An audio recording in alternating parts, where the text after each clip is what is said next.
Welcome to Sleep Audiobooks. If you would like our Better Sleep Quick Guide filled with proven techniques to improve sleep, sign up to our mailing list at sleepaudiobooks.com and we'll send the PDF as a thank you. Subscribing and leaving a comment helps this channel more than you know, so please feel free to offer suggestions for future audiobooks or to just say hi.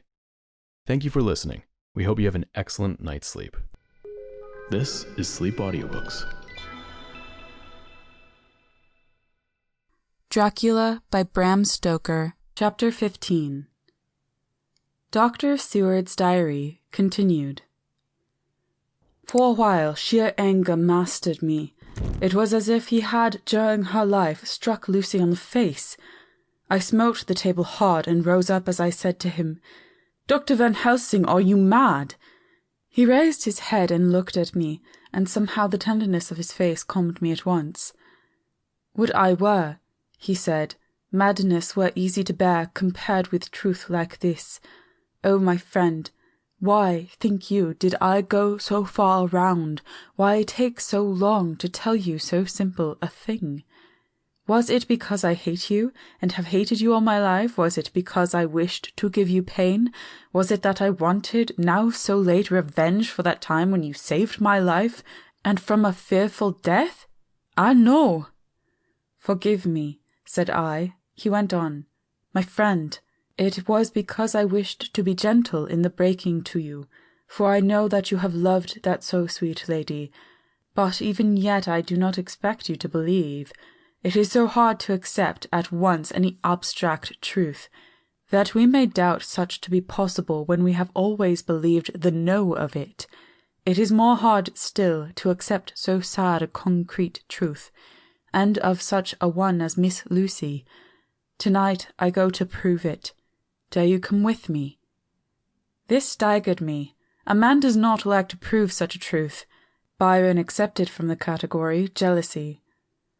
And prove the very truth he most abhorred. He saw my hesitation and spoke. "The logic is simple. No madman's logic this time, jumping from tussock to tussock in a misty bog. If it be not true, then proof will be relief. At worst it will not harm. If it be true, ah, there is the dread. Yet very dread should help my cause, for in it is some need of belief. Some I tell you. Come, I tell you what I propose. First, that we go off now, and see that child in the hospital. Dr. Vincent of the North Hospital, where the papers say the child is friend of mine, and I think of yours since you were in class at Amsterdam. He will let 2 scientists see his case. If he will not let 2 friends, we shall tell him nothing, but only that we wish to learn. And then," he took a key from his pocket and held it up, "and then we spend the night, you and I, in the churchyard where Lucy lies. This is the key that lock the tomb. I had it from the coffin man to give to Arthur." My heart sank within me, for I felt that there was some fearful ordeal before us. I could do nothing, however, so I plucked up what heart I could and said that we had better hasten, as the afternoon was passing. We found the child awake. It had had a sleep and taken some food, and altogether was going on well. Dr. Vincent took the bandage from its throat and showed us the punctures. There was no mistaking of the similarity to those which had been on Lucy's throat. They were smaller, and the edges looked fresher, that was all. We asked Vincent to what he attributed them, and he replied that it must have been a bite of some animal, perhaps a rat, but, for his own part, he was inclined to think that it was one of the bats which are so numerous on the northern heights of London. Out of so many harmless ones, he said, there may be some wild specimen from the south, of a more malignant species. Some sailor may have brought one home, and it managed to escape, or, even from the zoological gardens, a young one may have got loose. Or one be bred there from a vampire. These things do occur, you know. Only 10 days ago a wolf got out, and was, I believe, traced up in this direction. For a week after, the children were playing nothing but Red Riding Hood on the heath and in every alley in the place until this Bloofer lady scare came along, since when it has been quite a gala time for them. Even this poor little mite, when he woke up today, asked the nurse if he might go away. When she asked him why he wanted to go, he said he wanted to play with the Bloofer lady. "I hope," said Van Helsing, "that when you are sending the child home you will caution its parents to keep strict watch over it. These fancies to stray are most dangerous, and if the child were to remain out another night it would probably be fatal. But in any case, I suppose you will not let it away for some days." "Certainly not. Not for a week at least, longer if the wound is not healed." Our visit to the hospital took more time than we had reckoned on, and the sun had dipped before we came out. When Van Helsing saw how dark it was, he said, "There is no hurry. It is more late than I thought. Come, let us seek somewhere that we may eat, and then we shall go on our way." We dined at Jack Straw's castle, along with a little crowd of bicyclists and others who were genially noisy. About 10 o'clock we started from the inn. It was then very dark, and the scattered lamps made the darkness greater when we were once outside their individual radius.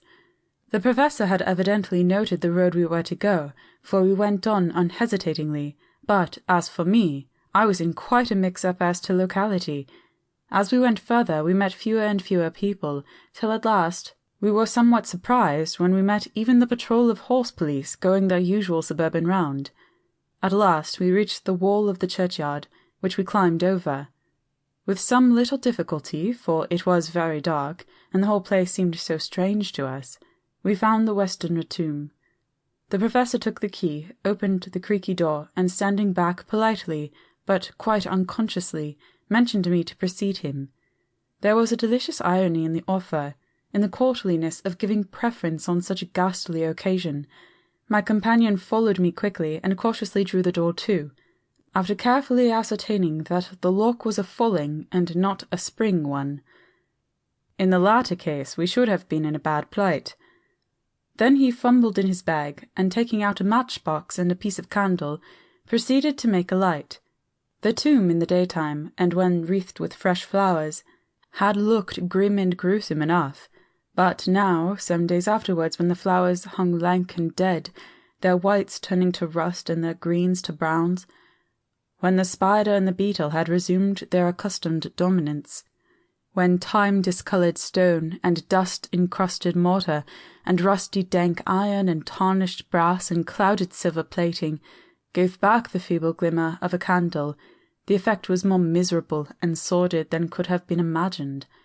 It conveyed irresistibly the idea that life, animal life, was not the only thing that could pass away. Van Helsing went about his work systematically, holding his candle so that he could read the coffin plates, and so holding it that the sperm dropped off in white patches which congealed as they touched the metal. He made assurance of Lucy's coffin, another search in his bag, and he took out a turnscrew. "What are you going to do?" I asked. "To open the coffin. You shall yet be convinced." Straightway he began taking out the screws, and finally lifted off the lid, showing the casing of lead beneath. The sight was almost too much for me. It seemed to be as much an affront to the dead as it would have been to have stripped off her clothing in her sleep whilst living. I actually took hold of his hand to stop him. He only said, "You shall see," and again fumbling in his bag, took out a tiny fret saw. Striking the turnscrew through the lead with a swift downward stab which made me wince, he made a small hole which was, however, big enough to admit the point of the saw. I had expected a rush of gas from the week-old corpse. We doctors who have had to study our dangers have to become accustomed to such things, and I drew back towards the door. But the professor never stopped for a moment. He sawed down a couple of feet along one side of the lead coffin, and then across and down the other side. Taking the edge of the loose flange, he bent it back towards the front of the coffin, and holding up the candle to the aperture, motioned to me to look. I drew near and looked. The coffin was empty. It was certainly a surprise to me, and gave me a considerable shock, but Van Helsing was unmoved. He was now more sure than ever of his ground, and so emboldened to proceed in his task. "Are you satisfied now, friend John?" he asked. I felt all the dogged argumentativeness of my nature awake within me as I answered him. "I am satisfied that Lucy's body is not in that coffin, but that only proves one thing." "And what is that, friend John?" that it is not there. That is good logic, he said, as far as it goes. But how can you, account for it not being there?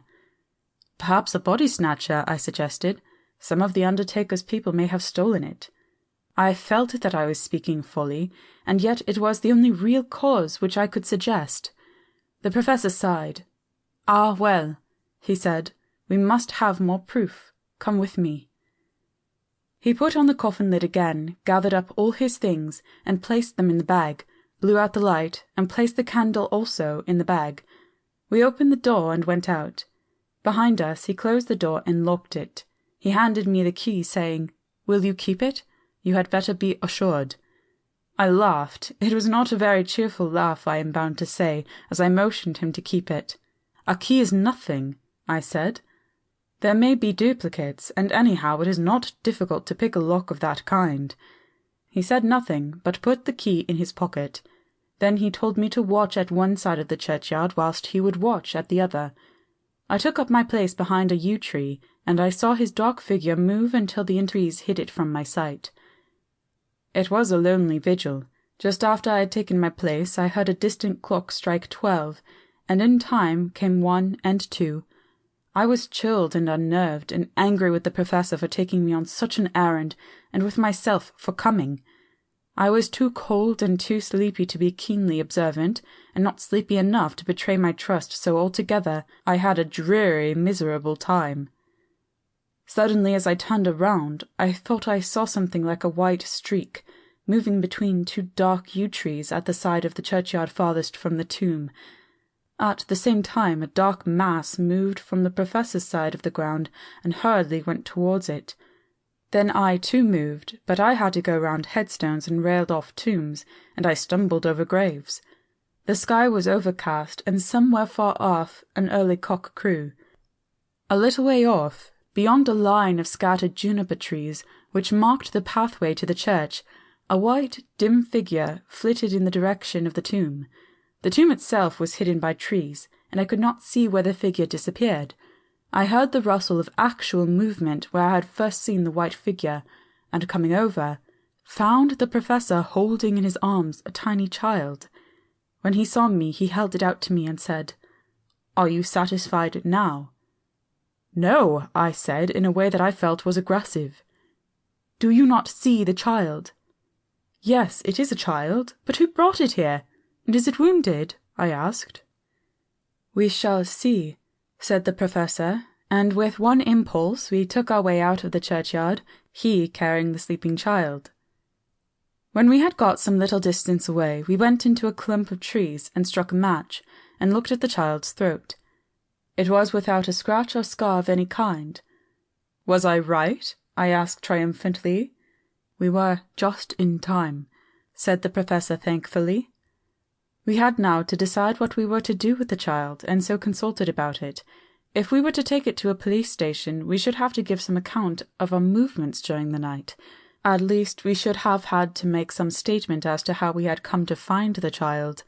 So finally we decided that we would take it to the heath, and when we heard a policeman coming, would leave it where he could not fail to find it. We would then seek our way home as quickly as we could. All fell out well. At the edge of Hampstead Heath we heard a policeman's heavy tramp, and laying the child on the pathway, we waited and watched until he saw it as he flashed his lantern to and fro. We heard his exclamation of astonishment, and then we went away silently. By good chance we got a cab near the Spaniards, and drove to town. I cannot sleep, so I make this entry. But I must try to get a few hours' sleep, as Van Helsing is to call for me at noon. He insists that I shall go with him on another expedition. 27 September.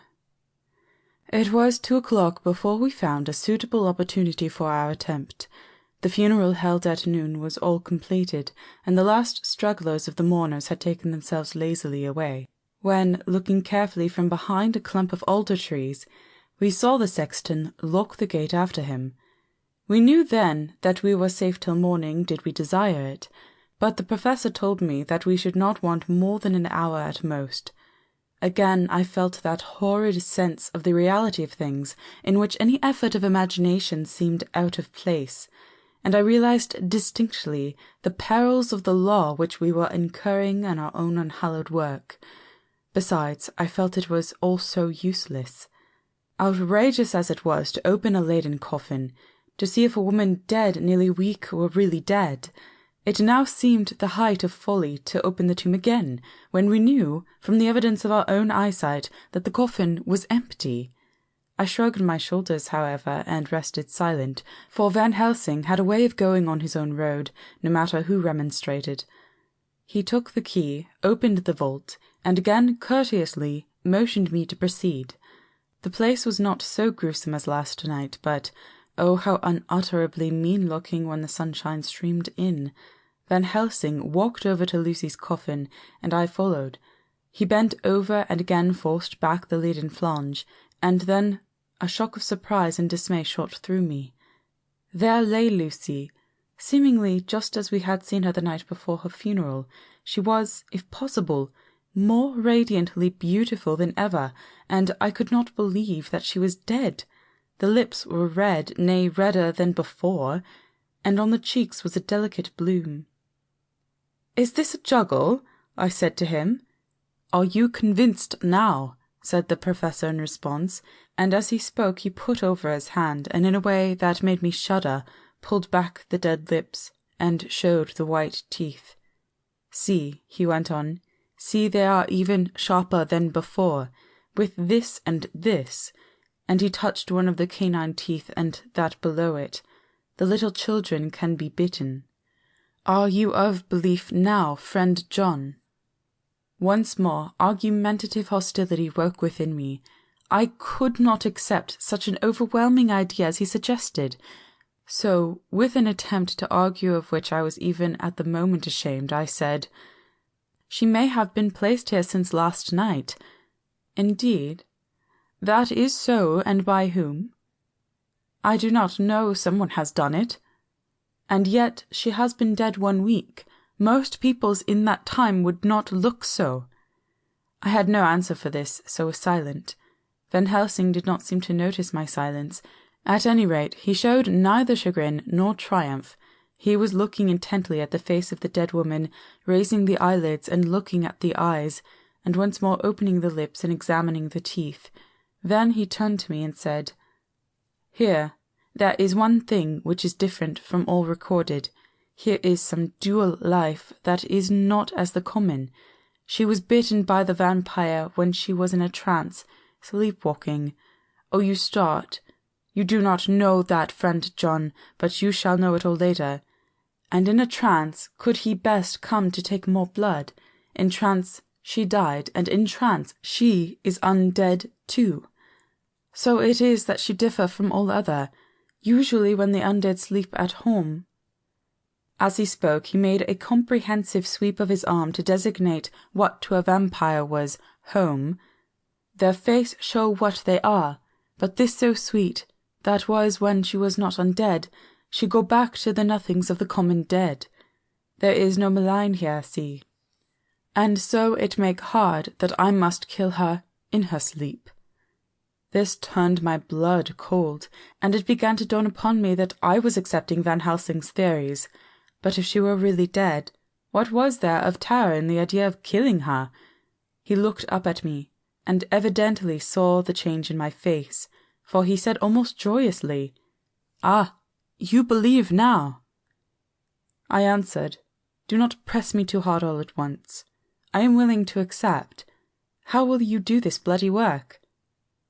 "I shall cut off her head and fill her mouth with garlic, and I shall drive a stake through her body." It made me shudder to think of so mutilating the body of a woman whom I had loved. And yet the feeling was not so strong as I had expected. I was, in fact, beginning to shudder at the presence of this being, this undead, as Van Helsing called it, and to loathe it. Is it possible that love is all subjective, or all objective? I waited a considerable time for Van Helsing to begin, but he stood as if wrapped in thought. Presently he closed the hatch of his bag with a snap and said, "I have been thinking. and have made up my mind as to what is best. If I did simply follow my inclining, I would do now, at this moment, what is to be done, but there are other things to follow, and things that are 1,000 times more difficult in that them we do not know. This is simple. She have yet no life taken, though that is of time, and to act now would be to take danger from her forever. But then we may have to want Arthur, and how shall we tell him of this? If you, who saw the wounds on Lucy's throat, and saw the wounds so similar on the child's at the hospital, if you, who saw the coffin empty last night, and full today with a woman who have not changed only to be more rose and more beautiful in a whole week after she die, if you know of this and know of the white figure last night that brought the child to the churchyard, and yet of your own senses you did not believe, how, then, can I expect Arthur, who know none of these things, to believe? He doubted me when I took him from her kiss when she was dying.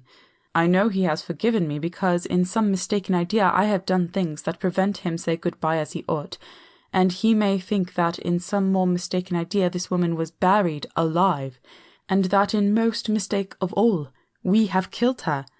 He will then argue back that it is we, mistaken ones, who have killed her by our ideas, and so he will be much unhappy always.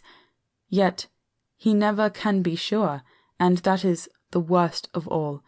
And he will sometimes think that she he loved was buried alive, and that will paint his dreams with horrors of what she must have suffered. And again, he will think that we may be right, and that his so beloved was after all undead. No, I told him once, and since then I learn much. Now, since I know it is all true, 100,000 times more, do I know that he must pass through the bitter waters to reach the sweet. He, poor fellow, must have 1 hour that will make the very face of heaven grow black to him, that we can act for good all round and send him peace. My mind is made up. Let us go. You return home for tonight to your asylum, and see that all be well. As for me, I shall spend the night here in this churchyard in my own way. Tomorrow night you will come to me to the Berkeley Hotel at 10 of the clock. I shall send for Arthur to come too, and also that so fine young man of America that gave his blood. Later we shall have work to do. I come with you so far as Piccadilly and there dine, for I must be back here before the sunset. So we locked the tomb and came away, and got over the wall of the churchyard, which was not much of a task, and drove back to Piccadilly. Note left by Van Helsing in his portmanteau, Berkeley Hotel, directed to John Seward, M.D. Not delivered. 27 September. Friend John, I write this in case anything should happen. I go alone to watch in that churchyard. It pleases me that the undead, Miss Lucy, shall not leave tonight, that so on the morrow night she may be more eager. Therefore I shall fix some things that she like not, garlic and a crucifix, and so seal up the door of the tomb. She is young as undead, and will heed. Moreover, these are only to prevent her coming out. They may not prevail on her wanting to get in, for then the undead is desperate, and must find the line of least resistance, whatsoever it may be. I shall be at hand all the night from sunset till after the sunrise, and if there be aught that may be learned, I shall learn from it. For Miss Lucy or from her I have no fear, but that other to whom is there that she is undead, he have now the power to seek her tomb and find shelter. He is cunning, as I know from Mr. Jonathan, and from the way that all along he have fooled us, when he played with us for Miss Lucy's life, and we lost. And in many ways the undead are strong. He have always the strength in his hand of 20 men. Even we 4 who gave our strength to Miss Lucy, it also is all to him. Besides, he can summon his wolf, and I know not what. Sir, If it be that he come hither on this night, he shall find me, but none other shall, until it be too late. But it may be that he will not attempt the place. There is no reason why he should. His hunting ground is more full of game than the churchyard where the undead women sleep, and the one old man watch. Therefore I write in this case, take the papers that are with this, the diaries of Harker and the rest, and read them. And then find this great undead and cut off his head and burn his heart or drive a stake through it, so that the world may rest from him. If it be so, farewell. Van Helsing. Dr. Seward's Diary, 28 September. It is wonderful what a good night's sleep will do for one. Yesterday I was almost willing to accept Van Helsing's monstrous ideas, but now they seem to start out lurid before me as outrages on common sense. I have no doubt that he believes it all. I wonder if his mind can have become in any way unhinged. Surely there must be some rational explanation of all these mysterious things. Is it possible that the professor can have done it himself? He is so abnormally clever that if he went off his head he would carry out his intent with regard to some fixed idea in a wonderful way. I am loath to think it, and indeed it would be almost as great a marvel as the other to find that Van Helsing was mad. But anyhow, I shall watch him carefully. I may get some light on the mystery. 29 September morning. Last night, a little before 10 o'clock, Arthur and Quincy came into Van Helsing's room. He told us all he wanted us to do, but especially addressing himself to Arthur, as if all our wills were centred in his. He began by saying that he hoped we would all come with him too, for, he said, there is a grave duty to be done there. You were doubtless surprised at my letter? His query was directly addressed to Lord Godalming. I was. It rather upset me for a bit. There has been so much trouble around my house of late that I could do without any more. I have been curious, too, as to what you mean. Quincy and I talked it over, but the more we talked, the more puzzled we got. Till now I can say for myself that I'm about up a tree as to any meaning about anything. Me too, said Quincy Morris laconically. Oh, said the professor, then you are near the beginning, both of you, than friend John here, who has to go a long way back before he can even get so far as to begin. It was evident that he recognized my return to my old doubting frame of mind without my saying a word. Then, turning to the other two, he said with intense gravity, I want your permission to do what I think good this night. It is, I know, much to ask, and when you know what it is I propose to do you will know, and only then, how much. Therefore may I ask that you promise me in the dark, so that afterwards, though you may be angry with me for a time, I must not disguise from myself the possibility that such may be. You shall not blame yourselves for anything. That's frank anyhow, broke in Quincy. I'll answer for the professor. I don't quite see his drift, but I swear he's honest, and that's good enough for me. I thank you, sir, said Van Helsing proudly. I have done myself the honour of counting you one trusting friend, and such endorsement is dear to me. He held out a hand, which Quincy took. Then Arthur spoke out. Dr. Van Helsing, I don't quite like to buy a pig in a poke, as they say in Scotland, and if it be anything in which my honour as a gentleman or my faith as a Christian is concerned, I cannot make such a promise. If you can assure me that what you intend does not violate either of these two, then I give my consent at once, though for the life of me I cannot understand what you are driving at. I accept your limitation, said Van Helsing, and all I ask of you is that if you feel it necessary to condemn any act of mine, you will first consider it well, and be satisfied that it does not violate your reservations. Agreed, said Arthur. That is only fair. And now that the pourparlers are over, may I ask what it is we are to do? I want you to come with me, and to come, in secret, to the churchyard at Kingstead. Arthur's face fell as he said in an amazed sort of way, "Where poor Lucy is buried." The Professor bowed. Arthur went on, "And when there?" "To enter the tomb." Arthur stood up. "Professor, are you in earnest, or is it some monstrous joke? Pardon me, I see that you are in earnest." He sat down again, but I could see that he sat firmly and proudly, as one who is on his dignity. There was silence until he asked again, "And when in the tomb?" "To open the coffin." "This is too much," he said, angrily rising again. "I am willing to be patient in all things that are reasonable, but in this desecration of the grave of one who—" He fairly choked with indignation. The Professor looked pityingly at him. "If I could spare you one pang, my poor friend," he said, "God knows I would.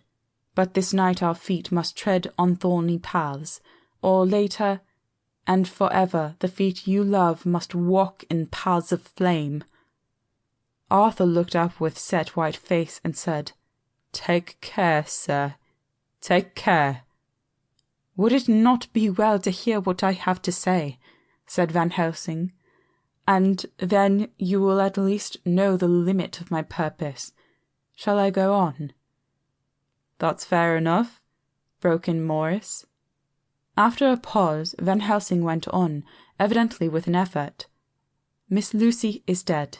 Is it not so?" "Yes." "Then there can be no wrong in her. But if she be not dead—" Arthur jumped to his feet. "Good God!" he cried. "What do you mean? Has there been any mistake? Has she been buried alive?" He groaned in anguish that not even a hope could soften. "I did not say she was alive, my child. I did not think it. I go no further than to say that she might be undead." "Undead? Not alive? What do you mean? Is this all a nightmare, or what is it?" "There are mysteries which men can only guess at, which, age by age, they may solve only in part. Believe me, we are now on the verge of one, but I have not done. May I cut off the head of dead Miss Lucy?" "Heavens and earth, no!" cried Arthur in a storm of passion. "Not for the wide world will I consent to any mutilation of a dead body. Dr. Van Helsing, you try me too far. What have I done to you that you should torture me so?" "What did that poor, sweet girl do that you should want to cast such dishonour on her grave? Are you mad that speak of such things, or am I mad to listen to them? Don't dare to think more of such a desecration. I shall not give my consent to anything you do, and I have a duty to do in protecting her grave from outrage, and by God I shall do it." Van Helsing rose up from where he had all the time been seated, and said gravely and sternly, "My Lord Godalming, I too have a duty to do, a duty to others, a duty to you, a duty to the dead, and by God I shall do it. All I ask you now is that you come with me, that you look and listen, and if, when later I make the same request, you do not be more eager for its fulfillment even than I am, then I shall do my duty, whatever it may seem to me, and then, to follow of your lordship's wishes, I shall hold myself at your disposal to render an account to you, when and where you will." His voice broke a little, and he went on with a voice full of pity. "But I beseech you, do not go forth in anger with me. In a long life of acts which were often not pleasant to do, and which sometimes did wring my heart, I have never had so heavy a task as now. Believe me that if the time comes for you to change your mind towards me, one look from you will wipe away all this so sad hour, for I would do what a man can to save you from sorrow. Just think, for why should I give myself so much labour and so much of sorrow? I have come here from my own land to do what I can of good, at the first to please my friend John, and then to help a sweet young lady whom, too, I came to love. For her, I am ashamed to say so much, but I say it in kindness. I gave what you gave, the blood of my veins, I gave it. I, who was not, like you, her lover, but only her physician and her friend. I gave to her my nights and days, before death, after death, and if my death can do her good even now, when she is the dead undead, she shall have it freely. He said this with a very grave, sweet pride, and Arthur was much affected by it. He took the old man's hand, and said in a broken voice, "Oh, it is hard to think of it, and I cannot understand. But at least I shall go with you and wait." Chapter 16. Dr. Seward's Diary, continued. It was just 12:15 when we got into the churchyard over the low wall. The night was dark, with occasional gleams of moonlight between the rents of heavy clouds that scudded across the sky. We all kept somehow close together, with Van Helsing slightly in front as he led the way. When we had come close to the tomb, I looked well at Arthur, for I feared that the proximity to a place laden with so sorrowful a memory would upset him, but he bore himself well. I took it that the very mystery of the proceeding was in some way a counteractant to his grief.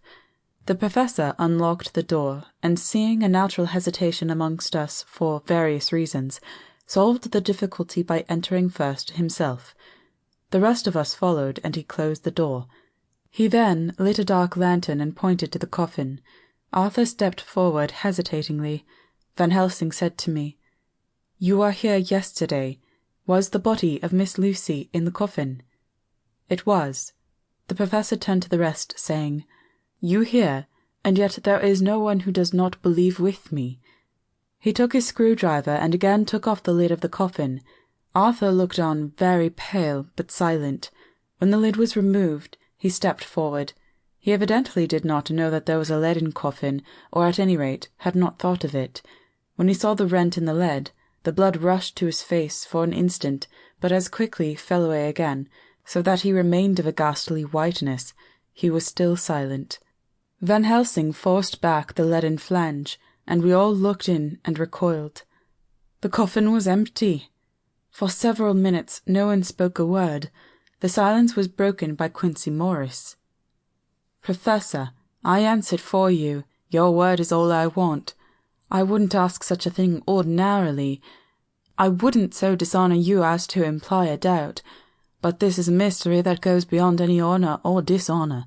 Is this your doing? I swear to you by all that I hold sacred that I have not removed nor touched her. What happened was this. 2 nights ago, my friend Seward and I came here, with good purpose, believe me. I opened that coffin, which was then sealed up, and we found it, as now, empty. We then waited, and saw something white come through the trees. The next day we came here in daytime, and she lay there. Did she not, friend John?" "Yes." "That night we were just in time. One more so small child was missing, and we find it, thank God, unharmed amongst the graves. Yesterday I came here before sundown, for at sundown the undead can move. I waited here all night till the sun rose, but I saw nothing. It was most probable that it was because I had laid over the clumps of those doors garlic, which the undead cannot bear, and other things which they shun. Last night there was no exodus, so tonight, before the sundown, I took away my garlic and other things, and so it is we find this coffin empty. But bear with me. So far there is much that is strange. Wait you with me outside, unseen and unheard, and things much stranger are yet to be. So." Here he shut the dark slide of his lantern. "Now to the outside." He opened the door, and we filed out, he coming last and locking the door behind him. Oh, but it seemed fresh and pure in the night air after the terror of the vault. How sweet it was to see the clouds race by, and the passing gleams of the moonlight between the scudding clouds crossing and passing, like the gladness and sorrow of a man's life. How sweet it was to breathe the fresh air that had no taint of death and decay. How humanizing to see the red lighting of the sky beyond the hill, and to hear far away the muffled roar that marks the life of a great city. Each in his own way was solemn and overcome. Arthur was silent, and was, I could see, striving to grasp the purpose and the inner meaning of the mystery. I was myself tolerably patient, and half inclined again to throw aside doubt and to accept Van Helsing's conclusions. Quincey Morris was phlegmatic in the way of a man who accepts all things, and accepts them in the spirit of cool bravery, with hazard of all he has to stake. Not being able to smoke, he cut himself a good-sized plug of tobacco and began to chew. As to Van Helsing, he was employed in a definite way. First he took from his bag a mass of what looked like thin, wafer-like biscuit, which was carefully rolled up in a white napkin. Next he took out a double handful of some whitish stuff like dough or putty. He crumbled the wafer up fine and worked it into the mass between his hands. This he then took, and rolling into thin strips, began to lay them into crevices between the door and its setting in the tomb. I was somewhat puzzled in this, and being close, asked him what it was that he was doing. Arthur and Quincey drew near also, as they too were curious. He answered, "I am closing the tomb, so that the undead may not enter." "And is that stuff you have put there going to do it?" asked Quincey. "Great Scott! Is this a game?" "It is." "What is that which you are using?" This time the question was by Arthur. Van Helsing reverently lifted his hat as he answered, "The host. I brought it from Amsterdam. I have an indulgence." It was an answer that appalled the most sceptical of us, and we felt individually that the presence of such earnest purpose as the Professor's, a purpose which could thus use to him most sacred of things, was impossible to distrust. In respectful silence we took the places assigned to us close round the tomb, but hidden from the sight of any one approaching. I pitied the others, especially Arthur. I had myself been apprenticed by my former visits to this watching horror, and yet I, who had up to an hour ago repudiated the proofs, felt my heart sink within me. Never did tombs look so ghastly white, never did cypress or yew or juniper so seem the embodiment of funereal gloom. Never did tree or grass wave or rustle so ominously, never did bough creak so mysteriously, and never did the far-away howling of dogs send such a woeful presage through the night. There was a long spell of silence, a big, aching void, and then from the Professor a keen "Sss." He pointed, and far down the avenue of yews we saw a white figure advance, a dim, white figure which held something dark at its breast. The figure stopped, and at the moment a ray of moonlight fell upon the masses of driving clouds and showed in startling prominence a dark-haired woman, dressed in the cerements of the grave. We could not see the face, for it was bent down over what we saw to be a fair-haired child. There was a pause, and a sharp little cry, such as a child gives in sleep, or a dog as it lies before the fire and dreams. We were starting forward, but the Professor's warning hand, seen by us as he stood behind a yew tree, kept us back, and then as we looked the white figure moved forwards again. It was now near enough for us to see clearly, and the moonlight still held. My own heart grew cold as ice, and I could hear the gasp of Arthur as we recognized the features of Lucy Westenra. Lucy Westenra, but yet how changed! The sweetness was turned to adamantine, heartless cruelty, and the purity to voluptuous wantonness. Van Helsing stepped out, and, obedient to his gesture, we all advanced too. The four of us ranged in a line before the door of the tomb. Van Helsing raised his lantern and drew the slide. By the concentrated light that fell on Lucy's face, we could see that the lips were crimson with fresh blood, and that the stream had trickled over her chin and stained the purity of her lawn death-robe.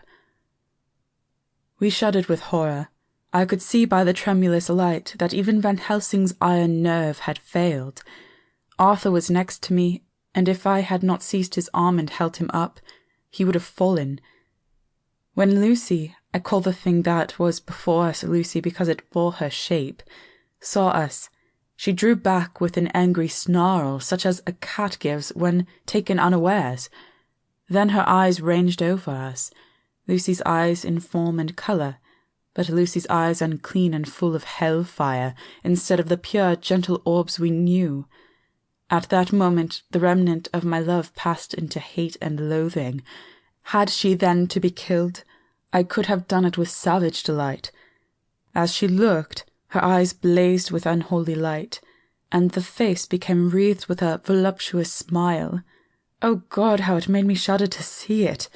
With a careless motion, she flung to the ground, callous as a devil, the child that up to now she had clutched strenuously to her breast, growling over it as a dog growls over a bone. The child gave a sharp cry, and lay there moaning. There was a cold-bloodedness in the act which wrung a groan from Arthur. When she advanced to him with outstretched arms and a wanton smile, he fell back and hid his face in his hands. She still advanced, however, and with a languorous, voluptuous grace said, "Come to me, Arthur. Leave these others and come to me. My arms are hungry for you. Come and we can rest together. Come, my husband, come."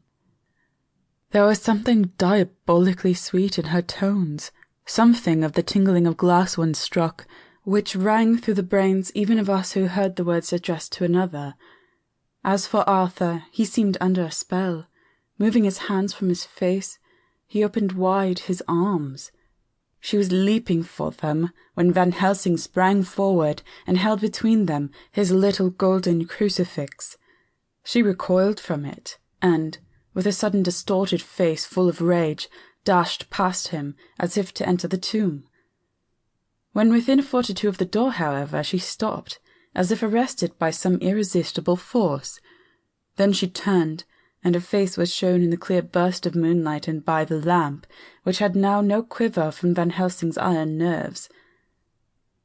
Never did I see such baffled malice on a face, and never, I trust, shall ever be seen again by mortal eyes.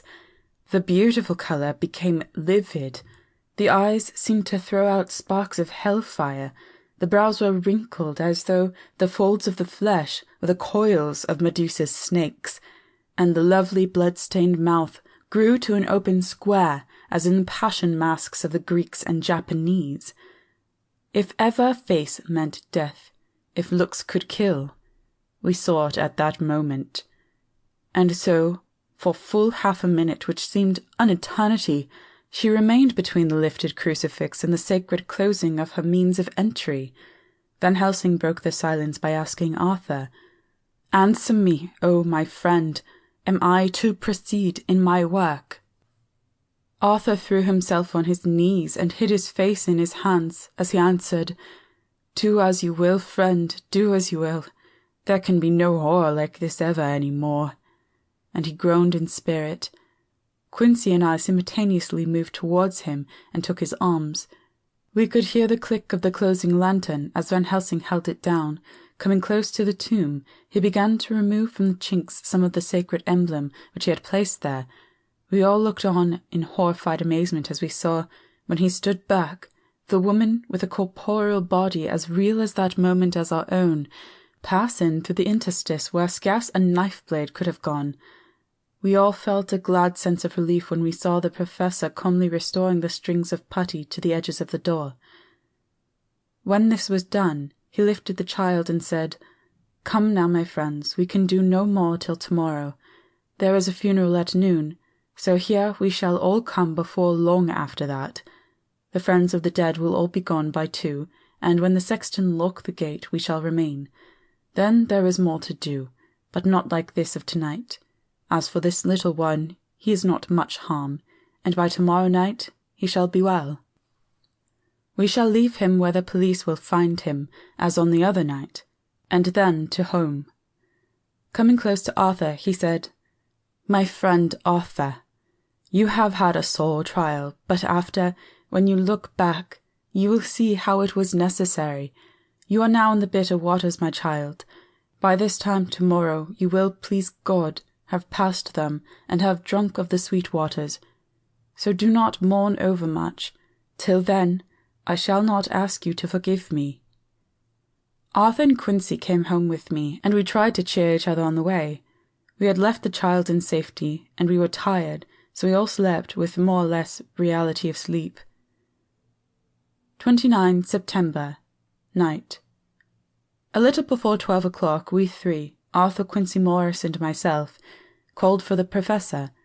It was odd to notice that by common consent we had all put on black clothes. Of course Arthur wore black, for he was in deep mourning, but the rest of us wore it by instinct. We got to the churchyard by 1:30, and strolled about, keeping out of official observation, so that when the gravediggers had completed the task, and the sexton, under the belief that everyone had gone, had locked the gate, we had the place all to ourselves. Van Helsing, instead of his little black bag, had with him a long leather one, something like a cricketing bag. It was manifestly of fair weight. When we were alone, and had heard the last of the footsteps die out up the road, we silently, as if by ordered intention, followed the professor to the tomb. He unlocked the door, and we entered, closing it behind us. Then he took from his bag the lantern, which he lit, and also 2 wax candles, which, when lighted, he stuck by melting their own ends on other coffins, so that they might give light sufficient to work by. When he again lifted the lid off Lucy's coffin, we all looked, Arthur trembling like an aspen, and saw that the body lay there in all its death beauty. But there was no love in my own heart, nothing but a loathing for the foul thing which had taken Lucy's shape without her soul. I could see even Arthur's face grow hard as he looked. Presently he said to Van Helsing, "Is this really Lucy's body, or only a demon in her shape?" "It is her body, and yet not it. But wait a while, and you will see her as she was, and is." She seemed like a nightmare of Lucy as she lay there, the pointed teeth, the blood-stained voluptuous mouth, which made one shudder to see, the whole carnal and unspiritual appearance seeming like a devilish mockery of Lucy's sweet purity. Van Helsing, with his usual methodicalness, began taking the various contents from his bag and placing them ready for use. First he took out a soldering iron and some plumbing solder, and then a small oil lamp, which gave out, when lit in a corner of the tomb, gas which burned at a fierce heat with a blue flame. Then his operating knives, which he placed to hand, and last a round wooden stake, some 2½ or 3 inches thick, and about 3 feet long. One end of it was hardened by charring in the fire, and was sharpened to a fine point. With this stake came a heavy hammer, such as in households is used in the coal cellar for breaking the lumps. To me, a doctor's preparations for work of any kind are stimulating and bracing, but the effect of these things on both Arthur and Quincy was to cause them a sort of consternation. They both, however, kept their courage, and remained silent and quiet.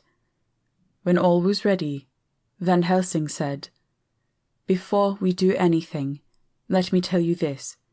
It is out of the law and experience of the ancients and all those who have studied the powers of the undead. When they become such, there comes with the change the curse of immortality. They cannot die, but must go on age after age, adding new victims and multiplying the evils of the world. For all that die from the preying of the undead becomes themselves undead, and prey on their kind. And so the circle goes on ever widening, like as the ripples from a stone thrown in the water. Friend Arthur, if you had met that kiss which you know of before poor Lucy died, or again last night when you opened your arms to her, you would in time, when you had died, have become Nosferatu, as they call it in Eastern Europe, and would all the time make more of those undeads that so have filled us with horror. The career of this so unhappy dear lady is but just begun. Those children whose blood she suck are not as yet so much the worse, but if she live on, undead, more and more they lose their blood, and by her power over them they come to her, and so she draw their blood with that so wicked mouth. But if she die in truth, then all cease. The tiny wounds of the throats disappear, and they go back to their place, unknowing ever of what has been. But if the most blessed of all, when this now undead be made to rest as true dead, then the soul of the poor lady whom we love shall again be free, instead of working wickedness by night and growing more debased in the assimilating of it by day. She shall take her place with the other angels. So that, my friend, it will be a blessed hand for her that shall strike down the blow that sets her free. To this I am willing, but is there none amongst us who has a better right? Will it be no joy to think of hereafter in the silence of the night, when sleep is not? It was my hand that sent her to the stars. It was the hand of him that loved her best, the hand that, of all she would herself have chosen, had it been to her to choose. Tell me if there be such a one amongst us. We all looked at Arthur. He saw, too, what we all did, the infinite kindness which suggested that his should be the hand which would restore Lucy to us as a holy and not an unholy memory. He stepped forward and said bravely, though his hand trembled and his face was as pale as snow, "My true friend, from the bottom of my broken heart, I thank you. Tell me what I am to do, and I shall not falter." Van Helsing laid a hand on his shoulder and said, "Brave lad, a moment's courage and it is done.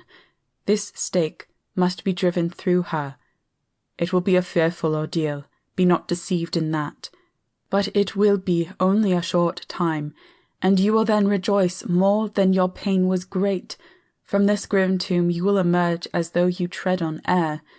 But you must not falter when once you have begun. Only think that we, your true friends, are round you, and that we pray for you all the time." "Go on," said Arthur hoarsely. "Tell me what I am to do." "Take this stake in your left hand, ready to place the point over the heart, and the hammer in your right. Then when we begin our prayer for the dead, I shall read him, I have here in the book, and the others shall follow. Strike in God's name, that so all may be well with the dead that we love, and that the undead pass away." Arthur took the stake and the hammer, and when once his mind was set on action, his hands never trembled nor even quivered. Van Helsing opened his missal and began to read, and Quincy and I followed as well as we could. Arthur placed the point over the heart, and as I looked, I could see its dint in the white flesh. Then he struck with all his might. The thing in the coffin writhed, and a hideous blood-curdling screech came from the opened red lips. The body shook and quivered and twisted in wild contortions. The sharp white teeth champed together till the lip were cut, and the mouth was smeared with crimson foam. But Arthur never faltered. He looked like a figure of Thor as his untrembling arm rose and fell, driving deeper and deeper the mercy-bearing stake, whilst the blood from the pierced heart welled and spurted up all around it. His face was set, and high duty seemed to shine through it. The sight of it gave us courage so that our voices seemed to ring through the little vault. And then the writhing and quivering of the body became less, and the teeth seemed to champ and the face to quiver. Finally it lay still. The terrible task was over. The hammer fell from Arthur's hand. He reeled and would have fallen had we not caught him. The great drops of sweat sprang from his forehead, and his breath came in broken gasps. It had indeed been an awful strain on him, and had he not been forced to his task by more than human considerations, he could never have gone through with it. For a few minutes we were so taken up with him that we did not look towards the coffin. When we did, however, a murmur of startled surprise ran from one to the other of us. We gazed so eagerly that Arthur rose, for he had been seated on the ground, and came and looked too. And then a glad, strange light broke over his face and dispelled altogether the gloom of horror that lay upon it.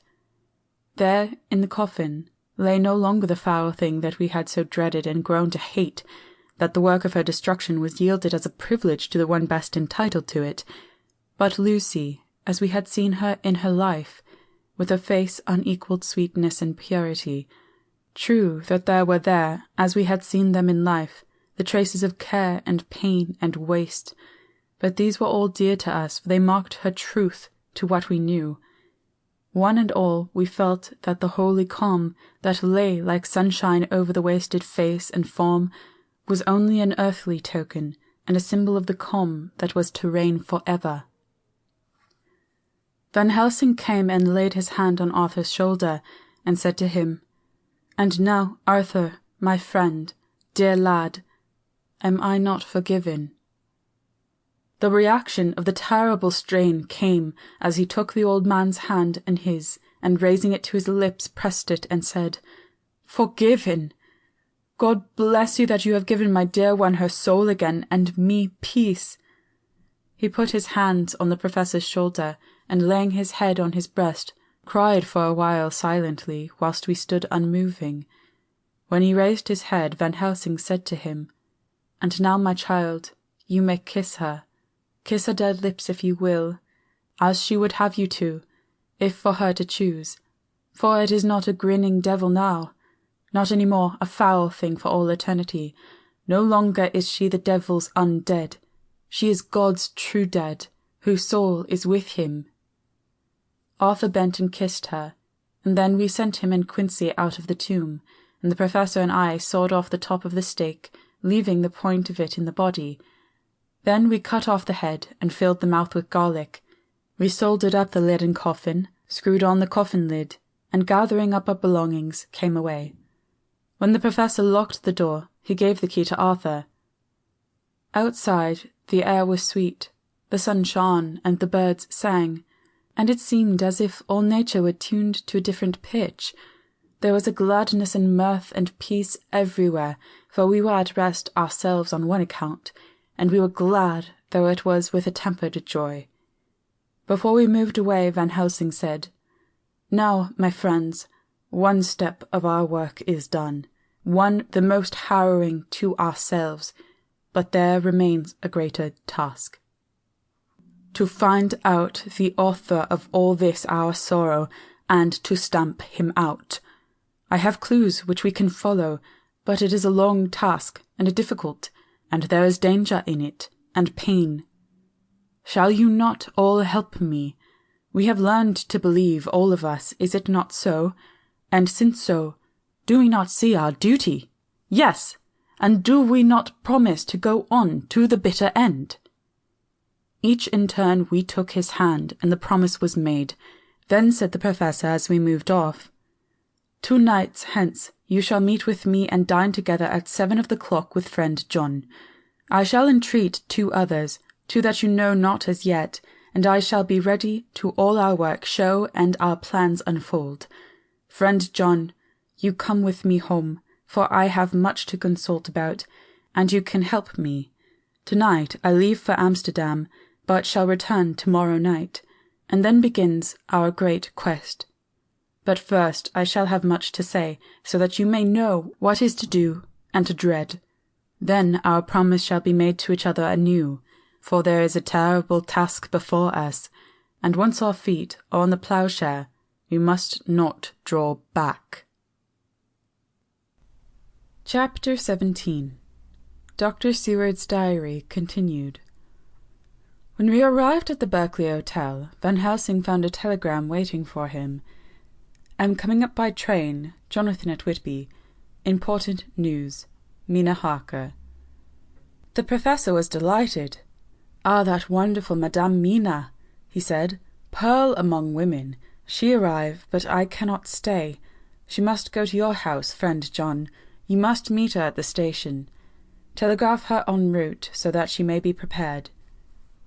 When the wire was dispatched, he had a cup of tea. Over it he told me of a diary kept by Jonathan Harker when abroad, and gave me a typewritten copy of it, as also Mrs. Harker's diary at Whitby. "Take these," he said, "and study them well. When I have returned you will be master of all the facts, and we can then better enter our inquisition. Keep them safe. for there is in them much of treasure. You will need all your faith, even you who have had such an experience as that of today. What here is told," he laid his hand heavily and gravely on the packet of papers as he spoke, "may be the beginning of the end to you and me and many another, or it may sound like the knell of the undead who walk the earth. Read all, I pray you, with the open mind, and if you can add in any way to the story here told, do so, for it is all important. You have kept diary of all these things so strange, is it not so? Yes, then we shall go through all these together when we meet." He then made ready for his departure and shortly after drove off to Liverpool Street. I took my way to Paddington, where I arrived about 15 minutes before the train came in. The crowd melted away after the bustling fashion common to arrival platforms, and I was beginning to feel uneasy lest I might miss my guest, when a sweet-faced, dainty-looking girl stepped up to me and, after a quick glance, said, "Dr. Seward, is it not?" "And you are Miss Harker," I answered at once, whereupon she held out her hand. "I knew you from the description of poor dear Lucy, but—" She stopped suddenly, and a quick blush overspread her face. The blush that rose to my own cheeks somehow set us both at ease, for it was a tacit answer to her own. I got her luggage, which included a typewriter, and we took the Underground to Fenchurch Street, after I had sent a wire to my housekeeper to have a sitting-room and a bedroom prepared at once for Mrs. Harker. In due time we arrived. She knew, of course, that the place was a lunatic asylum, but I could see that she was unable to repress a shudder when we entered. She told me that, if she might, she would come presently to my study, as she had much to say. So here I am, finishing my entry in my phonograph diary whilst I await her. As yet I have not had the chance of looking at the papers which Van Helsing left with me, though they lie open before me. I must get her interested in something, so I may have an opportunity of reading them. She does not know how precious time is, or what a task we have in hand. I must be careful not to frighten her. Here she is. Mina Harker's Journal. 29 September. After I had tidied myself, I went down to Dr. Seward's study. At the door, I paused a moment, for I thought I heard him talking with someone. As, however, he had pressed me to be quick, I knocked at the door, and on his calling out, "Come in," I entered. To my intense surprise, there was no one with him. He was quite alone, and on the table opposite him was what I knew at once from the description to be a phonograph. I had never seen one, and was much interested. "I hope I did not keep you waiting," I said, "but I stayed at the door as I heard you talking and thought there was someone with you." "Oh," he replied with a smile, "I was only entering my diary." "Your diary?" I asked him in surprise. "Yes," he answered, "I keep it in this." As he spoke, he laid a hand on the phonograph. I felt quite excited over it and blurted out, "Why, this beats even shorthand. May I hear it say something?" "Certainly," he replied with alacrity, and stood up to put it in train for speaking. Then he paused, and a troubled look overspread his face. "The fact is," he began awkwardly, "I only keep my diary in it, and as it is entirely, almost entirely, about my cases, it may be awkward. That is, I mean—" He stopped, and I tried to help him out of his embarrassment. "You helped to attend dear Lucy at the end. Let me hear how she died. For all that I know of her, I shall be very grateful. She was very, very dear to me." To my surprise, he answered, with a horror-struck look on his face, "Tell you of her death? Not for the wide world!" "Why not?" I asked, for some grave terrible feeling was coming over me. Again he paused, and I could see that he was trying to invent an excuse. At length he stammered out, "You see, I do not know how to pick out any particular part of the diary." Even while he was speaking, an idea dawned upon him, and he said with unconscious simplicity, in a different voice, and with the naivety of a child, "That's quite true upon my honour, honest Indian." I could not but smile, at which he grimaced. "I gave myself away that time," he said. "But do you know that, although I have kept the diary for months past, it never once struck me how I was going to find any particular part of it in case I wanted to look it up?" By this time my mind was made up that the diary of a doctor who attended Lucy might have something to add to the sum of our knowledge about that terrible being, and I said boldly, "Then, Dr. Seward, you had better let me copy it out for you on my typewriter." He grew to a positively deathly pallor as he said, "No, no, no! Not for all the world. I wouldn't let you know that terrible story." Then it was terrible. My intuition was right. For a moment I thought, and as my eyes ranged the room unconsciously looking for something or some opportunity to aid me, they lit on a great batch of typewriting on the table. His eyes caught the look in mine, and, without his thinking, followed their direction. As they saw the parcel, he realized my meaning. "You do not know me," I said. "When you have read those papers, my own diary and my husband's also, which I have typed, you will know me better. I have not faltered in giving every thought of my own heart in this case, but, of course, you do not know me, and I must not expect you to trust me so far. He is certainly a man of noble nature. Poor dear Lucy was right about him." He stood up and opened a large drawer, in which were arranged in order a number of hollow cylinders of metal covered with dark wax, and said, "You are quite right. I did not trust you because I did not know you, but I know you now, and let me say that I should have known you long ago. I know that Lucy told you of me. She told me of you too. May I make the only atonement in my power? Take the cylinders and hear them. The first half-dozen of them are personal to me, and they will not horrify you. Then you will know me better. Dinner will by then be ready. In the meantime I shall read over some of these documents, and shall be better able to understand certain things." He carried the phonograph himself up to my sitting-room and adjusted it for me. Now I shall learn something pleasant, I am sure, for it will tell me the other side of a true love episode which I know one side already. Dr. Seward's Diary, 29 September. I was so absorbed in that wonderful diary of Jonathan Harker and that other of his wife that I let time run on without thinking. Mrs. Harker was not down when the maid came to announce dinner, so I said, "She is possibly tired. Let dinner wait an hour," and I went on with my work. I had just finished Mrs. Harker's diary when she came in. She looked sweetly pretty, but very sad, and her eyes were flushed with crying.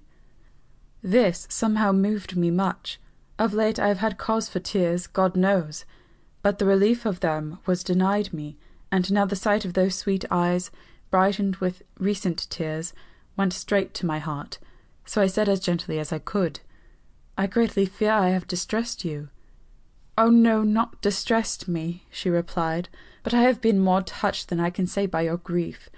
That is a wonderful machine, but it is cruelly true. It told me in its very tones the anguish of your heart. It was like a soul crying out to Almighty God. No one must hear them spoken ever again. See, I have tried to be useful. I have copied out the words on my typewriter, and none other need now hear your heart beat as I did." "No one need ever know, shall ever know," I said in a low voice. She laid her hand on mine and said very gravely, "Ah, but they must." "Must? But why?" I asked. "Because it is a part of the terrible story. A part of poor dear Lucy's death and all that led to it, because in the struggle which we have before us to rid the earth of this terrible monster, we must have all the knowledge and all the help which we can get. I think that the cylinders which you gave me contained more than you intended me to know, but I can see that there are in your record many lights to this dark mystery. You will let me help, will you not? I know all up to a certain point, and I see already, though your diary only took me to 7 September, how poor Lucy was beset, and how her terrible doom was being wrought out. Jonathan and I have been working day and night since Professor Van Helsing saw us. He has gone to Whitby to get more information, and he will be here tomorrow to help us. We need have no secrets amongst us. Working together and with absolute trust, we can surely be stronger than if some of us were in the dark." She looked at me so appealingly, and at the same time manifested such courage and resolution in her bearing, that I gave in at once to her wishes. "You shall," I said, "do as you like in the matter. God forgive me if I do wrong. There are terrible things yet to learn of. But if you have so far travelled on the road to poor Lucy's death, you will not be content, I know, to remain in the dark. Nay, the end, the very end, may give you a gleam of peace. Come, there is dinner. We must keep one another strong for what is before us. We have a cruel and dreadful task. When you have eaten, you shall learn the rest, and I shall answer any question you ask. If there be anything which you do not understand, though it was apparent to us who are present. Mina Harker's Journal. 29 September. After dinner, I came with Dr. Seward to his study. He brought back the phonograph from my room, and I took my typewriter. He placed me in a comfortable chair, and arranged the phonograph so that I could touch it without getting up, and showed me how to stop it in case I wanted to pause. Then he very thoughtfully took a chair, with his back to me, so that I might be as free as possible, and began to read. I put the forked metal to my ears, and listened. When the terrible story of Lucy's death and all that followed was done, I lay back in my chair, powerless. Fortunately, I am not of a fainting disposition. When Dr. Seward saw me, he jumped up with a horrified exclamation, and hurriedly, taking a case bottle from a cupboard, gave me some brandy, which in a few minutes somewhat restored me. My brain was all in a whirl, and only that there came through all the multitude of horrors the holy ray of light that my dear, dear Lucy was at last at peace. I do not think I could have borne it without making a scene. It is also wild and mysterious and strange that if I had not known Jonathan's experience in Transylvania, I could not have believed. As it was, I didn't know what to believe, and so got out of my difficulty by attending to something else. I took the cover off my typewriter and said to Dr. Seward, "Let me write this all out now. We must be ready for Dr. Van Helsing when he arrives. I have sent a telegram to Jonathan to come on here when he arrives in London from Whitby. In this matter, dates are everything, and I think that if we got all our material ready, and have every item put in chronological order, we shall have done much. You tell me that Lord Godalming and Mr. Morris are coming too. Let us be able to tell him when they come." He accordingly set out the phonograph at a slow pace, and I began to typewrite from the beginning of the 7th cylinder. I used manifold, and so took 3 copies of the diary, just as I had done with all the rest. It was late when I got through, but Dr. Seward went about his work of going his round of the patients. When he had finished, he came back and sat near me, reading, so that I did not feel too lonely whilst I worked. How good and thoughtful he is! The world seems to be full of good men, even if there are monsters in it.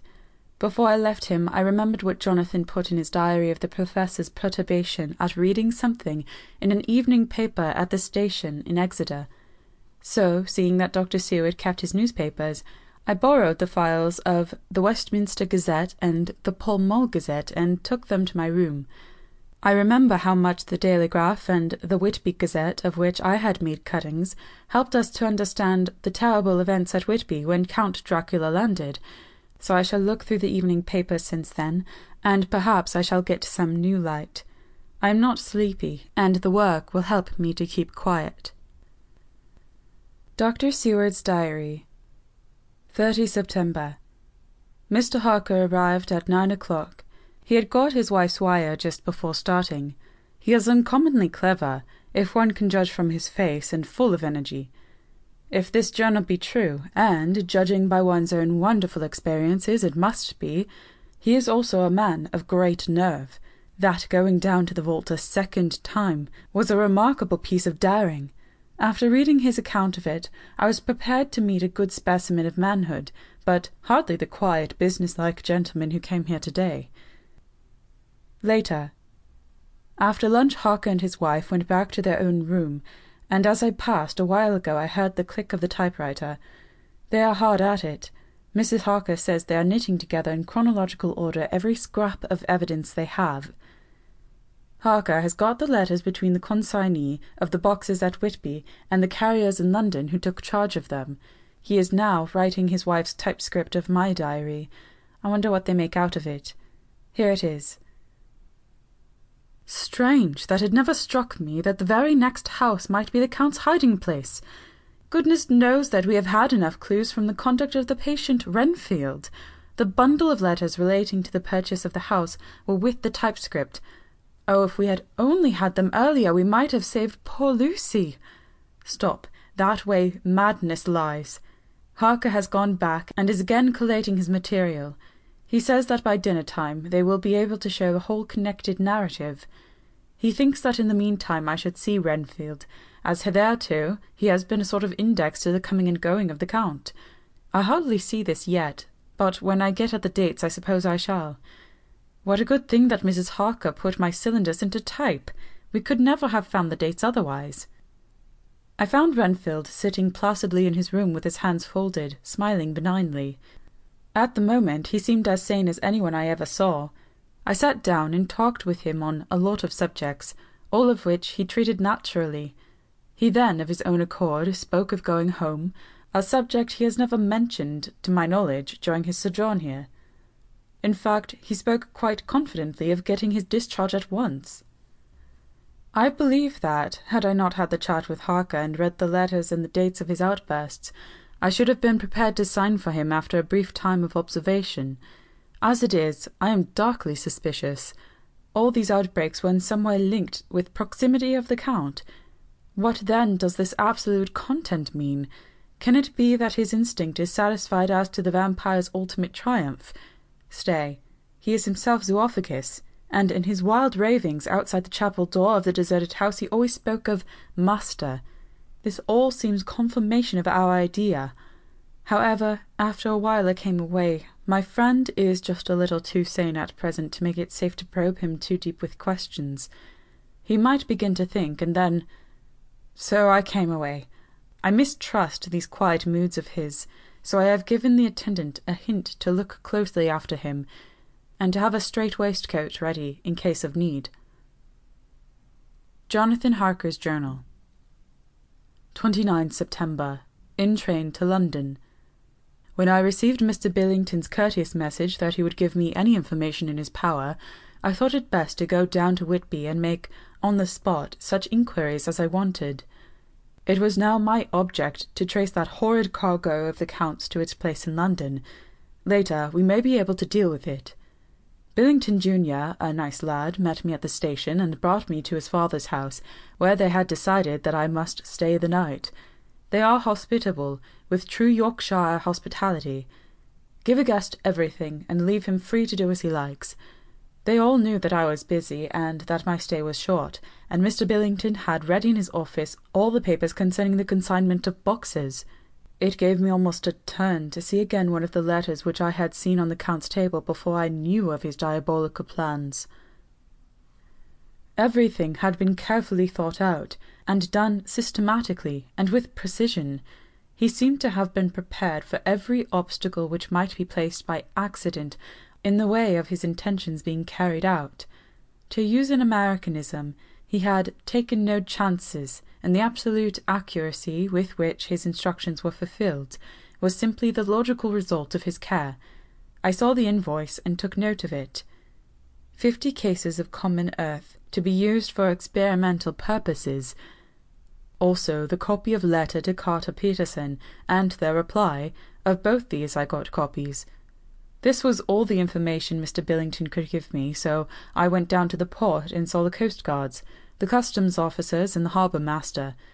They had all something to say of the strange entry of the ship, which is already taking its place in local tradition, but no one could add to the simple description 50 cases of common earth. I then saw the station-master, who kindly put me in communication with the men who had actually received the boxes. Their tally was exact with the list, and they had nothing to add except that the boxes were main and mortal heavy, and that shifting them was dry work. One of them added that it was hard lines that there wasn't any gentleman, such as yourself, squire, to show some sort of appreciation of their efforts in a liquid form. Another put in a rider that the thirst then generated was such that even the time which had elapsed had not completely allayed it.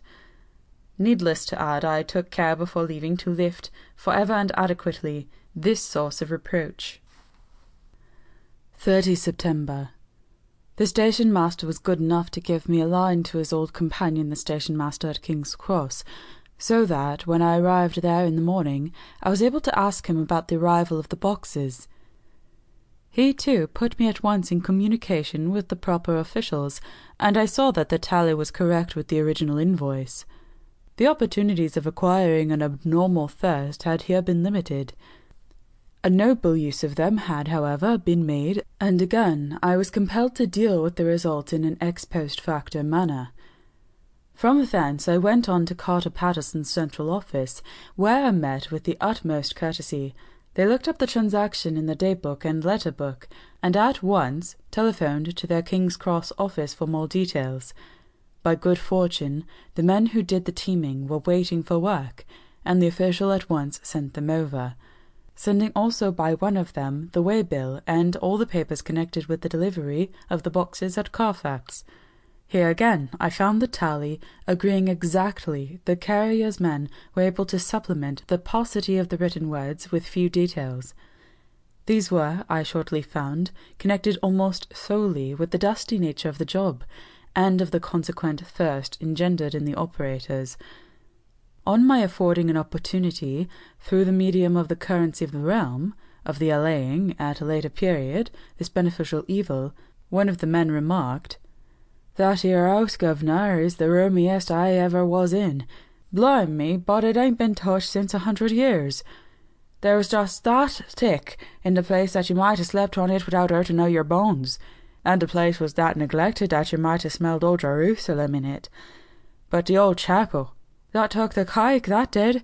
Me and my mate, we thought we wouldn't never get out quick enough. Lor, I wouldn't take less nor quit a moment to stay there arter dark." Having been in the house, I could well believe him, but if he knew what I know, he would, I think, have raised his terms. Of one thing I am now satisfied, that all the boxes which arrived at Whitby from Varna in the Demeter were safely deposited in the old chapel at Carfax. There should be 50 of them there, unless any have since been removed, as from Dr. Seward's diary, I fear. I shall try to see the carter who took away the boxes from Carfax when Renfield attacked them. By following up this clue, we may learn a good deal. Later. Mina and I have worked all day, and we have put all the papers into order. Mina Harker's Journal. 30 September. I am so glad that I hardly know how to contain myself. It is, I suppose, the reaction from the haunting fear which I've had, that this terrible affair and the reopening of his old wounds might act detrimentally on Jonathan. I saw him leave for Whitby with as brave a face as I could, but I was sick with apprehension. The effort has, however, done him good. He was never so resolute, never so strong, never so full of volcanic energy as at present. It is just as that dear, good Professor Van Helsing said. He is true grit, and he improves under strain that would kill a weaker nature. He came back full of life and hope and determination. We have got everything in order for tonight. I feel myself quite wild with excitement. I suppose one ought to pity anything so hunted as the Count. That is just it. This thing is not human, not even beast. To read Dr. Seward's account of poor Lucy's death, and what followed, is enough to dry up the springs of pity in one's heart. Later. Lord Godalming and Mr. Morris arrived earlier than we expected. Dr. Seward was out on business, and had taken Jonathan with him, so I had to see them. It was to me a painful meeting, for it brought back all poor dear Lucy's hopes of only a few months ago. Of course they had heard Lucy speak of me, and it seemed that Dr. Van Helsing too has been quite blowing my trumpet, as Mr. Morris expressed it. Poor fellows, neither of them is aware that I know all about the proposals they made to Lucy. They did not quite know what to say or do, as they were ignorant of the amount of my knowledge, so they had to keep on neutral subjects. However, I thought the matter over, and came to the conclusion that the best thing I could do would be to post them in affairs right up to date. I knew from Dr. Seward's diary that they had been at Lucy's death, her real death, and that I need not fear to betray any secret before the time. So I told them, as well as I could, that I had read all the papers and diaries, and that my husband and I, having typewritten them, had just finished putting them in order, I gave them each a copy to read in the library. When Lord Godalming got his and turned it over, "It does make a pretty good pile," he said. "Did you write all this, Mrs. Harker?" I nodded, and he went on. "I don't quite see the drift of it, but you people are all so good and kind, and have been working so earnestly and so energetically that all I can do is to accept your ideas blindfold and try to help you. I have had one lesson already in accepting facts that should make a man humble to the last hour of his life. Besides, I know you loved my poor Lucy." Here he turned away and covered his face with his hands. I could hear the tears in his voice. Mr. Morris, with instinctive delicacy, just laid a hand for a moment on his shoulder, and then walked quietly out of the room. I suppose there is something in woman's nature that makes a man free to break down before her and express his feelings on the tender or emotional side without feeling it derogatory to his manhood. For when Lord Godalming found himself alone with me, he sat down on the sofa and gave way utterly and openly. I sat down beside him and took his hand. I hope he didn't think it forward of me, and that if he ever thinks of it afterwards, he will never have such a thought. There I wrong him. I know he never will. He is too true a gentleman. I said to him, for I could see that his heart was breaking, "I loved dear Lucy, and I know what she was to you, and what you were to her. She and I were like sisters, and now she is gone. Will you not let me be like a sister to you in your trouble? I know what sorrows you have had, though I cannot measure the depth of them. If sympathy and pity can help in your affliction, won't you let me be of some little service? For Lucy's sake." In an instant the poor dear fellow was overwhelmed with grief. It seemed to me that all that he had of late been suffering in silence found a vent at once. He grew quite hysterical, and raising his open hands, beat his palms together in a perfect agony of grief. He stood up and then sat down again, and the tears rained down his cheeks. I felt an infinite pity for him, and opened my arms unthinkingly. With a sob he laid his head on my shoulder and cried like a wearied child, whilst he shook with emotion. We women have something of the mother in us that makes us rise above smaller matters when the mother spirit is invoked. I felt this big sorrowing man's head resting on me, as though it were that of the baby that some day may lie on my bosom, and I stroked his hair as though he were my own child. I never thought at the time how strange it all was. After a little bit his sobs ceased, and he raised himself with an apology, though he made no disguise of his emotion. He told me that for days and nights past, weary days and sleepless nights, he had been unable to speak with anyone, as a man must speak in his time of sorrow. There is no woman whose sympathy could be given to him, or with whom, owing to the terrible circumstances with which his sorrow was surrounded, he could speak freely. "I know now how I suffered," he said as he dried his eyes, "but I do not know even yet, and none other can ever know, how much your sweet sympathy has been to me today. I shall know better in time, and believe me that, though I am not ungrateful now, my gratitude will grow with my understanding. You will let me be like a brother, will you not, for all our lives, for dear Lucy's sake?" "For dear Lucy's sake," I said as we clasped hands. "Ay, and for your own sake," he added. "For if a man's esteem and gratitude are ever worth the winning, you have won mine today. If ever the future shall bring to you a time when you need a man's help, believe me, you will not call in vain. God grant that no such time may ever come to you to break the sunshine of your life, but if it should ever come, promise me that you will let me know." He was so earnest, and his sorrow was so fresh that I felt it would comfort him, so I said, "I promise." As I came along the corridor, I saw Mr. Morris looking out of a window. He turned as he heard my footsteps. "How's Art?" he said. Then noticing my red eyes, he went on, "Ah, I see you have been comforting him. Poor old fellow, he needs it. No one but a woman can help a man when he is in trouble of the heart. And he had no one to comfort him." He bore his own trouble so bravely that my heart bled for him. I saw the manuscript in his hand, and I knew that when he read it, he would realize how much I knew. So I said to him, "I wish I could comfort all who suffer from the heart. Will you let me be your friend? And will you come to me for comfort if you need it? You will know later on why I speak." He saw that I was in earnest, and stooping took my hand, and raising it to his lips, kissed it. It seemed but poor comfort to so brave and unselfish a soul, and impulsively I bent over and kissed him. The tears rose in his eyes, and there was a momentary choking in his throat.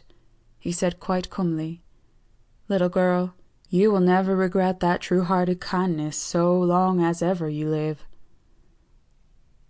Then he went into the study to his friend. "Little girl," the very words he had used to Lucy, and oh, but he proved himself a friend. Chapter 18. Dr. Seward's Diary. 30 September. I got home at 5 o'clock and found that Godalming and Morris had not only arrived, but had already studied the transcripts of the various diaries and letters which Harker and his wonderful wife had made and arranged. Harker had not yet returned from his visit to the carrier's men, of whom Dr. Hennessy had written to me. Mrs. Harker gave us a cup of tea, and I can honestly say that, for the first time since I have lived in it, this old house seemed like home. When we had finished, Mrs. Harker said, "Dr. Seward, may I ask a favour? I want to see a patient, Mr. Renfield. Do let me see him. What you have said of him in your diary interests me so much." She looked so appealing and so pretty that I could not refuse her, and there was no possible reason why I should, so I took her with me. When I went into the room, I told the man that a lady would like to see him, to which he simply answered, "Why?" "She is going through the house and wants to see everyone in it," I answered. "Oh, very well," he said. "Let her come in, by all means, but just wait a minute till I tidy up the place." His method of tidying was peculiar. He simply swallowed all the flies and spiders in the boxes before I could stop him. It was quite evident that he feared, or was jealous of, some interference. When he had got through his disgusting task, he said cheerfully, "Let the lady come in," and sat down on the edge of his bed with his head down, but with his eyelids raised so that he could see her as she entered. For a moment I thought that he might have some homicidal intent. I remembered how quiet he had been just before he attacked me in my own study, and I took care to stand where I could seize him at once if he attempted to make a spring at her. She came into the room with an easy gracefulness which would at once command the respect of any lunatic, for easiness is one of the qualities mad people most respect. She walked over to him, smiling pleasantly, and held out her hand. "Good evening, Mr. Renfield," said she. "You see, I know you, for Dr. Seward has told me of you." He made no immediate reply, but eyed her all over intently with a set frown on his face. This look gave way to one of wonder, which merged into doubt. Then, to my intense astonishment, he said, "You're not the girl the doctor wanted to marry, are you? You can't be, you know, for she's dead." Mrs. Harker smiled sweetly as she replied, "Oh, no. I have a husband of my own, to whom I was married before I ever saw Dr. Seward, or he me. I am Mrs. Harker." "Then what are you doing here?" "My husband and I are staying on a visit with Dr. Seward." "Then don't stay." "But why not?" I felt that this style of conversation might not be pleasant to Mrs. Harker any more than it was to me, so I joined in. "How did you know I wanted to marry anyone?" His reply was simply contemptuous, given in a pause in which he turned his eyes from Mrs. Harker to me, instantly turning them back again. "What an asinine question!" "I don't see that at all, Mr. Renfield," said Mrs. Harker, at once championing me. He replied to her with as much courtesy and respect as he had shown contempt to me. "You will of course understand, Mrs. Harker, that when a man is so loved and honoured as our host is, everything regarding him is of interest in our little community. Dr. Seward is loved not only by his household and his friends, but even by his patients, who, being some of them hardly in mental equilibrium, are apt to distort causes and effects. Since I myself have been an inmate of a lunatic asylum, I cannot but notice that the sophistic tendencies of some of its inmates leaned towards the airs of non causa and ignoratio elenchi. I positively opened my eyes at this new development. Here was my own pet lunatic, the most pronounced of his type that I had ever met with, talking elemental philosophy and with the manner of a polished gentleman. I wonder if it was Mrs. Harker's presence which had touched some chord in his memory, if this new phase was spontaneous, or in any way due to her unconscious influence. She must have some rare gift or power. We continued to talk for some time, and, seeing that he was seemingly quite reasonable, she ventured, looking at me questioningly, as she began, to lead him to his favourite topic. I was again astonished, for he addressed himself to the question with the impartiality of the completest sanity. He even took himself as an example when he mentioned certain things. Why, I myself am an instance of a man who had a strange belief. Indeed, it was no wonder that my friends were alarmed and insisted on my being put under control. I used to fancy that life was a positive and perpetual entity, and that by consuming a multitude of live things, no matter how low in the scale of creation, one might indefinitely prolong life. At times I held the belief so strongly that I actually tried to take human life. The doctor here will bear me out that on one occasion I tried to kill him for the purpose of strengthening my vital powers by the assimilation with my own body of his life through the medium of his blood. By the assimilation with my own body of his life through the medium of his blood, relying, of course, upon the scriptural phrase, "For the blood is the life," though indeed the vendor of a certain nostrum has vulgarized the truism to the very point of contempt. Isn't that true, doctor? I nodded assent, for I was so amazed that I hardly knew what to either think or say. It was hard to imagine that I had seen him eat up all his spiders and flies not 5 minutes before. Looking at my watch, I saw that I should go to the station to meet Van Helsing, so I told Mrs. Harker that it was time to leave. She came at once after saying pleasantly to Mr. Renfield, "Good-bye, and I hope I may see you often, under auspices pleasanter to yourself." To which, to my astonishment, he replied, "Good-bye, my dear. I pray God I may never see your sweet face again. May he bless and keep you." When I went to the station to meet Van Helsing, I left the boys behind me. Poor Art seemed more cheerful than he has been since Lucy first took ill, and Quincy is more like his own bright self than he has been for many a long day. Van Helsing stepped from the carriage with the eager nimbleness of a boy. He saw me at once and rushed up to me, saying, "Ah, friend John, how goes all? Well? So, I have been busy, for I come here to stay if need be. All affairs are settled with me, and I have much to tell. Madam Mina is with you? Yes, and her so fine husband? And Arthur and my friend Quincy, they are with you too? Good." As I drove to the house, I told him of what had passed, and of how my own diary had come to be of some use through Mrs. Harker's suggestion, at which the Professor interrupted me. "Ah, that wonderful Madame Mina! She has a man's brain, a brain that a man should have were he much gifted, and a woman's heart.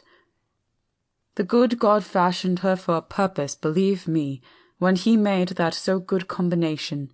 Friend John, up to now, fortune has made that woman of help to us. After tonight she must not have to do with this so terrible affair. It is not good that she run a risk so great. We men are determined, nay, are we not pledged, to destroy this monster, but it is no part for a woman. Even if she be not harmed, her heart may fail her in so much and so many horrors, and hereafter she may suffer, both in waking from her nerves, and in sleep from her dreams. And, besides, she is a young woman and not so long married.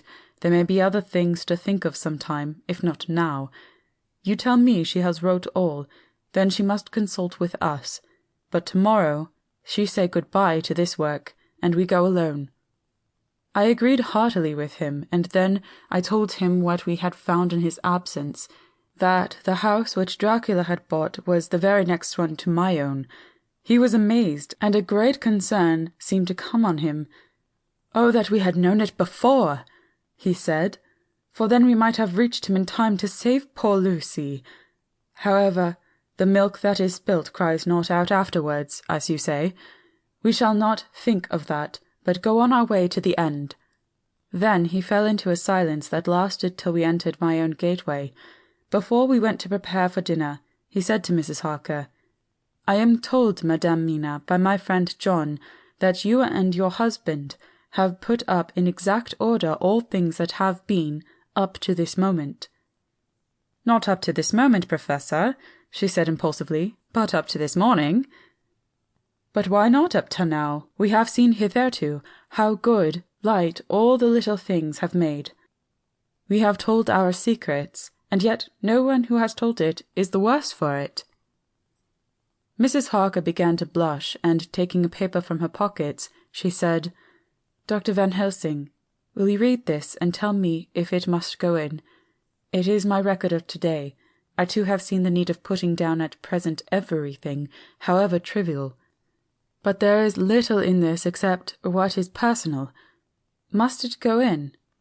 The professor read it over gravely and handed it back, saying, "It need not go in if you do not wish it. But I pray that it may.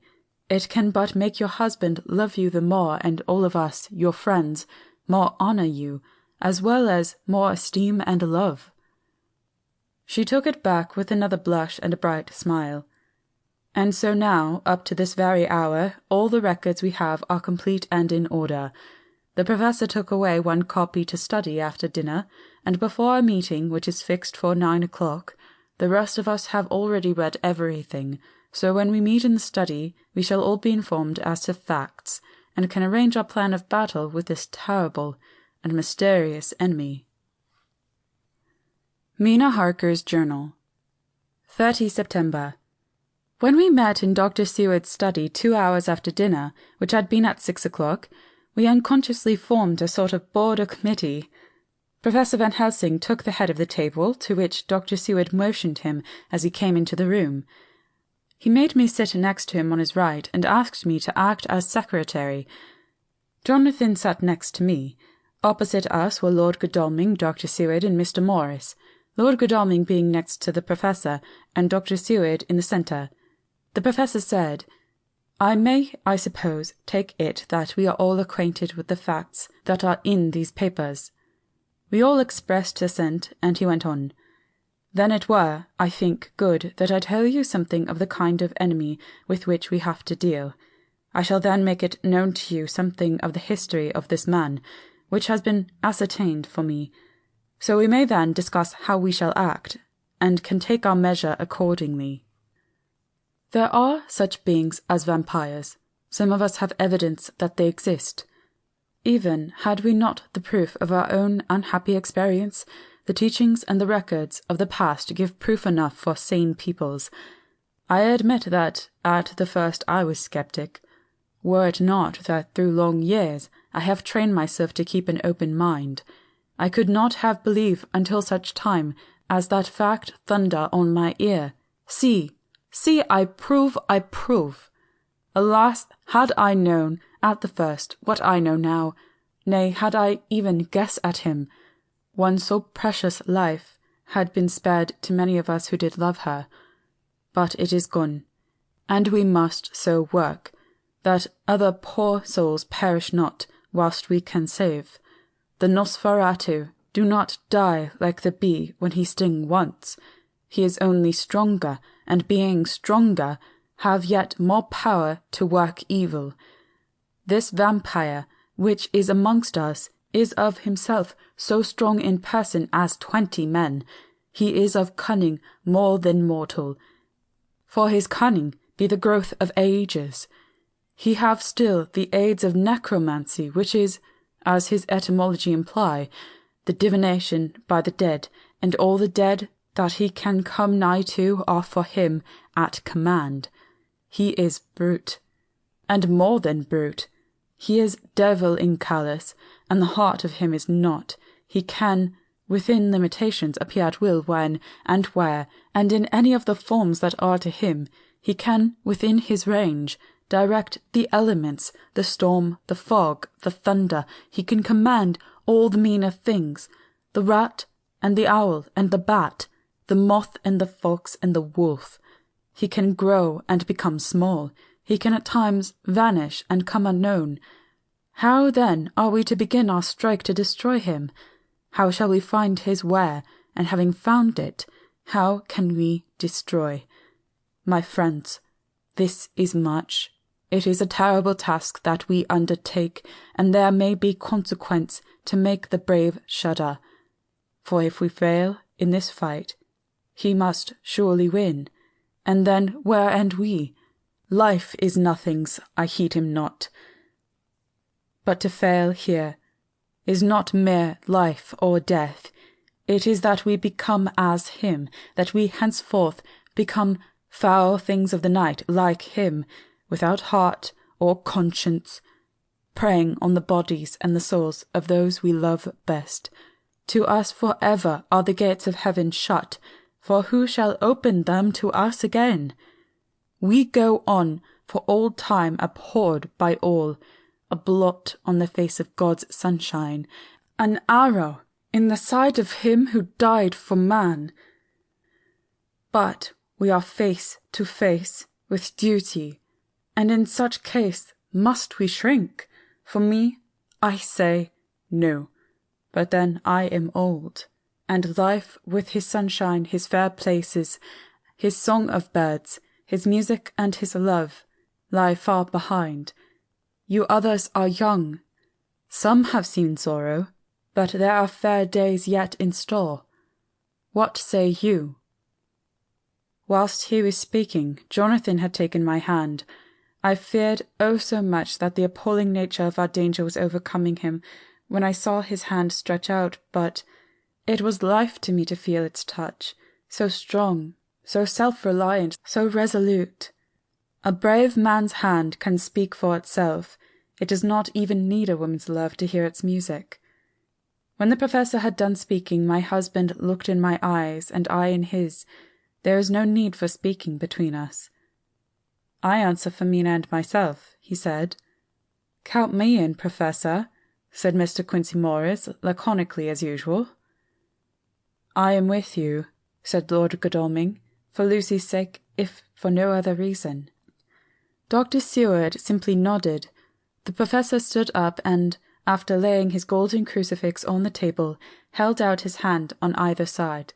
I took his right hand, and Lord Godalming his left. Jonathan held my right with his left and stretched across to Mr. Morris. So as we all took hands, our solemn compact was made. I felt my heart icy cold, but it did not even occur to me to draw back. We resumed our places, and Dr. Van Helsing went on with a sort of cheerfulness which showed that the serious work had begun. It was to be taken as gravely and in as business-like a way as any other transaction of life. Well, you know what we have to contend against, but we, too, are not without strength. We have on our side power of combination, a power denied to the vampire kind. We have sources of science, we are free to act and think, and the hours of the day and the night are ours equally. In fact, so far as our powers extend, they are unfettered, and we are free to use them. We have self-devotion in a cause and an end to achieve which is not a selfish one. These things are much. Now, let us see how far the general powers arrayed against us are restrict, and how the individual cannot. In fact, let us consider the limitations of the vampire in general, and of this one in particular. All we have to go upon are traditions and superstitions. These do not at the first appear much. When the matter is one of life and death, nay, of more than either life or death, yet must we be satisfied, in the first place because we have to be, no other means is at our control, and secondly, because, after all, these things, tradition and superstition, are everything. Does not the belief in vampires rest for others, though not, alas, for us, on them? A year ago, Which of us would have received such a possibility in the midst of our scientific, skeptical, matter-of-fact 19th century? We even scouted a belief that we saw justified under our very eyes. Take it, then, that the vampire and the belief in his limitations and his cure rest for the moment on the same base. For let me tell you, he is known everywhere that men have been, in old Greece, in old Rome. He flourished in Germany, all over, in France, in India, even in Charnot Seas, and in China, so far from us, in all ways. There even is he, and the peoples fear him at this day. We have followed the wake of the berserker Icelander, the devil-begotten Hun, the Slav, the Saxon, the Magyar. So far, then, we have all we may act upon, and let me tell you that very much of the beliefs are justified by what we have seen in our own so unhappy experience. The vampire live on, and cannot die by mere passing of the time. He can flourish, when that he can fatten on the blood of the living.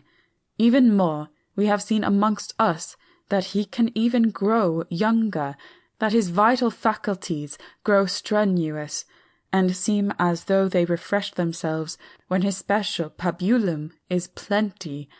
But he cannot flourish without this diet. He eat not as others. Even friend Jonathan, who lived with him for weeks, did never see him to eat, never. He throws no shadow, he make in the mirror no reflect, as again Jonathan observe. He has the strength of many on his hand. Witness again Jonathan when he shut the door against the wolves, and when he help him from the diligence too. He can transform himself to wolf, as we gather from the ship arrival in Whitby. When he tear open the dog, he can be as bat, as Madame Mina saw him on the window at Whitby, and as friend John saw him fly from this so near house, and as my friend Quincy saw him at the window of Miss Lucy. He can come in mist which he create. That noble ship's captain proved him of this, but, from what we know, the distance he can make of this mist is limited, and can only be round himself. He come on moonlight rays as elemental dust, as again Jonathan saw those sisters in the castle of Dracula. He become so small. We ourselves saw Miss Lucy, ere she was at peace, slip through a hairbreadth space at the tomb door. He can, when once he find his way, come out from anything or into anything, no matter how close it be bound or even fussed up with fire, solder you call it. He can see in the dark, no small power this, in a world which is one half shut from the light. Ah, but hear me though.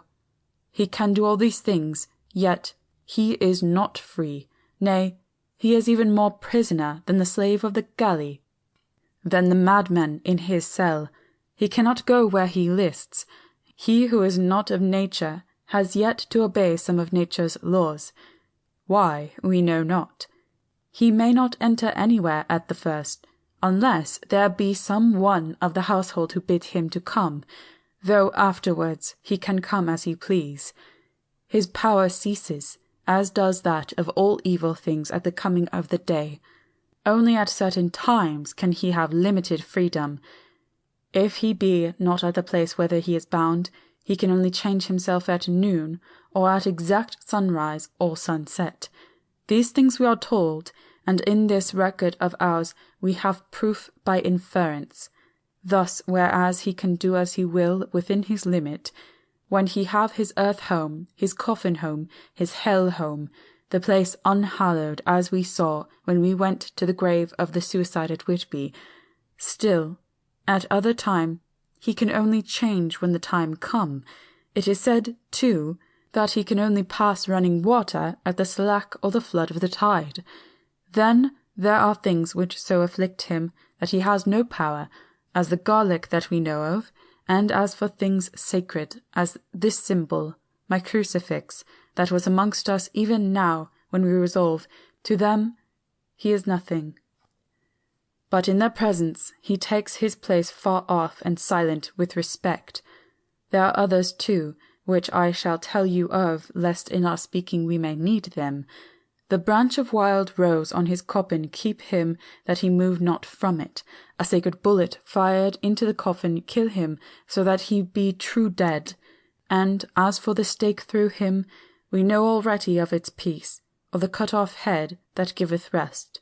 We have seen it with our own eyes. Thus, when we find the habitation of this man that was, we can confine him to his coffin and destroy him, if we obey what we know. But he is clever. I have asked my friend Ambience of Budapest University to make his record, and from all the means that are, he tell me of what he has been.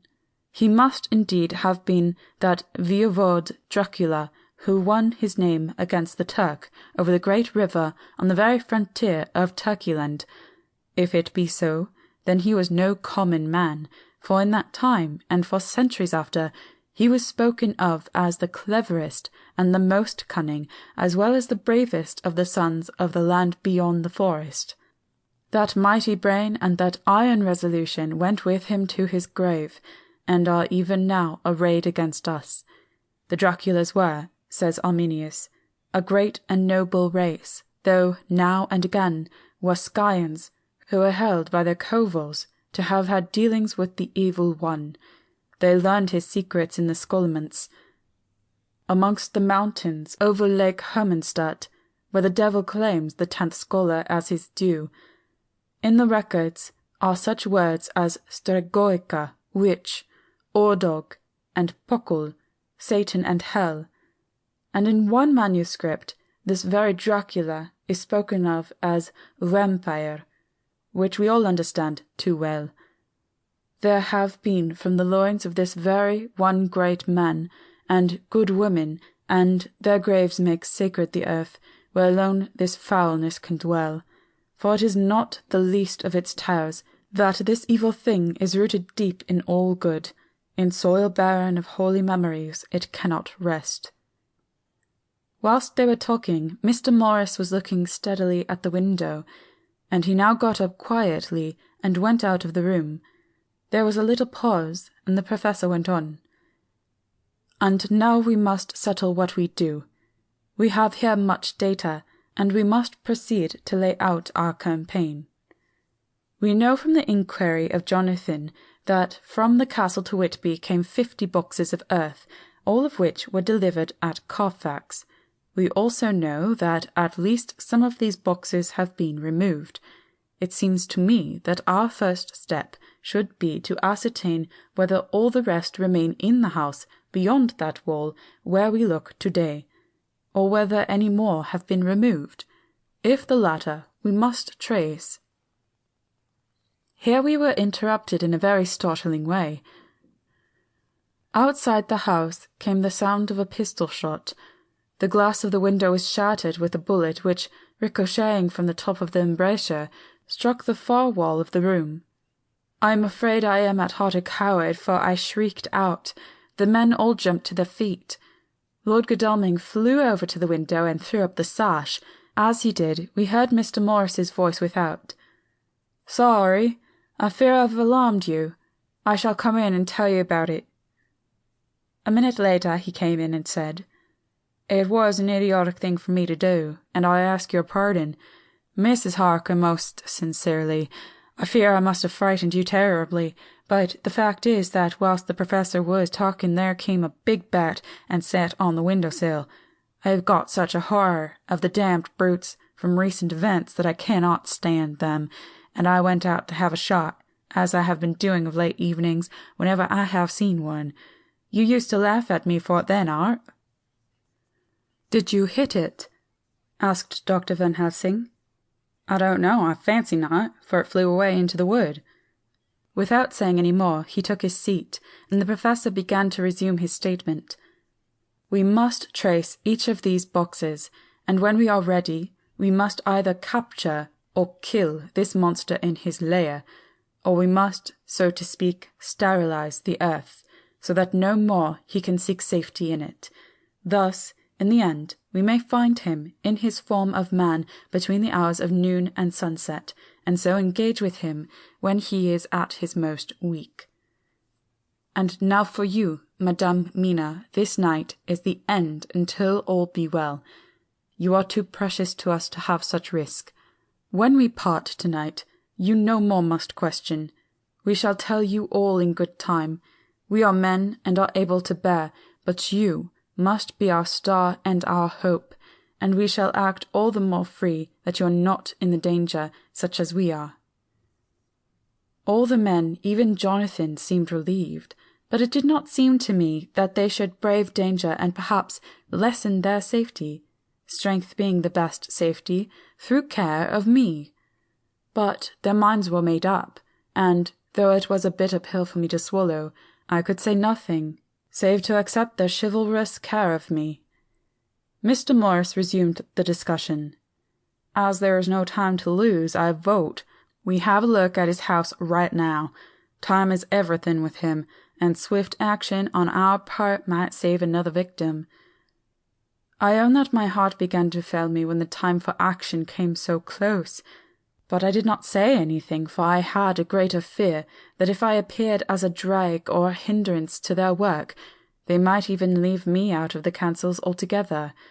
They have now gone off to Carfax, which means to get into the house. Manlike, they have told me to go to bed and sleep, as if a woman can sleep when those she loves are in danger. I shall lie down and pretend to sleep, lest Jonathan have added anxiety about me when he returns. Dr. Seward's Diary. 1 October, 4 a.m. Just as we were about to leave the house, an urgent message was brought to me from Renfield to know if I would see him at once, as he had something of the utmost importance to say to me. I told the messenger to say that I would attend to his wishes in the morning. I was busy just at the moment. The attendant added, "He seems very importunate, sir. I have never seen him so eager. I don't know but what, if you don't see him soon, he will have one of his violent fits." I knew the man would not have said this without some cause, so I said, "All right, I'll go now," and I asked the others to wait a few minutes for me, as I had to go and see my patient. "Take me with you, friend John," said the professor. "His case in your diary interests me much, and it had bearing, too, now and again, on our case. I should much like to see him, and especially when his mind is disturbed." "May I come also?" asked Lord Godalming. "Me too," said Quincey Morris. "May I come?" said Harker. I nodded, and we all went down the passage together. We found him in a state of considerable excitement, but far more rational in his speech and manner than I had ever seen him.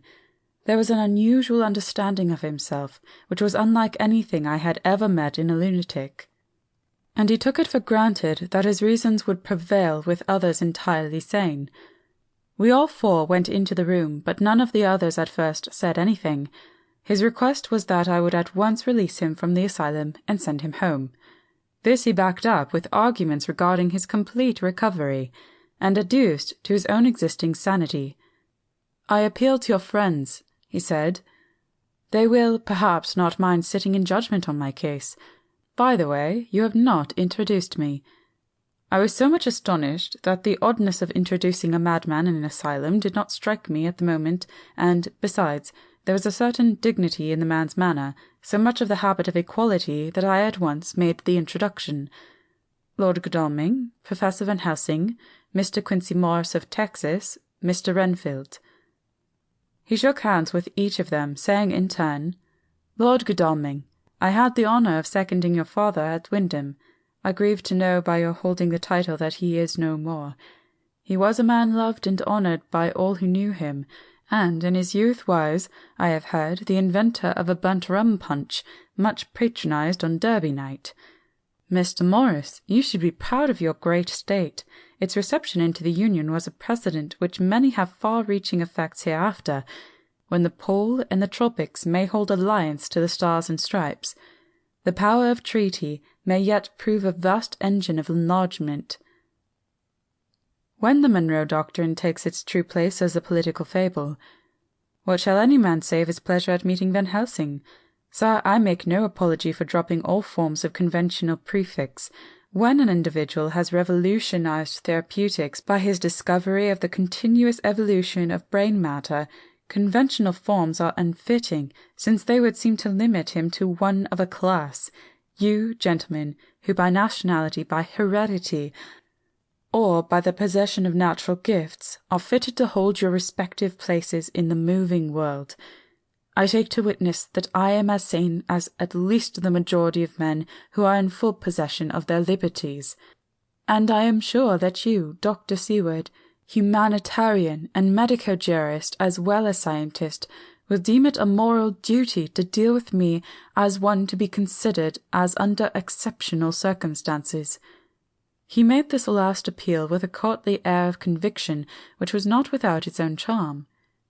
I think we were all staggered. For my own part, I was under the conviction, despite my knowledge of the man's character and history, that his reason had been restored, and I felt under a strong impulse to tell him that I was satisfied as to his sanity, and would see about the necessary formalities for his release in the morning. I thought it better to wait, however, before making so grave a statement, for of old I knew the sudden changes to which this particular patient was liable. So I contented myself with making a general statement that he appeared to be improving very rapidly, that I would have a longer chat with him in the morning, and would then see what I could do in the direction of meeting his wishes. This did not at all satisfy him, for he said quickly, "But I fear, Dr. Seward, that you hardly apprehend my wish. I desire to go at once, here, now, this very hour, this very moment, if I may. Time presses, and in our implied agreement with the old Scytheman it is of the essence of the contract. I am sure it is only necessary to put before so admirable a practitioner as Dr. Seward so simple yet so momentous a wish to ensure its fulfilment." He looked at me keenly, and seeing the negative in my face, turned to the others and scrutinized them closely. Not meeting any sufficient response, he went on. "Is it possible that I have erred in my supposition?" "You have," I said frankly, but at the same time, as I felt, brutally. There was a considerable pause, and then he said slowly, "Then I suppose I must only shift my ground of request. Let me ask for this concession, boon, privilege, what you will. I am content to implore in such a case, not on personal grounds, but for the sake of others.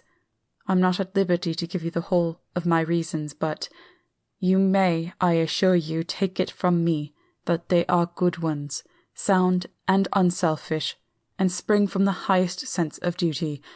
Could you look, sir, into my heart, you would approve to the full the sentiments which animate me. Nay, more, you would count me amongst the best and truest of your friends." Again he looked at us all keenly. I had a growing conviction that this sudden change of his entire intellectual method was but yet another form or phase of his madness, and so determined to let him go on a little longer, knowing from experience that he would, like all lunatics, give himself away in the end. Van Helsing was gazing at him with a look of utmost intensity, his bushy eyebrows almost meeting with the fixed concentration of his look. He said to Renfield, in a tone which did not surprise me at the time, but only when I thought of it afterwards, for it was as of one addressing an equal, "Can you not tell frankly your real reason for wishing to be free tonight? I will undertake that if you will satisfy even me, a stranger, without prejudice, and with the habit of keeping an open mind, Dr. Seward will give you, at his own risk and on his own responsibility, the privilege you seek." He shook his head sadly, and with a look of poignant regret on his face, the professor went on. "Come, sir, bethink yourself. You claim the privilege of reason in the highest degree, since you seek to impress us with your complete reasonableness. You do this, whose sanity we have reason to doubt, since you are not yet released from medical treatment for this very defect. If you will not help us in our efforts to choose the wisest course, how can we perform the duty which you yourself put upon us? Be wise and help us, and if we can, we shall aid you to achieve your wish." He still shook his head as he said, "Dr. Van Helsing, I have nothing to say.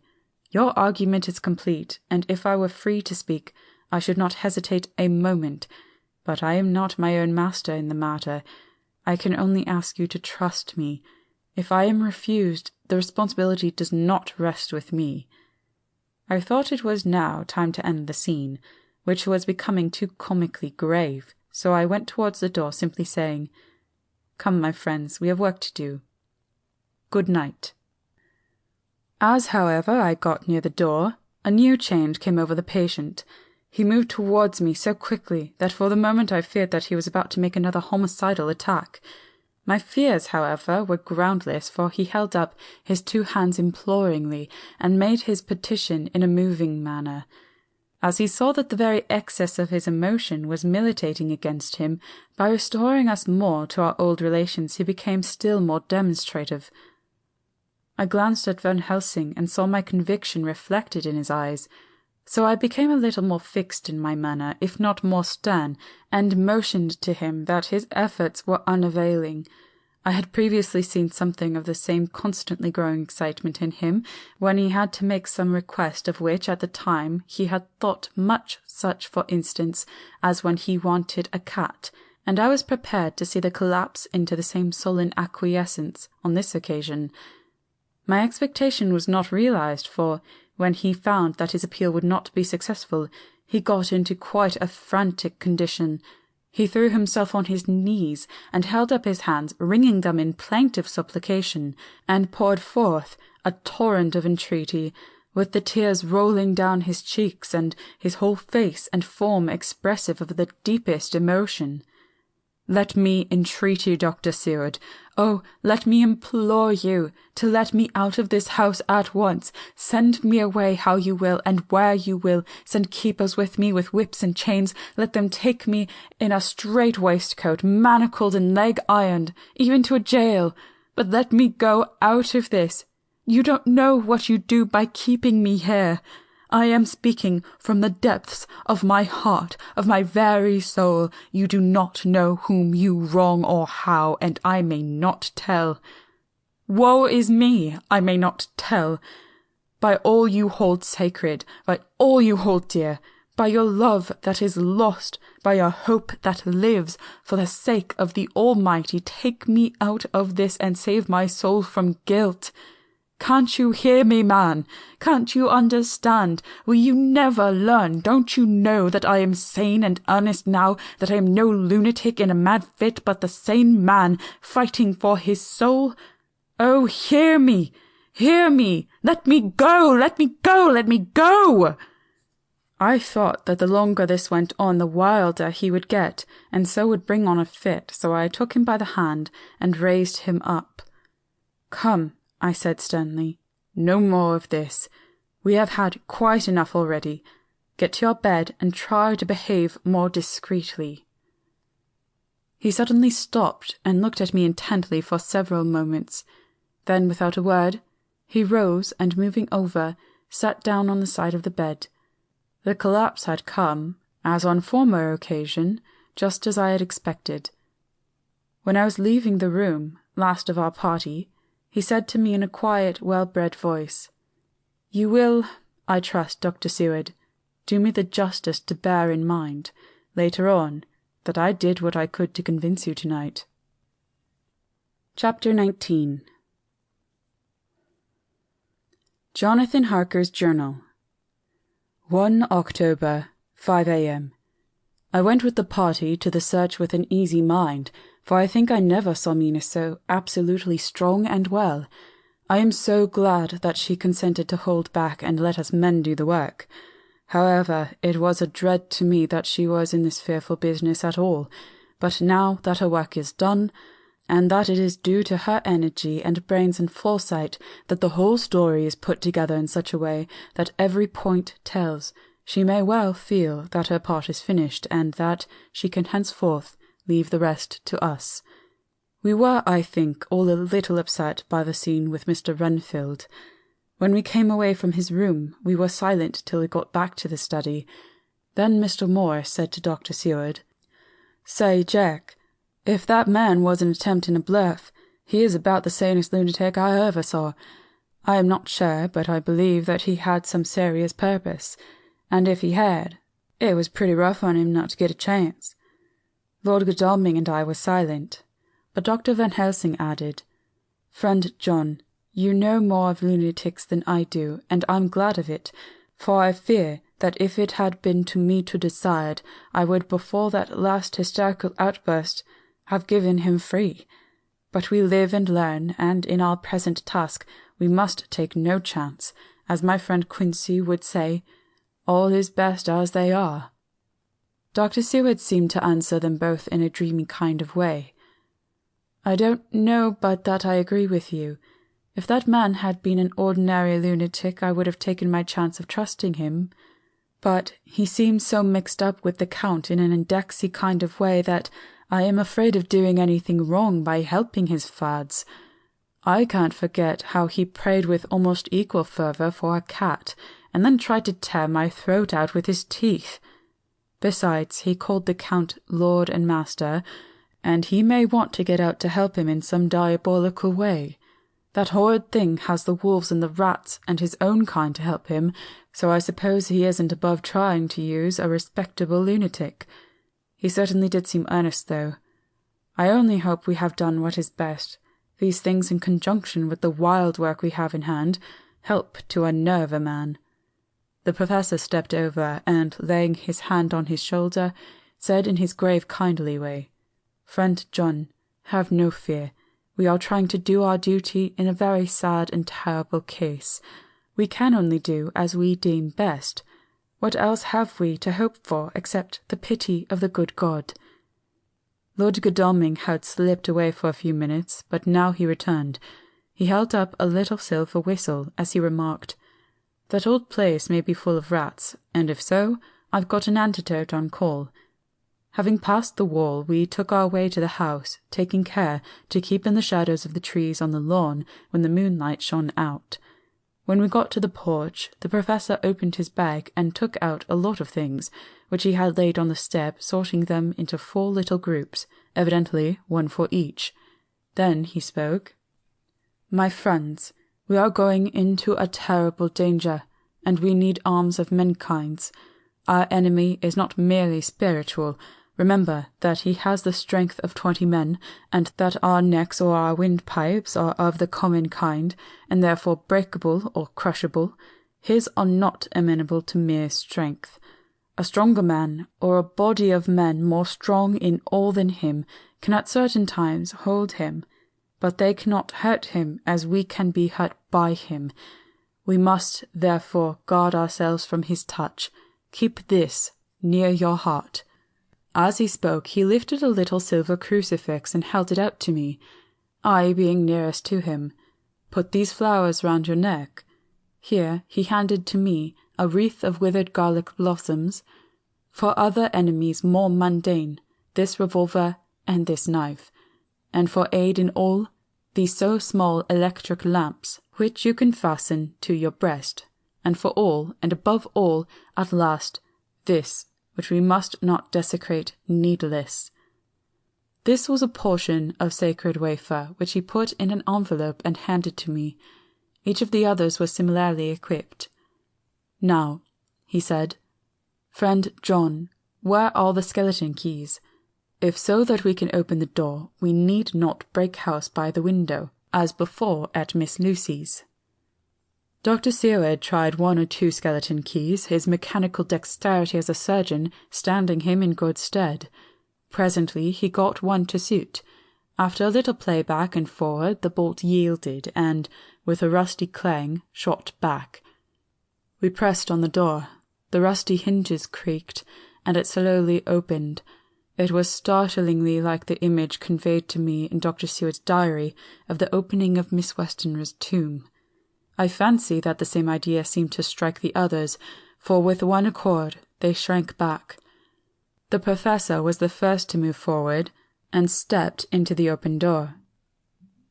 "In manus tuas, Domine," he said, crossing himself as he passed over the threshold. We closed the door behind us, lest when we should have lit our lamps we should possibly attract attention from the road. The professor carefully tried the lock, lest we might not be able to open it from within should we be in a hurry, making our exit. Then we all lit our lamps and proceeded on our search.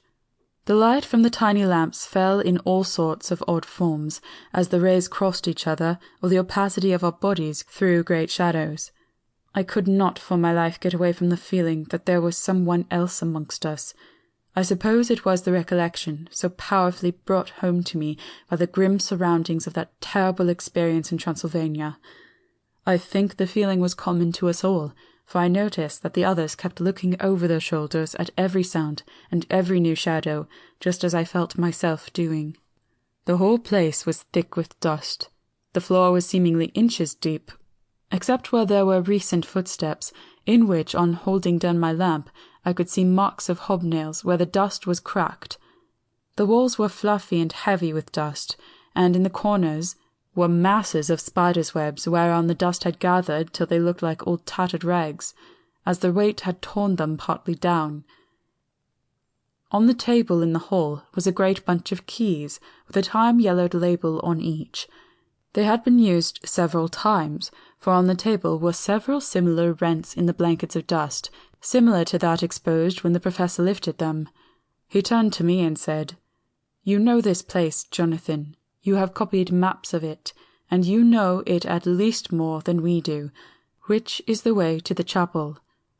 I had an idea of its direction, though on my former visit I had not been able to get admission to it, so I led the way, and after a few wrong turnings found myself opposite a low arched oaken door, ribbed with iron bands. "This is the spot," said the professor as he turned his lamp on a small map of the house, copied from the file of my original correspondence regarding the purchase. With a little trouble we found the key on the bunch and opened the door. We were prepared for some unpleasantness, for as we were opening the door, a faint, malodorous air seemed to exhale through the gaps, but none of us ever expected such an odour as we encountered. None of the others had met the Count at all at close quarters, and when I had seen him he was either in the fasting stage of his existence in rooms, or, when he was gloated with fresh blood, in a ruined building open to the air. But here the place was small and close, and the long disuse had made the air stagnant and foul. There was an earthy smell, as of some dry miasma, which came through the fouler air. But as to the odour itself, how shall I describe it? It was not alone that it was composed of all the ills of mortality and with the pungent, acrid smell of blood, but it seemed as though corruption had become itself corrupt. Faugh! It sickens me to think of it. Every breath exhaled by that monster seemed to have clung to the place and intensified its loathsomeness. Under ordinary circumstances such a stench would have brought our enterprise to an end, but this was no ordinary case, and the high and terrible purpose in which we were involved gave us a strength which rose above merely physical considerations. After the involuntary shrinking consequent on the first nauseous whiff, we one and all set about our work as though that loathsome place were a garden of roses. We made an accurate examination of the place, the professor saying as we began, "The first thing is to see how many of the boxes are left. We must then examine every hole and corner and cranny, and see if we cannot get some clue as to what has become of the rest." A glance was sufficient to show how many remained, for the great earth chests were bulky, and there was no mistaking them. There were only 29 left out of the 50. Once I got a fright for seeing Lord Godalming suddenly turn and look out of the vaulted door into the dark passage beyond. I looked too, and for an instant my heart stood still. Somewhere, looking out from the shadow, I seemed to see the highlights of the Count's evil face, the ridge of the nose, the red eyes, the red lips, the awful pallor. It was only for a moment, for, as Lord Godalming said, I thought I saw a face, but it was only the shadows, and resumed his inquiry. I turned my lamp in the direction and stepped into the passage. There was no sign of anyone, and as there were no corners, no doors, no aperture of any kind, but only the solid walls of the passage, there could be no hiding place, even for him. I took it that fear had helped imagination, and said nothing. A few minutes later I saw Morris step suddenly back from a corner which he was examining. We all followed his movement with our eyes, for undoubtedly some nervousness was growing on us, and we saw a whole mass of phosphorescence which twinkled like stars. We all instinctively drew back. The whole place was becoming alive with rats. For a moment or two we stood appalled, all save Lord Godalming, who was seemingly prepared for such an emergency. Rushing over to the great iron-bound oaken door which Dr. Seward had described from the outside, and which I had seen myself, he turned the key in the lock, drew the huge bolts, and swung the door open. Then, taking his little silver whistle from his pocket, he blew a low, shrill call. It was answered from behind Dr. Seward's house by the yelping of dogs, and after about a minute 3 terriers came dashing round the corner of the house. Unconsciously we had all moved towards the door, and as we moved I noticed that the dust had been much disturbed. The boxes which had been taken out had been brought this way. But even in the minute that had elapsed the number of rats had vastly increased. They seemed to swarm over the place all at once, till the lamplight, shining on their moving dark bodies and glittering baleful eyes, made the place look like a bank of earth set with fireflies. The dogs dashed on, but at the threshold suddenly stopped and snarled, and then, simultaneously lifting their noses, began to howl in a most lugubrious fashion. The rats were multiplying in thousands, and we moved out. Lord Godalming lifted one of the dogs, and carrying him in, placed him on the floor. The instant his feet touched the ground he seemed to recover his courage, and rushed at his natural enemies. They fled before him so fast that before he had shaken the life out of a score, the other dogs, who had by now been lifted in the same manner, had but small prey ere the whole mass had vanished. With their going it seemed as if some evil presence had departed, for the dogs frisked about and barked merrily as they made sudden darts at their prostrate foes, and turned them over and tossed them in the air with vicious shakes. We all seemed to find our spirits rise. Whether it was the purifying of the deadly atmosphere by the opening of the chapel door, or the relief which we experienced by finding ourselves in the open, I know not, but most certainly the shadow of dread seemed to slip from us like a robe, and the occasion of our coming lost something of its grim significance, though we did not slacken a whit in our resolution. We closed the outer door, and barred and locked it, and bringing the dogs with us, began our search of the house. We found nothing throughout except dust in extraordinary proportions, and all untouched save for my own footsteps when I had made my first visit. Never once did the dogs exhibit any symptom of uneasiness, and even when we returned to the chapel they frisked about as though they had been rabbit hunting in a summer wood. The morning was quickening in the east when we emerged from the front. Dr. Van Helsing had taken the key of the hall door from the bunch and locked the door in orthodox fashion, putting the key into his pocket when he had done. "So far," he said, "our night has been eminently successful. No harm has come to us such as I feared might be, and yet we have ascertained how many boxes are missing. More than all do I rejoice that this, our first, and perhaps our most difficult and dangerous, step has been accomplished without the bringing thereinto our most sweet Madame Mina, or troubling her waking or sleeping thoughts with sights and sounds and smells of horror which she might never forget. One lesson, too, we have learned, if it be allowable to argue a particulari, that the brute beasts which are to the Count's command are yet themselves not amenable to his spiritual power. For look, these rats that would come to his call, just as from his castle top he summoned the wolves to your going, and to that poor mother's cry, though they come to him, they run pell-mell from the so little dogs of my friend Arthur. We have other matters before us, other dangers, other fears, and that monster, he has not used his power over the brute world for the only or the last time. He has not used his power over the brute world for the only or the last time tonight. So be it that he has gone elsewhere. Good.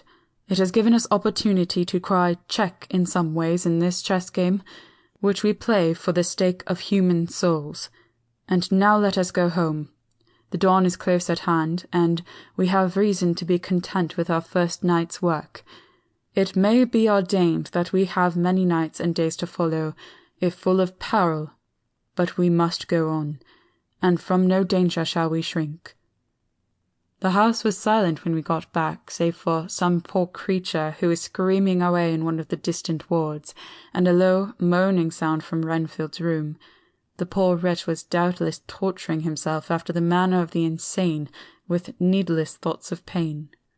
I came tiptoe into our own room, and found Mina asleep, breathing so softly that I had to put my ear down to hear it. She looks paler than usual. I hope the meeting tonight has not upset her.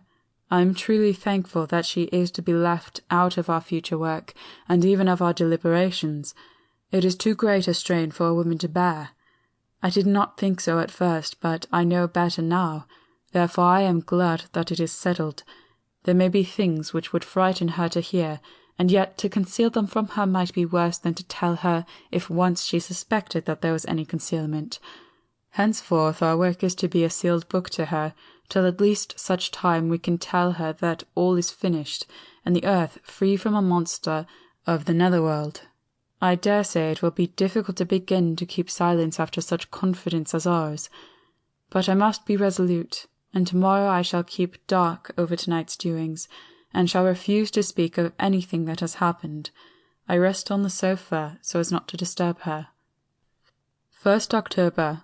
Later. I suppose it was natural that we should have all overslept ourselves, for the day was a busy one, and the night had no rest at all. Even Mina must have felt its exhaustion, for though I slept till the sun was high, I was awake before her, and had to call 2 or 3 times before she awoke. Indeed, she was so sound asleep that for a few seconds she did not recognize me, but looked at me with a sort of blank terror as one who has been waked out of a bad dream.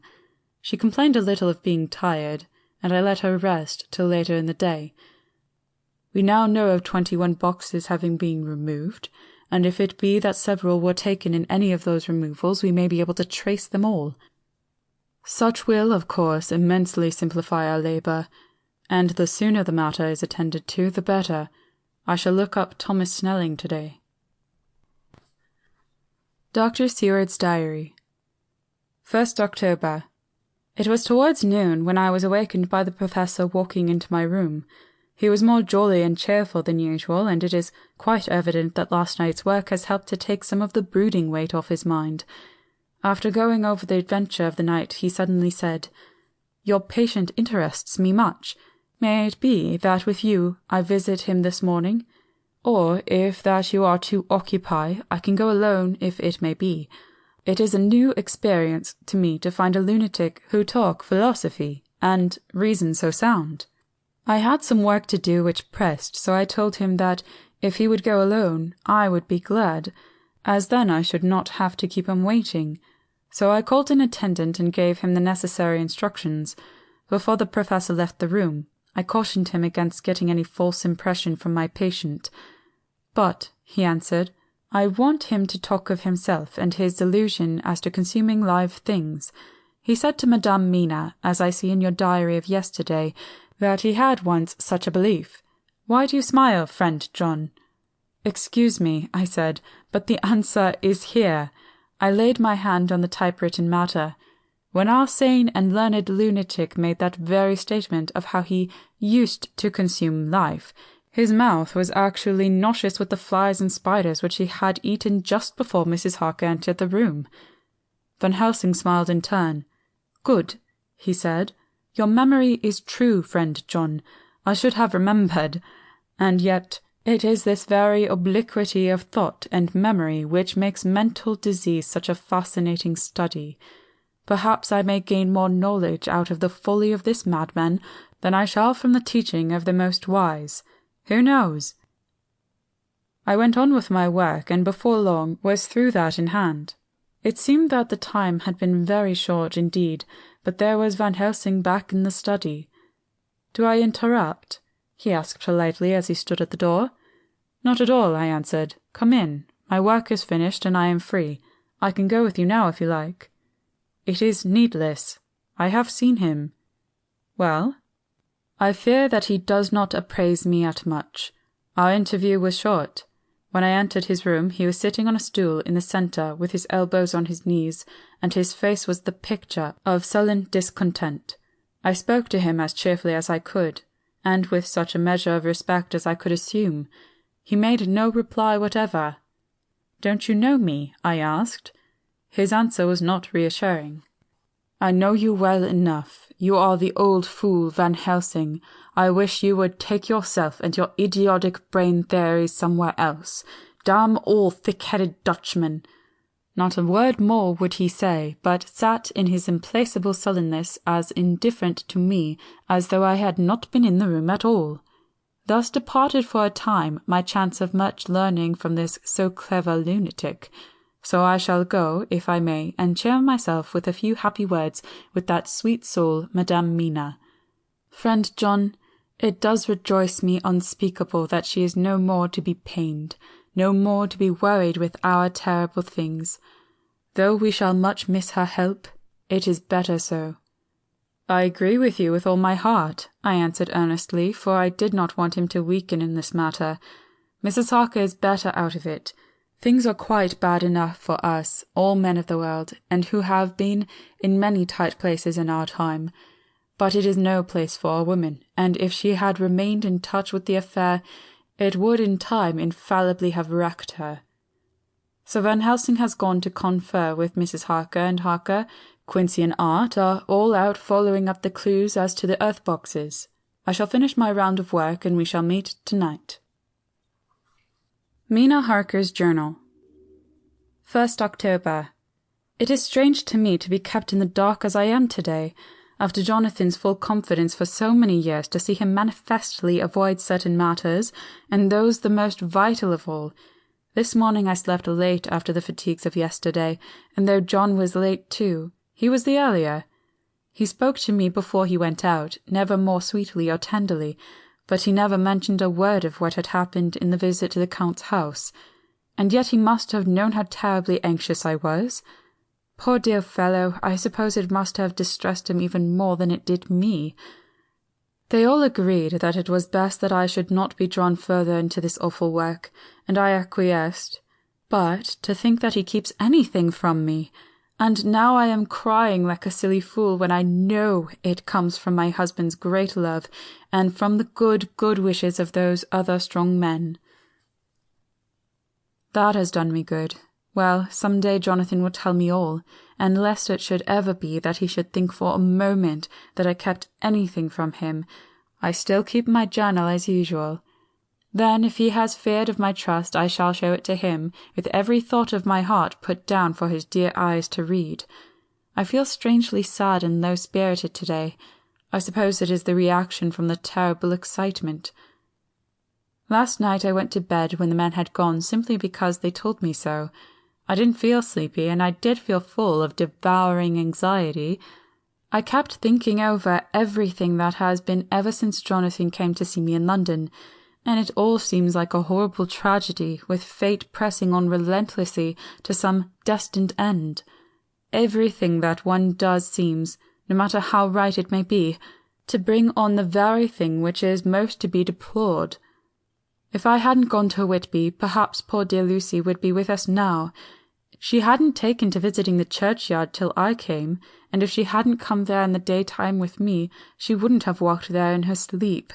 And if she hadn't gone there at night in the sleep, that monster couldn't have destroyed her as he did. Oh, why did I ever go to Whitby? There now, crying again. I wonder what has come over me today. I must hide it from Jonathan, for if he knew that I had been crying twice in one morning, I, who never cried on my own account, and whom he has never caused to shed a tear, the dear fellow would fret his heart out. I shall put a bold face on, and if I do feel weepy, he shall never see it. I suppose it is one of the lessons that we poor women have to learn. I can't quite remember how I fell asleep last night. I remember hearing the sudden barking of the dogs, and a lot of queer sounds like praying on the very tumultuous scale from Mr. Renfield's room, which is somewhere under this. And then there was silence over everything. Silence so profound that it startled me, and I got up and looked out of the window. All was dark and silent, the black shadows thrown by the moonlight seeming full of a silent mystery of their own. Not a thing seemed to be stirring, but all to be grim and fixed as death or fate, so that a thin streak of white mist, that crept with almost imperceptible slowness across the grass towards the house, seemed to have a sentience and a vitality of its own.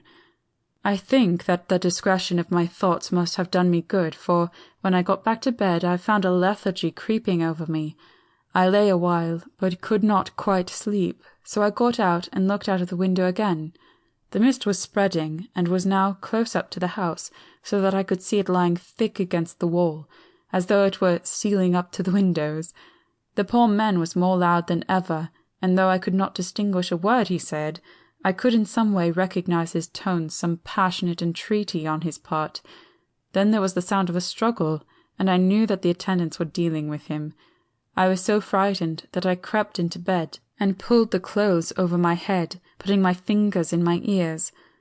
I was not then a bit sleepy, at least so I thought, but I must have fallen asleep, for, except my dreams, I do not remember anything until the morning, when Jonathan woke me. I think that it took me an effort and a little time to realize where I was, and that it was Jonathan who was bending over me. My dream was very peculiar, and was almost typical of the way that waking thoughts become merged in or continued in dreams. I thought that I was asleep, and waiting for Jonathan to come back. I was very anxious about him, and I was powerless to act. My feet and my hands and my brain were weighted so that nothing could proceed at the usual pace, so I slept uneasily and thought. Then it began to dawn upon me that the air was heavy and dank and cold. I put back the clothes from my face and found, to my surprise, that all was dim around. The gaslight which I had left lit for Jonathan, but turned down, came only like a tiny red spark through the fog, which had evidently grown thicker and poured into the room. Then it occurred to me that I had shut the window before I had come to bed. I would have got out to make certain on the point, but some leaden lethargy seemed to chain my limbs and even my will. I lay still and endured. That was all. I closed my eyes, but could still see through my eyelids. It is wonderful what tricks our dreams play on us and how conveniently we can imagine. The mist grew thicker and thicker, and I could see now how it came in, for I could see it like smoke, or with the white energy of boiling water, pouring in not through the window, but through the joinings of the door.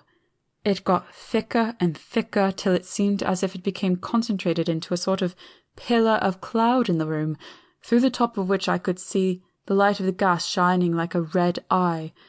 Things began to whirl through my brain just as the cloudy column was now whirling in the room, and through it all came the scriptural words, "A pillar of cloud by day and of fire by night." Was it indeed some spiritual guidance that was coming to me in my sleep?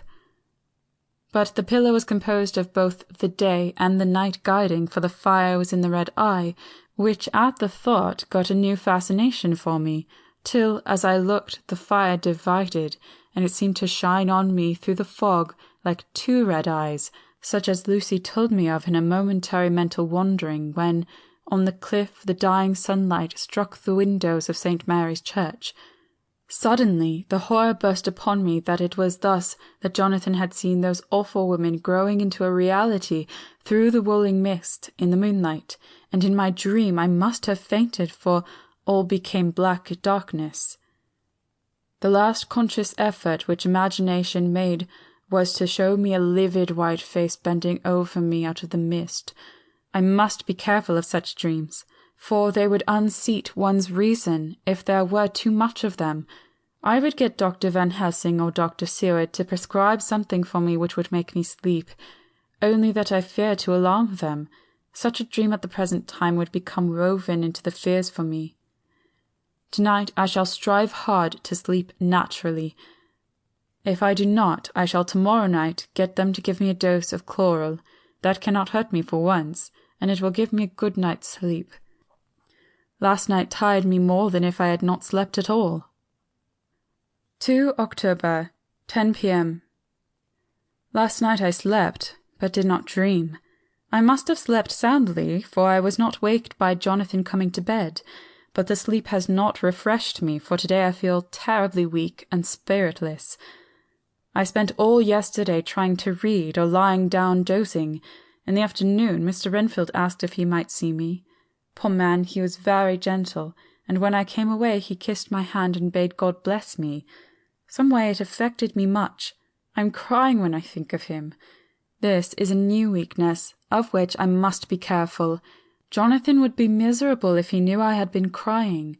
He and the others were out till dinner-time, and they all came in tired. I did what I could to brighten them up, and I suppose that the effort did me good, for I forgot how tired I was.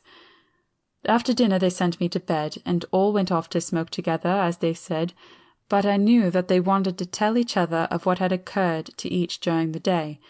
I could see from Jonathan's manner that he had something important to communicate. I was not so sleepy as I should have been, so before they went I asked Dr. Seward to give me a little opiate of some kind, as I had not slept well the night before. He very kindly made me up a sleeping draught, which he gave to me, telling me that it would do me no harm, as it was very mild. I have taken it, and am waiting for sleep, which still keeps aloof. I hope I have not done wrong, for as sleeps begin to flirt with me, a new fear comes, that I may have been foolish in thus depriving myself of the power of waking. I might want it. Here comes sleep. Good night. Chapter 20. Jonathan Harker's Journal. 1 October, evening. I found Thomas Snelling in his house at Bethnal Green, but unhappily he was not in a condition to remember anything. The very prospect of beer, which my expected coming had opened to him, had proved too much, and he had begun too early on his expected debauch. I learned, however, from his wife, who seemed a decent poor soul, that he was only the assistant to Smollett, who of the 2 mates was the responsible person. So off I drove to Walworth, and found Mr. Joseph Smollett at home, and in his shirt-sleeves, taking a late tea out of a saucer. He is a decent, intelligent fellow, distinctly a good, reliable type of workman, with a headpiece of his own. He remembered all about the incident of the boxes, and from a wonderful dog's-eared notebook, which he produced from some mysterious receptacle about the seat of his trousers, and which had hieroglyphical entries in the thick, half-obliterated pencil, he gave me the destinations of the boxes. There were, he said, 6 in the cartload which he took from Carfax, and left at 197 Chicksand Street, Mile End, Newtown, and another 6 which he deposited at Jamaica Lane, Bermondsey. If then the Count meant to scatter these ghastly refuges of his over London, these places were chosen as the first of delivery, so that later he might distribute more fully. The systematic manner in which this was done made me think that he could not mean to confine himself to 2 sides of London. He was now fixed on the far east of the northern shore, on the east of the southern shore, and on the south. The north and west were surely never meant to be left out of his diabolical scheme, let alone the city itself in the very heart of fashionable London in the south-west and west. I went back to Smollett and asked him if he could tell us if any other boxes had been taken from Carfax. He replied, "Well, governor, you've treated me very handsome.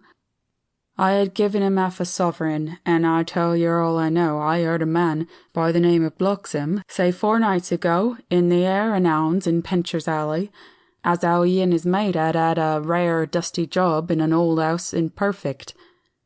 There ain't a many of such jobs as this here, and I'm thinking that maybe Sam Bloxham could tell you summat." I asked if he could tell me where to find him. I told him that if he could get me the address, it would be worth another half-sovereign to him. So he gulped down the rest of his tea and stood up, saying that he was going to begin the search then and there. At the door he stopped and said, "Look here, governor, there ain't no sense in me a keeping you here. I may find Sam soon or I mayn't, but anyhow he ain't like to be in a way to tell ye much tonight. Sam is a rare one when he starts on the booze. If you can give me an envelope with a stamp on it, and put your address on it, I'll find out where Sam is to be found and post it to you tonight.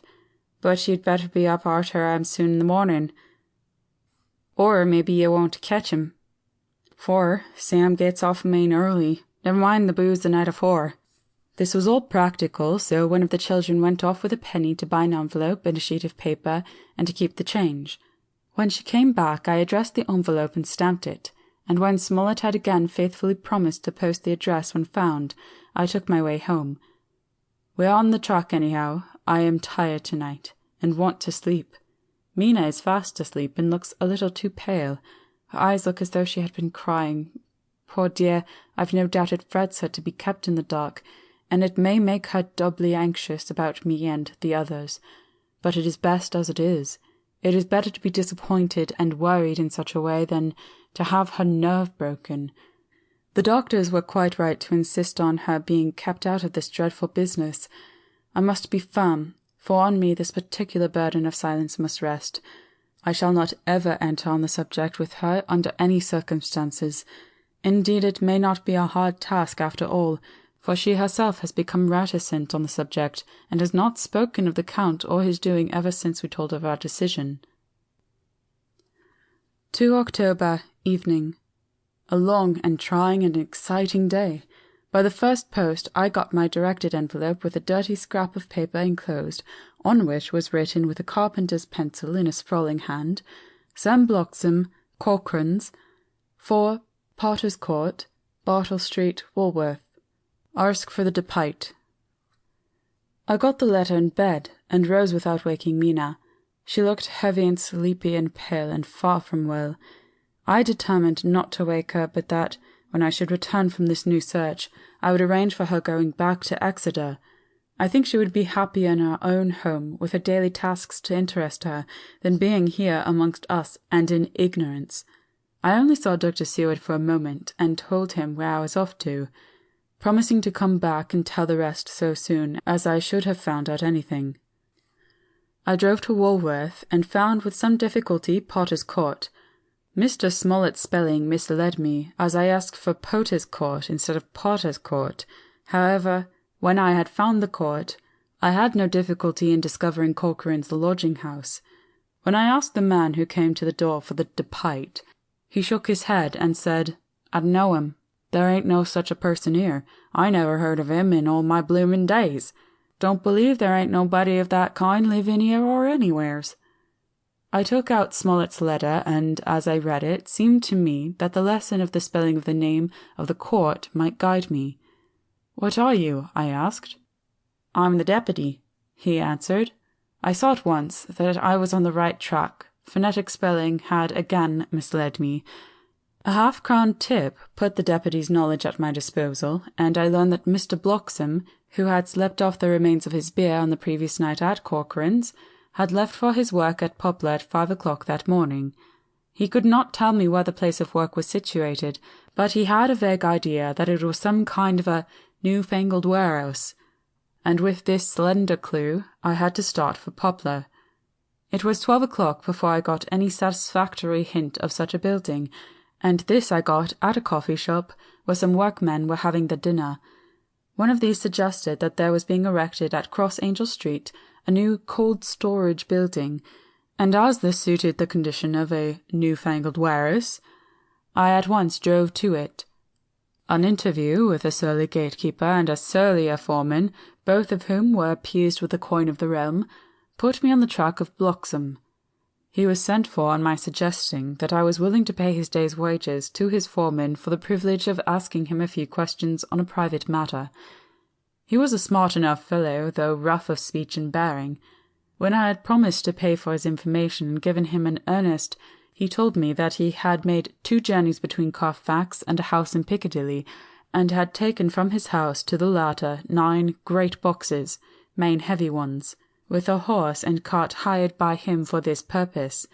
I asked him if he could tell me the number of the house in Piccadilly, to which he replied, Well, governor, I forgets the number, but it was only a few doors from a big white church or something of that kind, but it was only a few doors down from a big white church or something of the kind, not long built.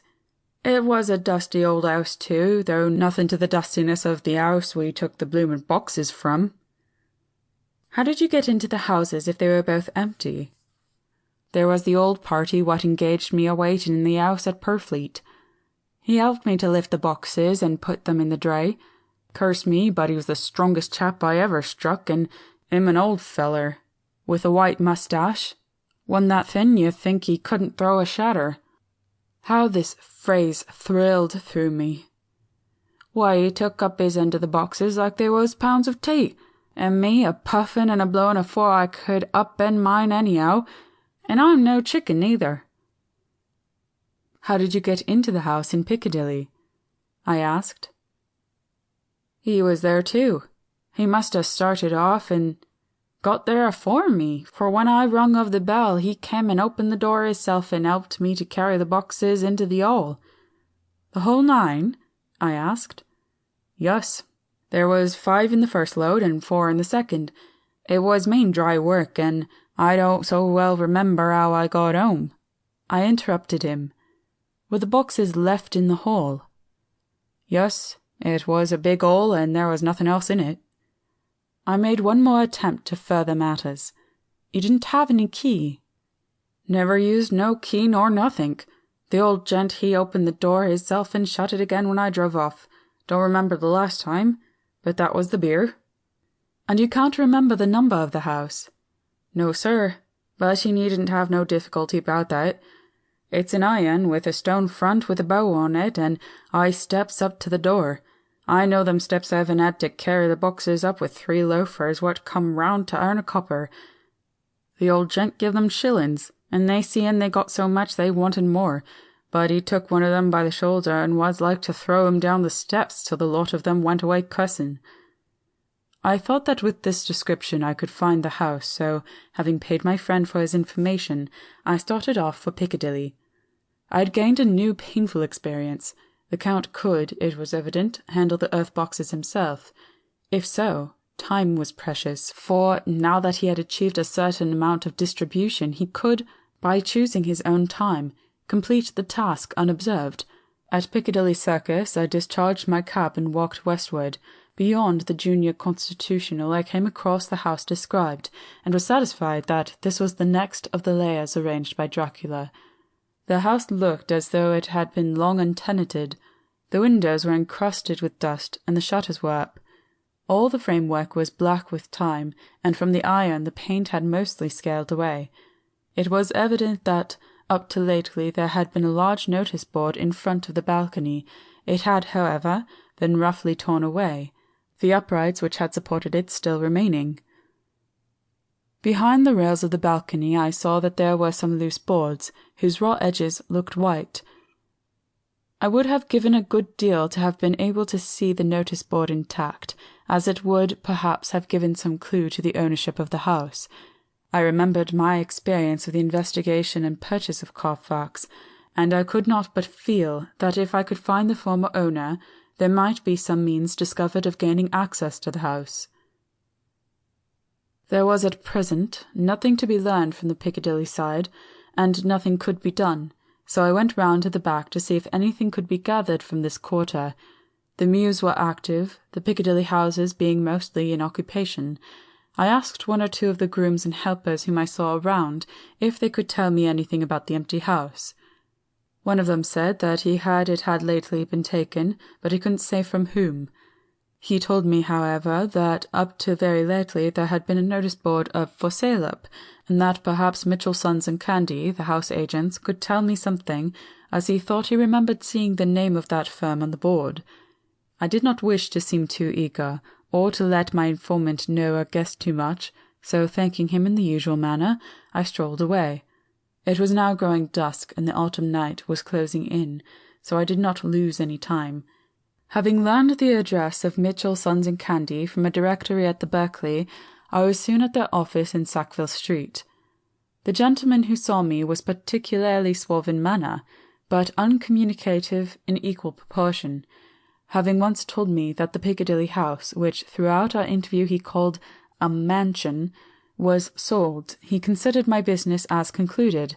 When I asked who had purchased it, he opened his eyes a thought wider and paused for a few seconds before replying. "It is sold, sir." "Pardon me," I said with equal politeness, "but I have a special reason for wishing to know who purchased it." Again he paused longer and raised his eyebrows still more. "It is sold, sir," was again his laconic reply. "Surely," I said, "you do not mind letting me know so much?" "But I do mind," he answered. "The affairs of their clients are absolutely safe in the hands of Mitchell, Sons and Candy." This was manifestly a prig of the first water, and there was no use arguing with him. I thought I had best meet him on his own ground, so I said, "Your clients, sir, are happy in having so resolute a guardian of their confidence. I am myself a professional man." Here I handed him my card. In this instant I am not prompted by curiosity. I act on the part of Lord Godalming, who wishes to know something of the property which was, he understood, lately for sale. These words put a different complexion on affairs. He said, "I would like to oblige you if I could, Mr. Harker, and especially would like to oblige his lordship. We once carried out a small matter of renting some chambers for him when he was the Honourable Arthur Holmwood.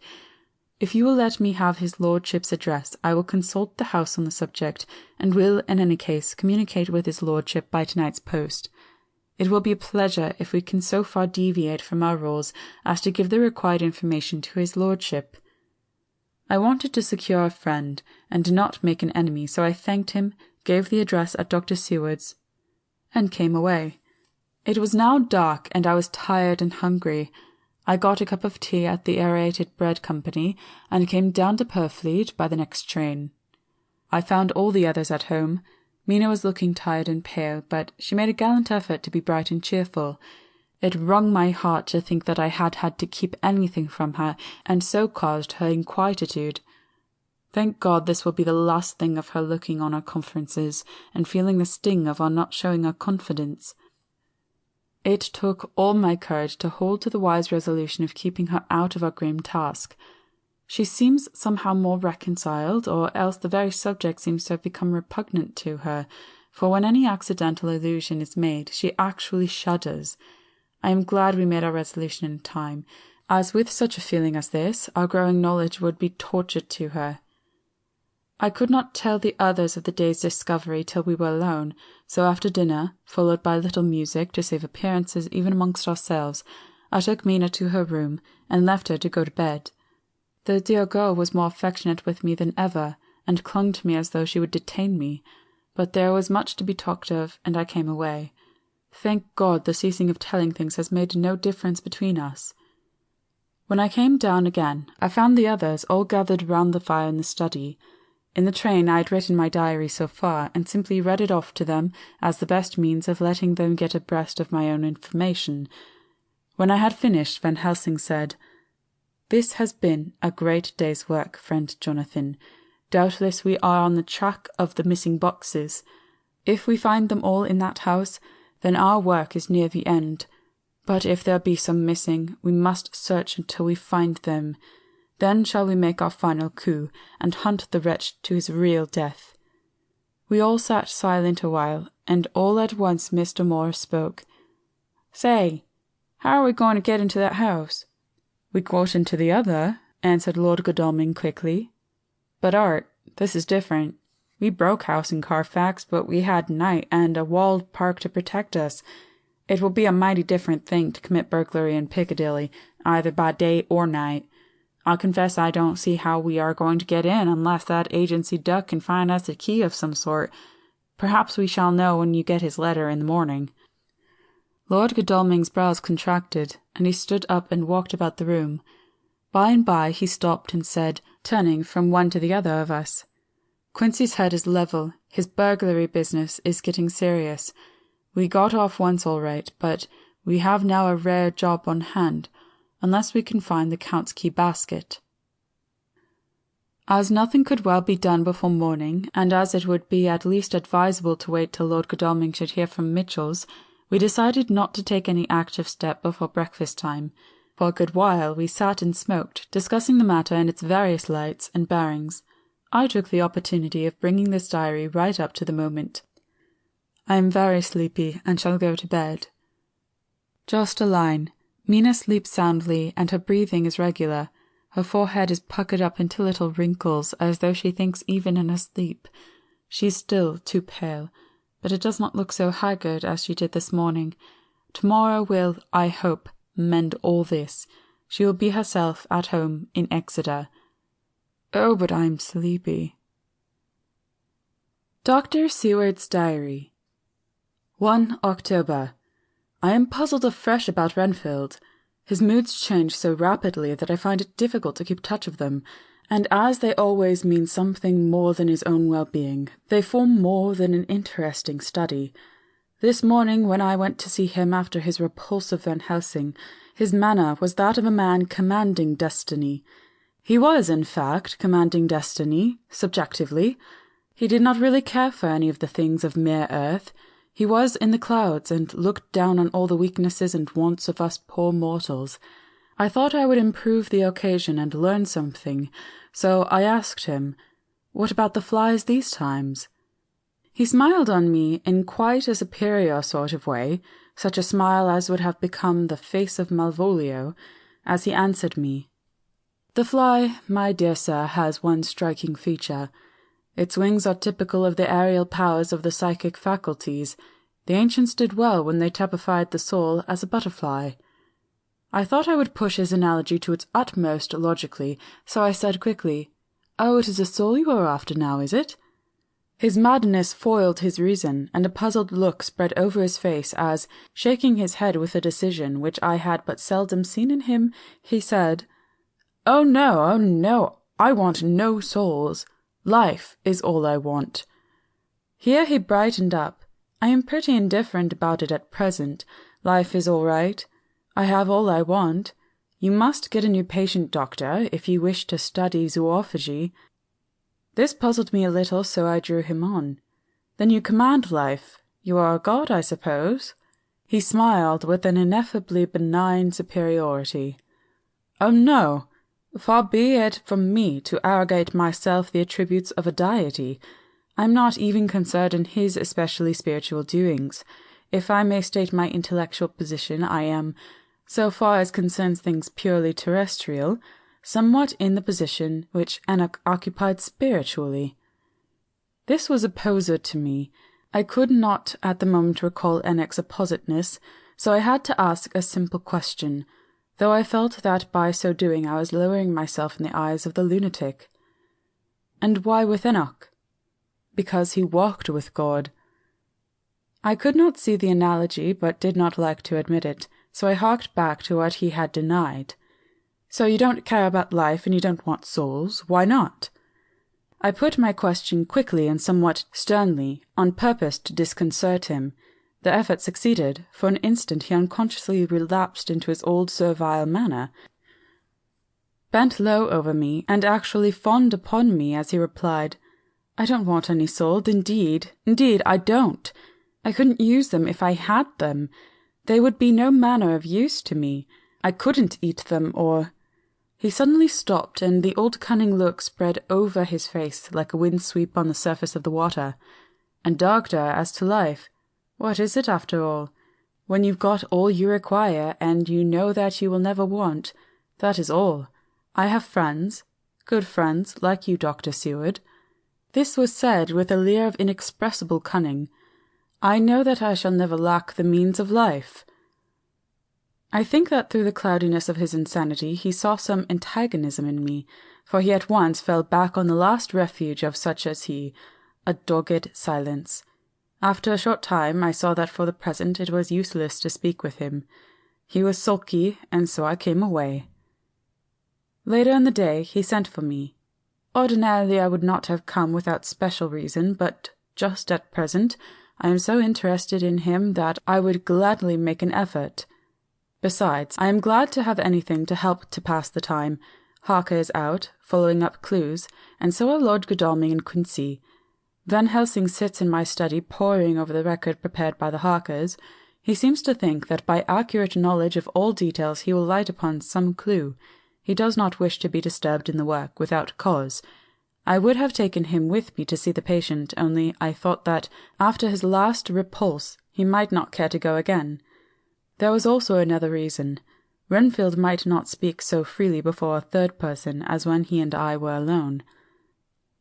I found him sitting out in the middle of the floor on his stool, a pose which is generally indicative of some mental energy on his part. When I came in, he said at once, as though the question had been waiting on his lips, "What about souls?" It was evident that my surmise had been correct. Unconscious cerebration was doing its work, even with the lunatic. I determined to have the matter out. "What about them yourself?" I asked. He did not reply for a moment, but looked all round him and up and down, as though he expected to find some inspiration for an answer. "I don't want any souls," he said in a feeble, apologetic way. The matter seemed preying on his mind, and so I determined to use it. To be cruel only to be kind, so I said, "You like life, you want life." "Oh, yes, but that is all right, you needn't worry about that." "But," I said, "how are we to get the life without getting the soul also?" This seemed to puzzle him, so I followed it up. "A nice time you'll have some time when you're flying out there, with the souls of 1,000 flies and spiders and birds and cats buzzing and twittering and meowing all round you. You've got their lives, you know, and you must put up with their souls." Something seemed to affect his imagination, for he put his fingers to his ears and shut his eyes, screwing them up tightly just as a small boy does when his face is being soaped. There was something pathetic in it that touched me. It also gave me a lesson, for it seemed that before me was a child, only a child, though the features were worn and the stubble in the jaws was white. It was evident that he was undergoing some process of mental disturbance, and, knowing how his past moods had interpreted things seemingly foreign to himself, I thought I would enter into his mind as well as I could and go with him. The first step was to restore confidence, so I asked him, speaking pretty loud so that he would hear me through his closed ears, "Would you like some sugar to get your flies round again?" He seemed to wake up all at once and shook his head. With a laugh he replied, "Not much. Flies are poor things after all." After a pause he added, "But I don't want their souls buzzing round me all the same." "Or spiders," I went on. "Blow spiders! What's the use of spiders? There isn't anything in them to eat or—" He stopped suddenly, as though reminded of a forbidden topic. So, I thought to myself. This is the second time he has suddenly stopped at the word drink. What does it mean? Renfield seemed himself aware of having made a lapse, for he hurried on, as though to distract my attention from it. "I don't take any stock at all in such matters. Rats and mice and such small deer, as Shakespeare has it. Chicken feet of the larder, they might be called. I'm past all that sort of nonsense. You might as well ask a man to eat molecules with a pair of chopsticks as to try to interest me about the lesser carnivora, when I know what is before me." "I see," I said. "You want big things that you can make your teeth meet in. How would you like to breakfast on elephant?" "What ridiculous nonsense you are talking!" He was getting too wide awake, so I thought I would press him hard. "I wonder," I said reflectively, "what an elephant's soul is like." The effect I desired was obtained, for he at once fell from his high horse and became a child again. "I don't want an elephant's soul, or any soul at all," he said. For a few moments he sat despondently. Suddenly he jumped to his feet, with his eyes blazing and all the signs of intense cerebral excitement. "To hell with you and your souls," he shouted. "Why do you plague me about souls? Haven't I got enough to worry and pain and distract me already, without thinking of souls?" He looked so hostile that I thought he was in for another homicidal fit, so I blew my whistle. The instant, however, that I did so, he became calm, and said apologetically, "Forgive me, Doctor. I forgot myself. You do not need any help. I am so worried in my mind that I am apt to be irritable. If you only knew the problem I have to face, and that I am working out, you would pity and tolerate and pardon me. Pray do not put me in a strait waistcoat. I want to think, and I cannot think freely when my body is confined. I am sure you will understand." He had evidently self-control, so when the attendants came, I told them not to mind, and they withdrew. Renfield watched them go. When the door was closed, he said, with considerable dignity and sweetness, "Dr. Seward, you have been very considerate towards me. Believe me that I am very, very grateful to you." I thought it well to leave him in his mood, and so I came away. There is certainly something to ponder over this man's state. Several points seem to make that the American interviewer calls a story, if one could only get them in proper order. Here they are. Will not mention drinking. Fears the thought of being burdened with the soul of anything. Has no dread of wanting life in the future. Despises the meaner forms of life altogether, though he dreads being haunted by their souls. Logically, all these things point one way.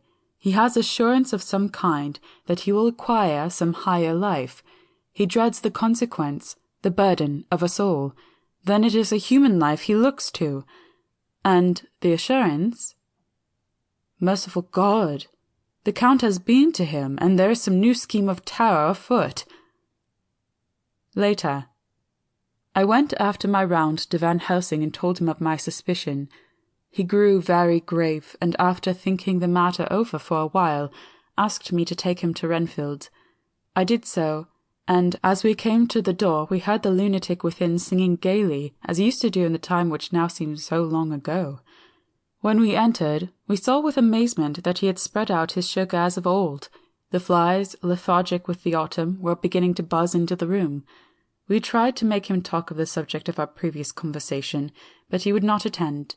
He went on with his singing, just as though we had not been present. He had got a scrap of paper and was folding it into a notebook. We had to come away as ignorant as we went in. He is a curious case indeed. We must watch him tonight. Letter. Mitchell, Sons and Candy to Lord Godalming. 1st October. My lord, we are at all times only too happy to meet your wishes. We beg, with regard to the desire of your lordship expressed by Mr. Harker on your behalf, to supply the following information concerning the sale and purchase of No. 347 Piccadilly. The original vendors are the executors of the late Mr. Archibald Winter Suffield. The purchaser is a foreign nobleman, Count de Ville, who effected the purchase, himself paying the purchase money in notes over the counter, if your lordship will pardon us using so vulgar an expression. Beyond this, we know nothing whatever of him.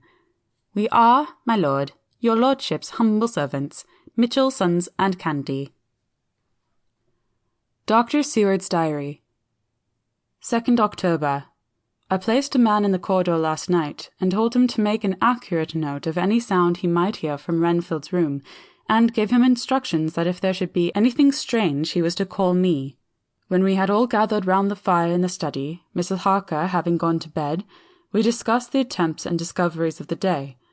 Harker was the only one who had any result, and we are in great hopes that his clue may be an important one. Before going to bed, I went round to the patient's room and looked in through the observation trap. He was sleeping soundly, and his heart rose and fell with regular respiration.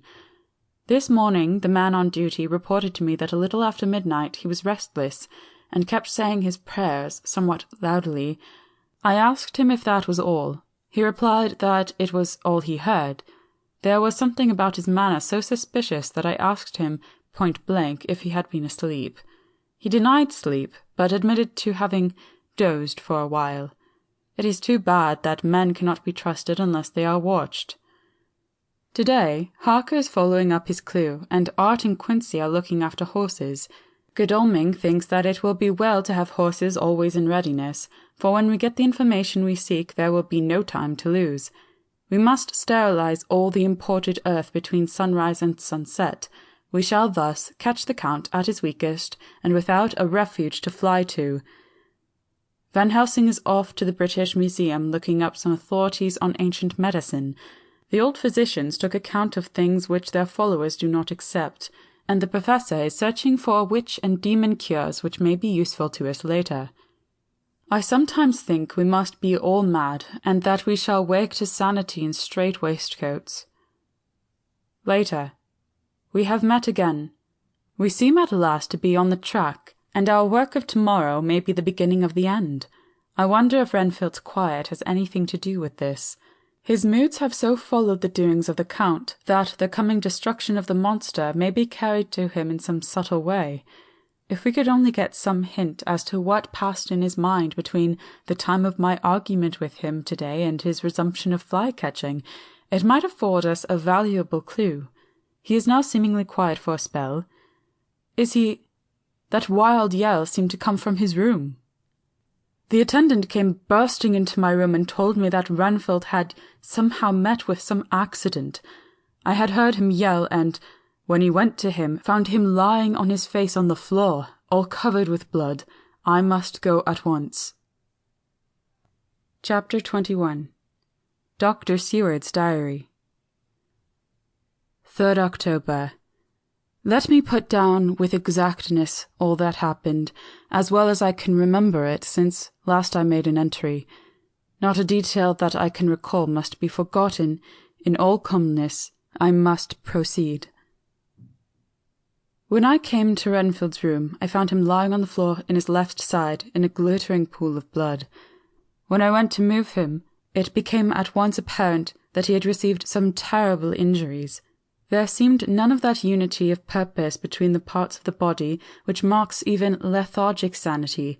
As the face was exposed, I could see that it was horribly bruised, as though it had been beaten against the floor. Indeed, it was from the face wounds that the pool of blood originated. The attendant who was kneeling beside the body said to me as we turned him over, "I think, sir, his back is broken. See, both his right arm and leg and the whole side of his face are paralyzed." How such a thing could have happened puzzled the attendant beyond measure. He seemed quite bewildered, and his brows were gathered in as he said, "I can't understand the two things. He could mark his face like that by beating his own head on the floor. I saw a young woman do it once at the Eversfield Asylum before anyone could lay hands on her. And I suppose he might have broke his neck by falling out of bed if he got in an awkward kink. But for the life of me I can't imagine how the two things occurred. If his back was broke, he couldn't beat his head, and if his face was like that before the fall out of bed, there would be marks of it." I said to him, "Go to Dr. Van Helsing and ask him kindly to come here at once. I want him without an instant's delay."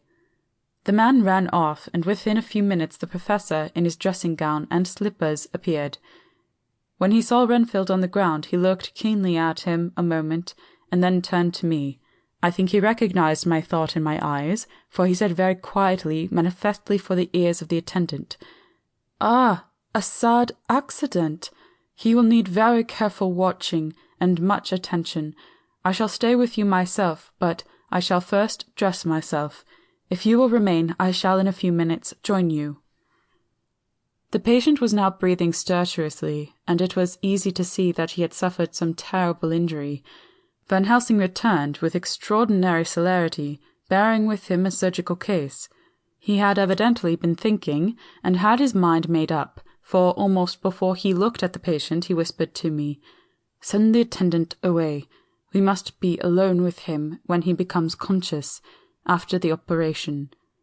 So I said, "I think that will do now, Simmons. We have done all that we can at present. You had better go your round, and Dr. Van Helsing will operate. Let me know instantly if there be anything unusual anywhere." The man withdrew, and we went into a strict examination of the patient. The wounds of the face were superficial. The real injury was a depressed fracture of the skull extending right up through the motor area. The Professor thought a moment and said, "We must reduce the pressure and get back to normal conditions as far as can be. The rapidity of the suffusion shows the terrible nature of his injury. The whole motor area seems affected. The suffusion of the brain will increase quickly, so we must trephine at once, or it may be too late." As he was speaking, there was a soft tapping at the door. I went over and opened it, and found in the corridor without Arthur and Quincy in pyjamas and slippers. The former spoke. I heard your man call up Dr. Van Helsing and tell him of an accident, so I woke Quincy, or rather called for him as he was not asleep. Things are moving too quickly and too strangely for sound sleep for any of us these times. I've been thinking that tomorrow night we'll not see things as they have been. We'll have to look back, and forward a little more than we have done. May we come in?" I nodded and held the door open till they had entered, then I closed it again. When Quincy saw the attitude and state of the patient, and noted the horrible pool on the floor, he said softly, "My God! What has happened to him? Poor devil." I told him briefly, and added that we expected he would recover consciousness after the operation, for a short time at all events. He went at once and sat down on the edge of the bed, with Godalming beside him. We all watched in patience. "We shall wait," said Van Helsing, "just long enough to fix the best spot for trephining, so that we may most quickly and perfectly remove the blood clot, for it is evident that the hemorrhage is increasing." The minutes during which we waited passed with fearful slowness. I had a horrible sinking in my heart, and from Van Helsing's face I gathered that he felt some fear or apprehension as to what was to come. I dreaded the words that Renfield might speak. I was positively afraid to think, but the conviction of what was coming was on me, as I have read of men who have heard the death watch. The poor man's breathing came in uncertain gasps. Each instant he seemed as though he would open his eyes and speak, and then would follow a prolonged stertorous breath, and he would relapse into a more fixed insensibility. Inured as I was to sick beds and death, this suspense grew and grew upon me, and could almost hear the beating of my own heart, and the blood surging through my temple sounded like blows from a hammer. The silence finally became agonizing. I looked at my companions one after another, and saw from their flushed faces and damp brows that they were enduring equal torture. There was a nervous suspense over us all, as though overhead some dread bell would peal out powerfully when we should least expect it. At last there came a time when it was evident that the patient was sinking fast. He might die at any moment. I looked up at the professor and caught his eyes fixed on mine. His face was sternly set as he spoke. "There is no time to lose. His words may be worth many lives. I have been thinking so as I stood here. It may be that there is a soul at stake. We shall operate just above the ear." Without another word he made the operation. For a few moments the breathing continued to be stertorous. Then there came a breath so prolonged that it seemed as though it would tear open his chest. Suddenly his eyes opened and became fixed in a wild, helpless stare. This was continued for a few moments, then it softened into a glad surprise, and from the lips came a sigh of relief. He moved convulsively, and as he did so, said, "I'll be quiet, doctor. Tell them to take off the strait-waistcoat. I had a terrible dream, and it has left me so weak that I cannot move. What's wrong with my face? It feels all swollen, and it smarts dreadfully." He tried to turn his head, but even with the effort his eyes seemed to grow glassy again, so I gently put it back. Then Van Helsing said in a quiet, grave tone, "Tell us your dream, Mr. Renfield." As he heard the voice, his face brightened. Through its mutilation, he said, "That is Dr. Van Helsing. How good it is of you to be here. Give me some water, my lips are dry, and I shall try to tell you. I dreamed—" He stopped and seemed fainting. I called quietly to Quincy, "The brandy, it is in my study, quick." He flew and returned with a glass, the decanter of brandy and a carafe of water. We moistened the parched lips, and the patient quickly revived. It seemed, however, that his poor injured brain had been working in the interval, for when he was quite conscious, he looked at me piercingly with an agonized confusion which I shall never forget, and said, "I must not deceive myself. It was no dream, but all a grim reality." Then his eyes roved around the room. As they caught sight of the two figures sitting patiently on the edge of the bed, he went on, "If I were not sure already, I would know from them. For an instant his eyes closed, not with pain or sleep, but voluntarily, as though he were bringing all his faculties to bear. When he opened them, he said, hurriedly, and with more energy than he had yet displayed, "Quick, doctor, quick! I am dying. I feel that I have but a few minutes, and then I must go back to death. Or worse. Wet my lips with brandy again. I have something I must say before I die, or before my poor crushed brain dies anyhow. Thank you. It was that night after you left me when I implored you to let me go away. I couldn't speak then, for I felt my tongue was tied, but I was as sane then, except in that way, as I am now. I was in an agony of despair for a long time after you left me. It seemed hours. Then there came a sudden peace to me. My brain seemed to become cool again, and I realized where I was. I heard the dogs bark behind our house, but not where he was." As he spoke, Van Helsing's eyes never blinked, but his hand came out and met mine and gripped it hard. He did not, however, betray himself.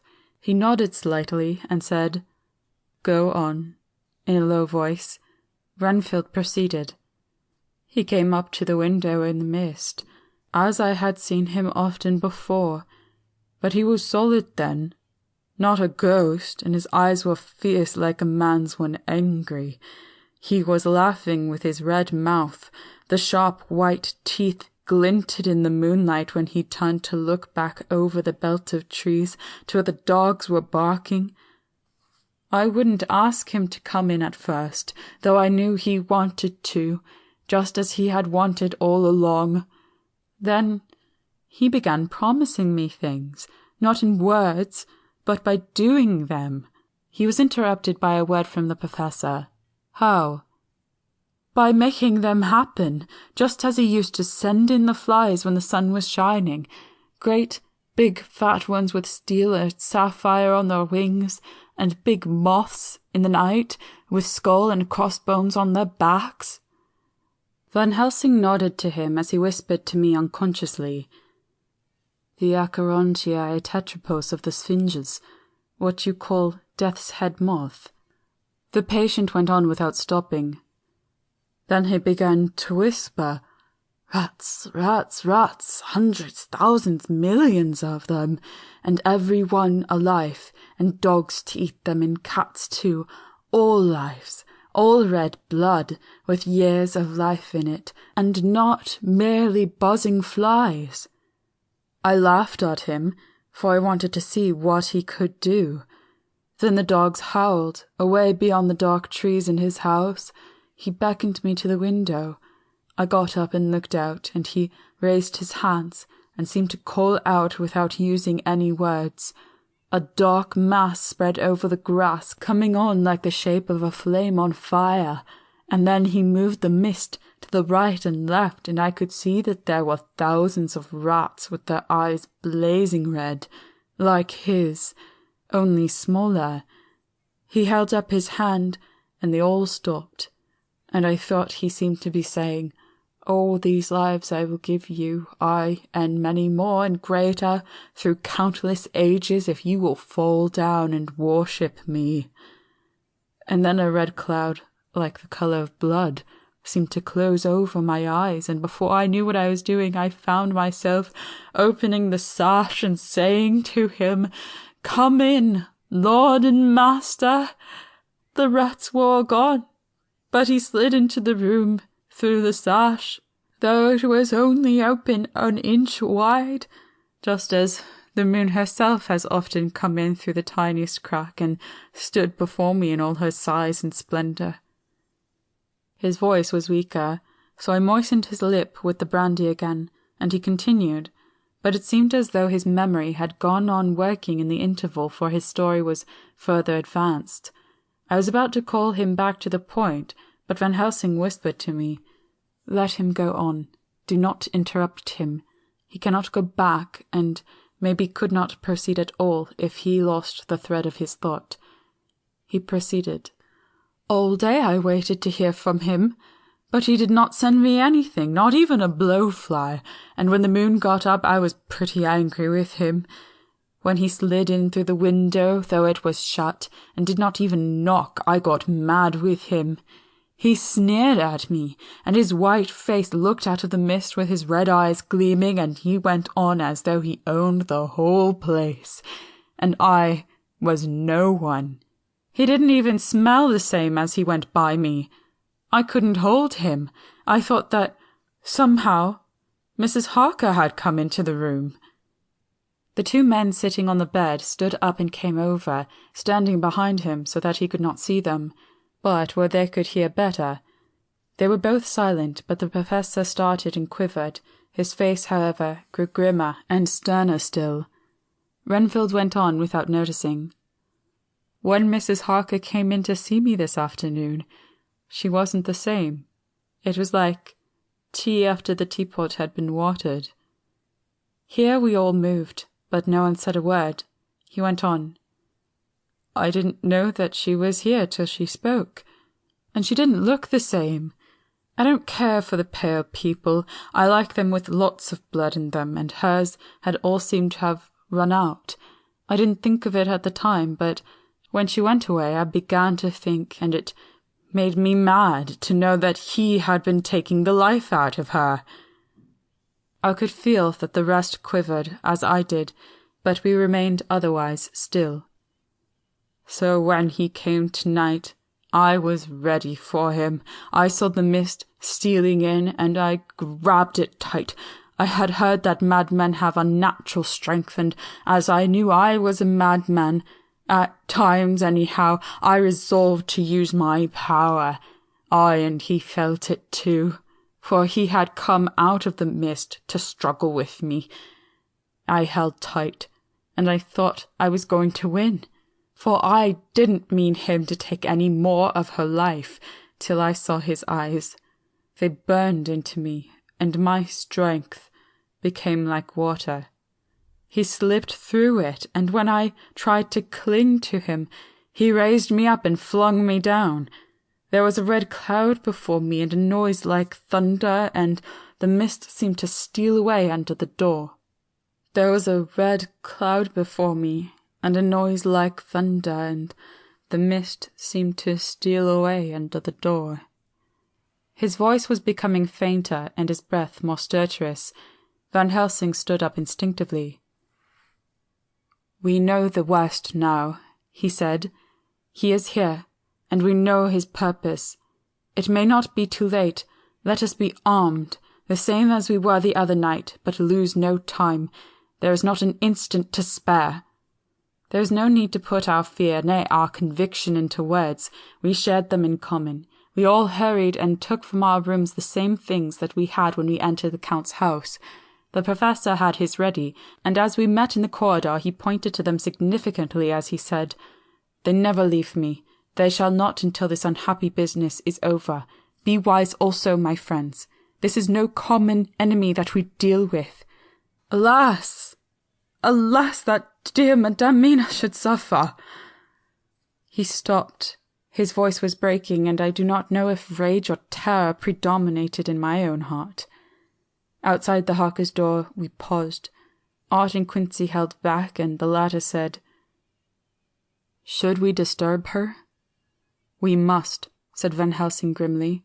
If the door be locked, I shall break it in. May it not frighten her terribly. It is unusual to break into a lady's room. Van Helsing said solemnly, You are always right, but this is life and death. All chambers are alike to the doctor, and even were they not, they are all as one to me tonight. Friend John, when I turn the handle, if the door does not open, do you put your shoulder down and shove. And you too, my friends. Now! He turned the handle as he spoke, but the door did not yield. We threw ourselves against it. With a crash it burst open, and we almost fell headlong into the room. The professor did actually fall, and I saw across him as he gathered himself up from hands and knees. What I saw appalled me.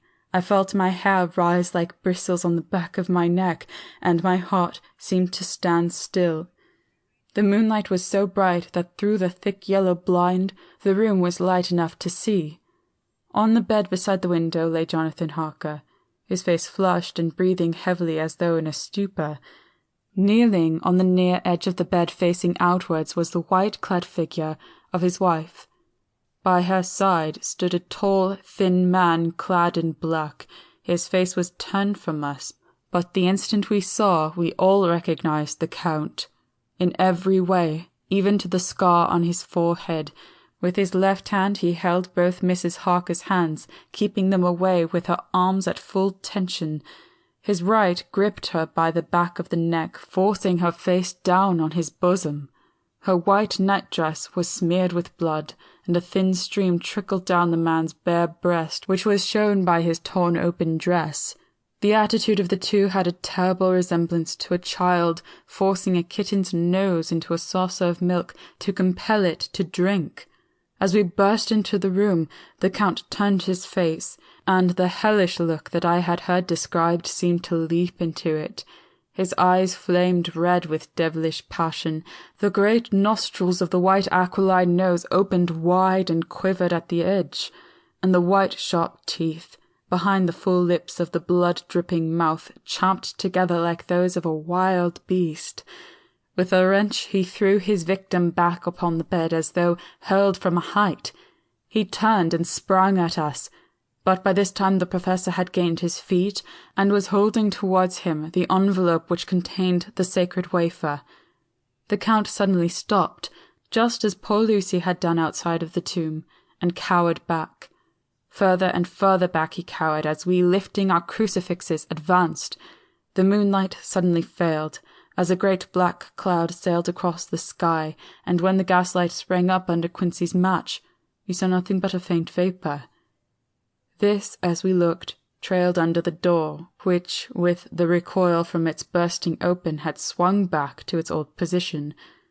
Van Helsing, Art, and I moved forward to Mrs. Harker, who by this time had drawn her breath, and with it had given a scream so wild, so ear-piercing, so despairing, that it seems to me now that it will ring in my ears to my dying day. For a few seconds she lay in her helpless attitude in disarray. Her face was ghastly, with a pallor which was accentuated by the blood which smeared her lips and cheeks and chin. From her throat trickled a thin stream of blood. Her eyes were mad with terror. Then she put before her face her poor crushed hands, which bore on their whiteness the red mark of the Count's terrible grip, and from behind them came the low, desolate wail which made the terrible scream seem only the quick expression of an endless grief. Van Helsing stepped forward and drew the coverlet gently over her body, whilst Art, after looking at her face for an instant, despairingly, ran out of the room. Van Helsing whispered to me, "Jonathan is in a stupor such as we know the vampire can produce. We can do nothing with poor Madame Mina for a few moments till she recovers herself. I must wake him." He dipped the end of a towel in cold water, and with it began to flick him on the face. His wife all the while holding her face between her hands and sobbing in a way that was heart-breaking to hear. I raised the blind and looked out of the window. There was much moonshine, and as I looked I could see Quincy Morris run across the lawn and hide himself in the shadow of a great yew tree. It puzzled me to think why he was doing this, but at the instant I heard Harker's quick exclamation as he woke to partial consciousness, and turned to the bed. On his face, as there might well be, was a look of wild amazement. He seemed dazed for a few seconds, then full consciousness seemed to burst upon him all at once, and he started up. His wife was aroused by the quick movement, and turned to him with her arms stretched out, as though to embrace him. Instantly, however, she drew them in again, and putting her elbows together, held her hands before her face, and shuddered till the bed beneath her shook. "In God's name, what does this mean?" Harker cried out. "Dr. Seward, Dr. Van Helsing, what is it? What has happened? What is wrong? Mina, dear, what is it? What does that blood mean? My God, has it come to this?" and raising himself to his knees, he beat his hands wildly together. "Good God, help us! Help her! Oh, help her!" With a quick movement, he jumped from the bed and began to pull on his clothes, all the man in him awake at the need for instant exertion. "What has happened? Tell me all about it," he cried without pausing. "Dr. Van Helsing, you love Mina, I know. Oh, do something to save her! It cannot have gone too far yet. Guard her while I look for him." His wife, through her terror and horror and distress, saw some sure danger to him. Instantly forgetting her own grief, she seized hold of him and cried out, "No, no, Jonathan, you must not leave me. I have suffered enough tonight, God knows, without the dread of his harming you. You must stay with me, stay with these friends who will watch over you." Her expression became frantic as she spoke, and, he yielding to her, she pulled him down sitting on the bedside and clung to him fiercely. Van Helsing and I tried to calm them both. The professor held up his little golden crucifix and said with wonderful calmness, "Do not fear, my dear. We are here, and whilst this is close to you, no foul thing can approach. You are safe for tonight, and we must be calm and take counsel together." She shuddered and was silent, holding down her head on her husband's breast. When she raised it, his white night-robe was stained with blood where her lips had touched, and where the thin, open wound in her neck had sent forth drops. The instant she saw it, she drew back, with a low wail, and whispered amidst choking sobs, "Unclean, unclean, I must touch him or kiss him no more. Oh, that it should be that it is I who am now his worst enemy, and whom he may have the most cause to fear." To this, he spoke out resolutely. "Nonsense, Mina. It is a shame to me to hear such a word. I would not hear it of you, and I shall not hear it from you. May God judge me by my deserts, and punish me with more bitter suffering than even this hour, if by any act or will of mine anything ever come between us." He put out his arms and folded her to his breast, and for a while she lay there sobbing. He looked at us over her bowed head, with eyes that blinked damply above his quivering nostrils. His mouth was set as steel. After a while her sobs became less frequent and more faint, and then he said to me, speaking with a studied calmness which I felt tried his nervous power to the utmost, "And now, Dr. Seward, tell me all about it.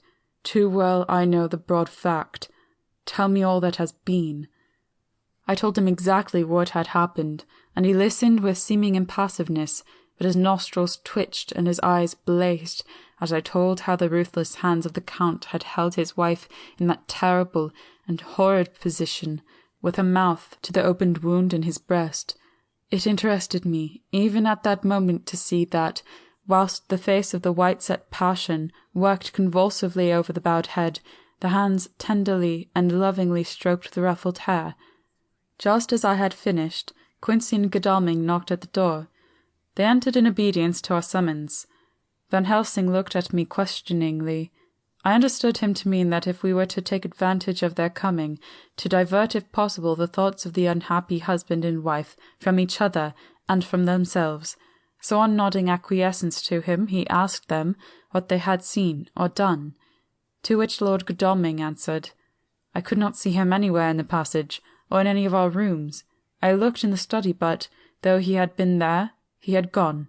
He had, however—" He stopped suddenly, looking at the poor drooping figure on the bed.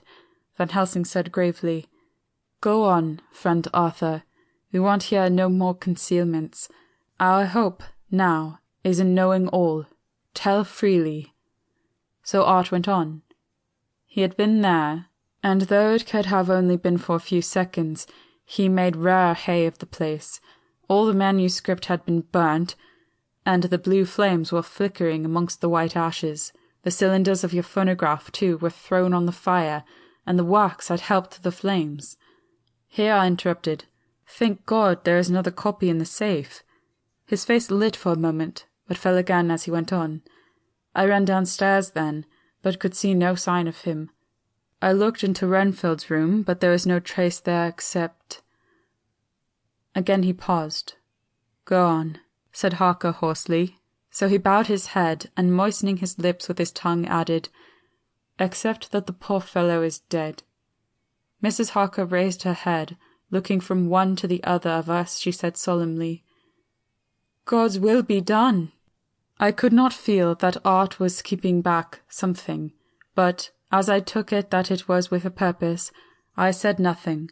Van Helsing turned to Morris and asked, "And you, friend Quincy, have you any to tell?" "A little," he answered. "It may be much eventually, but at present I can't say. I thought it well to know if possible where the Count would go when he left the house. I did not see him, but I saw a bat rise up from Renfield's window and flap westward. I expected to see him in some shape go back to Carfax, but he evidently sought some other lair. He will not be back tonight, for the sky is reddening in the east, and the dawn is close. We must work tomorrow." He said the latter words through his shut teeth. For a space of perhaps a couple of minutes there was silence, and I could fancy that I could hear the sound of our hearts beating. Then Van Helsing said, placing his hand very tenderly on Mrs. Harker's head, "And now, Madame Mina, poor dear, dear Madame Mina, tell us exactly what happened. God knows that I do not want that you be pained, but it is need that we know all. For now more than ever has all work to be done, quick and sharp, and in deadly earnest.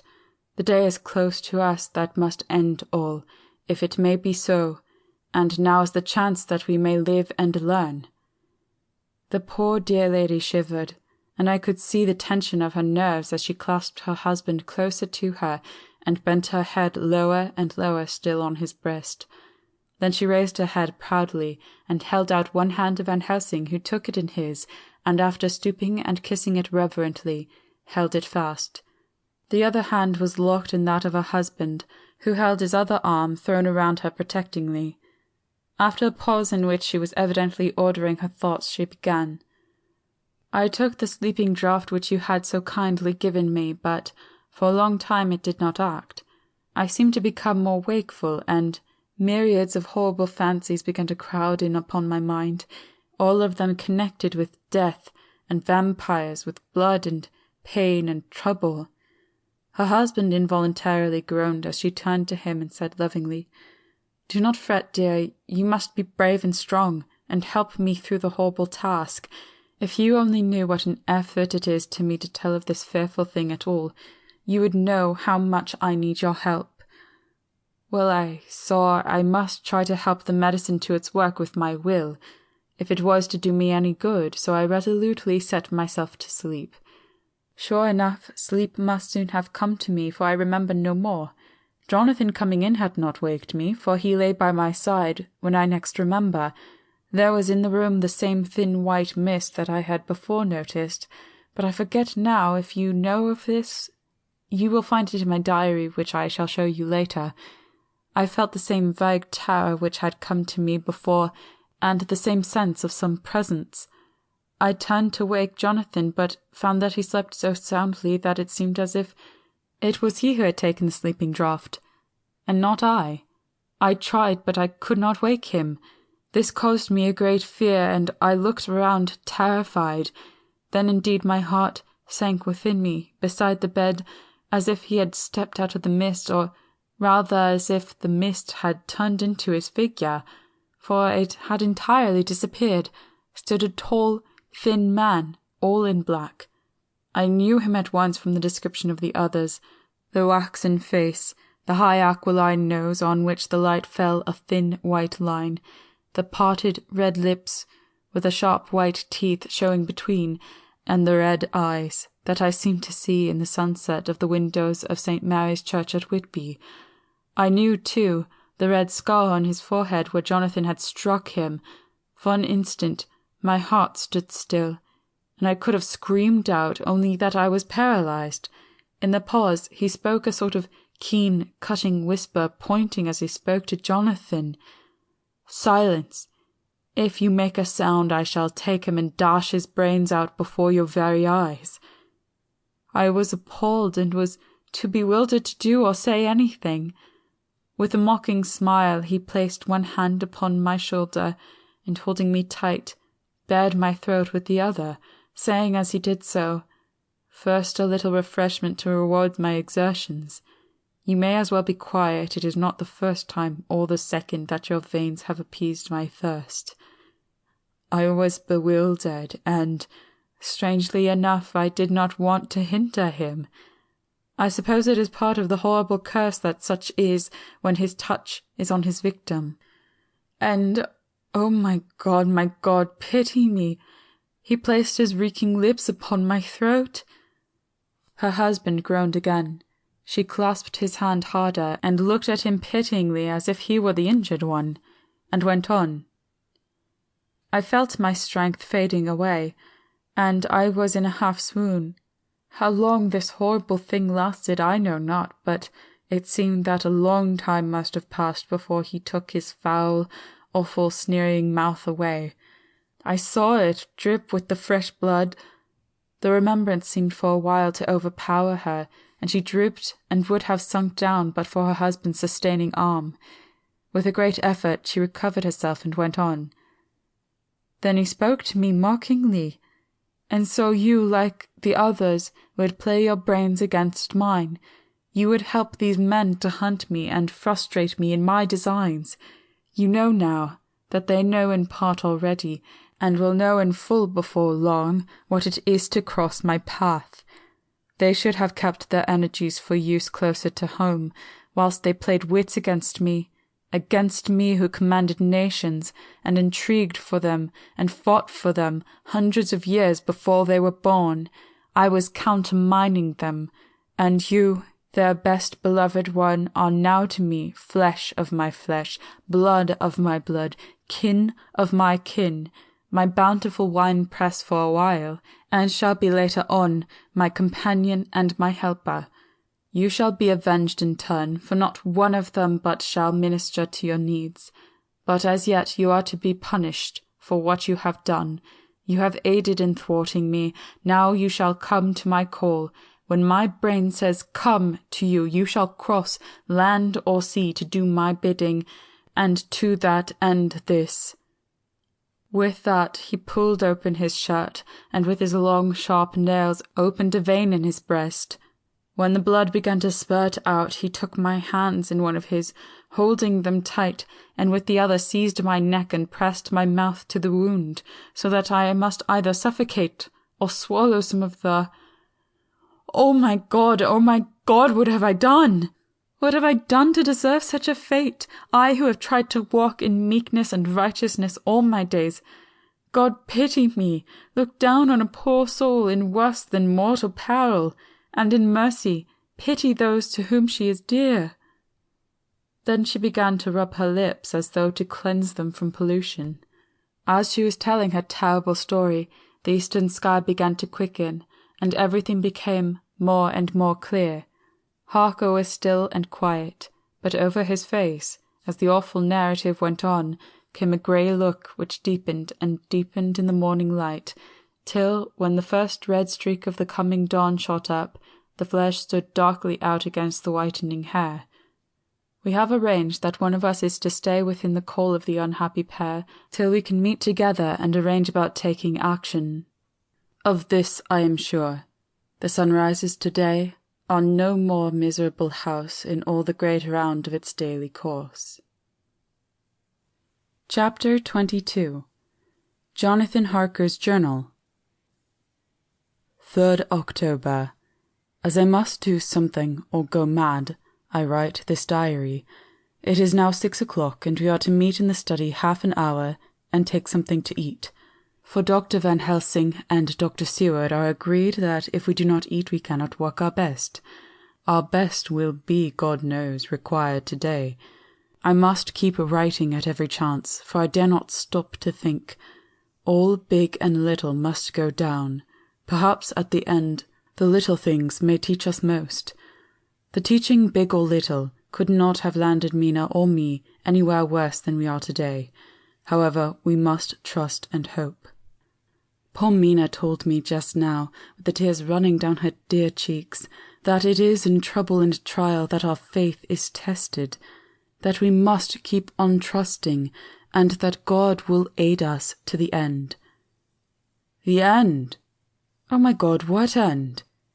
"To work, to work." When Dr. Van Helsing and Dr. Seward had come back from seeing poor Renfield, we went gravely into what was to be done. First, Dr. Seward told us that when he and Dr. Van Helsing had gone down to the room below, they had found Renfield lying on the floor, all in a heap. His face was all bruised and crushed in, and the bones of the neck were broken. Dr. Seward asked the attendant who was on duty in the passage if he had heard anything. He said that he had been sitting down. He confessed to half-dozing, when he heard loud voices in the room, and then Renfield had called out loudly several times, "God! God! God!" After that there was the sound of falling, and when he entered the room, he found him lying on the floor, face down, just as the doctors had seen him. Van Helsing asked if he had heard voices or a voice, and he said that he could not say, that at first it had seemed to him as if there were two, but as there was no one in the room, it could have been only one. He could swear to it, if required, that the word God was spoken by the patient. Dr. Seward said to us when we were alone that he did not wish to go into the matter. The question of an inquest had to be considered, and it would never do to put forward the truth, as no one would believe it. As it was, he thought that on the attendant's evidence he could give a certificate of death by misadventure in falling from bed. In case the coroner should demand it, there would be a formal inquest, necessarily to the same result.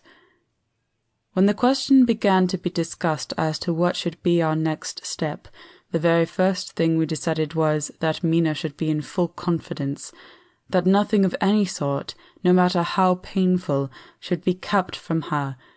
She herself agreed as to its wisdom, and it was pitiful to see her so brave and yet so sorrowful, and in such a depth of despair. There must be no concealment, she said. Alas, we have had too much already, and besides there is nothing in all the world that can give me more pain than I have already endured, than I suffer now. Whatever may happen, it must be of new hope or of new courage to me. Van Helsing was looking at her fixedly as she spoke, and said, suddenly but quietly, "But, dear Madame Mina, are you not afraid? Not for yourself, but for others from yourself, after what has happened?" Her face grew set in its lines, but her eyes shone with the devotion of a martyr as she answered, "Ah, no, for my mind is made up." "To what?" he asked gently, whilst we were all very still, for each in our own way we had a sort of vague idea of what she meant. Her answer came with direct simplicity, as though she were simply stating a fact. "Because if I find in myself, and I shall watch keenly for it, a sign of harm to any that I love, I shall die." "You would not kill yourself?" he asked hoarsely. "I would, if there were no friend who loved me, who would save me such a pain, and so desperate an effort." She looked at him meaningly as she spoke. He was sitting down, but now he rose and came close to her, and put his hand on her head as he said solemnly, "My child, there is such an one, if it were for your good. For myself, I could hold it in my account with God to find such an euthanasia for you, even at this moment if it were best. Nay, were it safe. But my child—" For a moment he seemed choked, and a great sob rose in his throat. He gulped it down and went on. "There are some who would stand between you and death. You must not die. You must not die by any hand, but least of all by your own. Until the other who has fouled your sweet life is true dead, you must not die. For if he is still with the quick undead, your death would make you even as he is. No, you must live. You must struggle and strive to live. Though death would seem a boon unspeakable, you must fight death himself, though he come to you in pain or in joy, by the day or the night, in safety or in peril. On your living soul I charge you, that you do not die, nay, nor think of death, till this great evil be past." The poor dear grew white as death, and shook and shivered, as I have seen quicksand shake and shiver at the incoming of the tide. We were all silent. We could do nothing. At length she grew more calm, and turning to him said, sweetly but, oh, so sorrowfully, as she held out her hand, "I promise you, my dear friend, that if God will let me live, I shall strive to do so, till, if it may be in his good time, this horror may have passed away from me." She was so good and brave that we all felt our hearts were strengthened to work and endure for her, and we began to discuss what we were to do. I told her that she was to have all the papers in the safe, and all the papers or diaries and phonographs we might hereafter use, and was to keep the record as she had done before. She was pleased with the prospect of anything to do, if pleased it could be used in connection with so grim an interest. As usual, Van Helsing had thought ahead of everyone else, and was prepared with an exact ordering of our work. "It is perhaps well," he said, "that our meeting after our visit to Carfax we decided not to do anything with the earth boxes that lay there.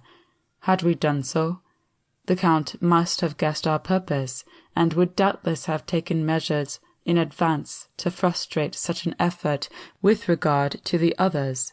But now he does not know our intentions. Nay, more in all probability, he does not know that such a power exists to us, as can sterilize his layers, so that he cannot use them as of old. We are now so much further advanced in our knowledge as to their disposition that, when we have examined the house in Piccadilly, we may track the very last of them. To-day, then, is ours, and in it rests our hope. The sun that rose on our sorrow this morning guards us in its course. Until it sets tonight, that monster must retain whatever form he now has. He is confined within the limitations of his earthly envelope. He cannot melt into thin air, nor disappear through cracks or chinks or crannies. If he go through a doorway, he must open the door like a mortal, and so we have this day to hunt out all his layers and sterilize them. So we shall, if we have not yet, catch him and destroy him, drive him to bay in some place where the catching and the destroying shall be in time sure.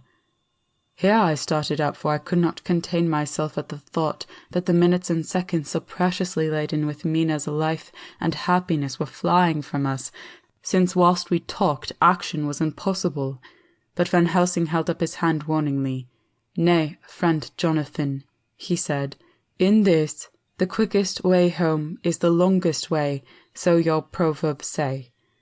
We shall all act, and act with desperate quick, when the time has come. But think, in all probable, the key of the situation is in that house in Piccadilly. The Count may have many houses which he has bought.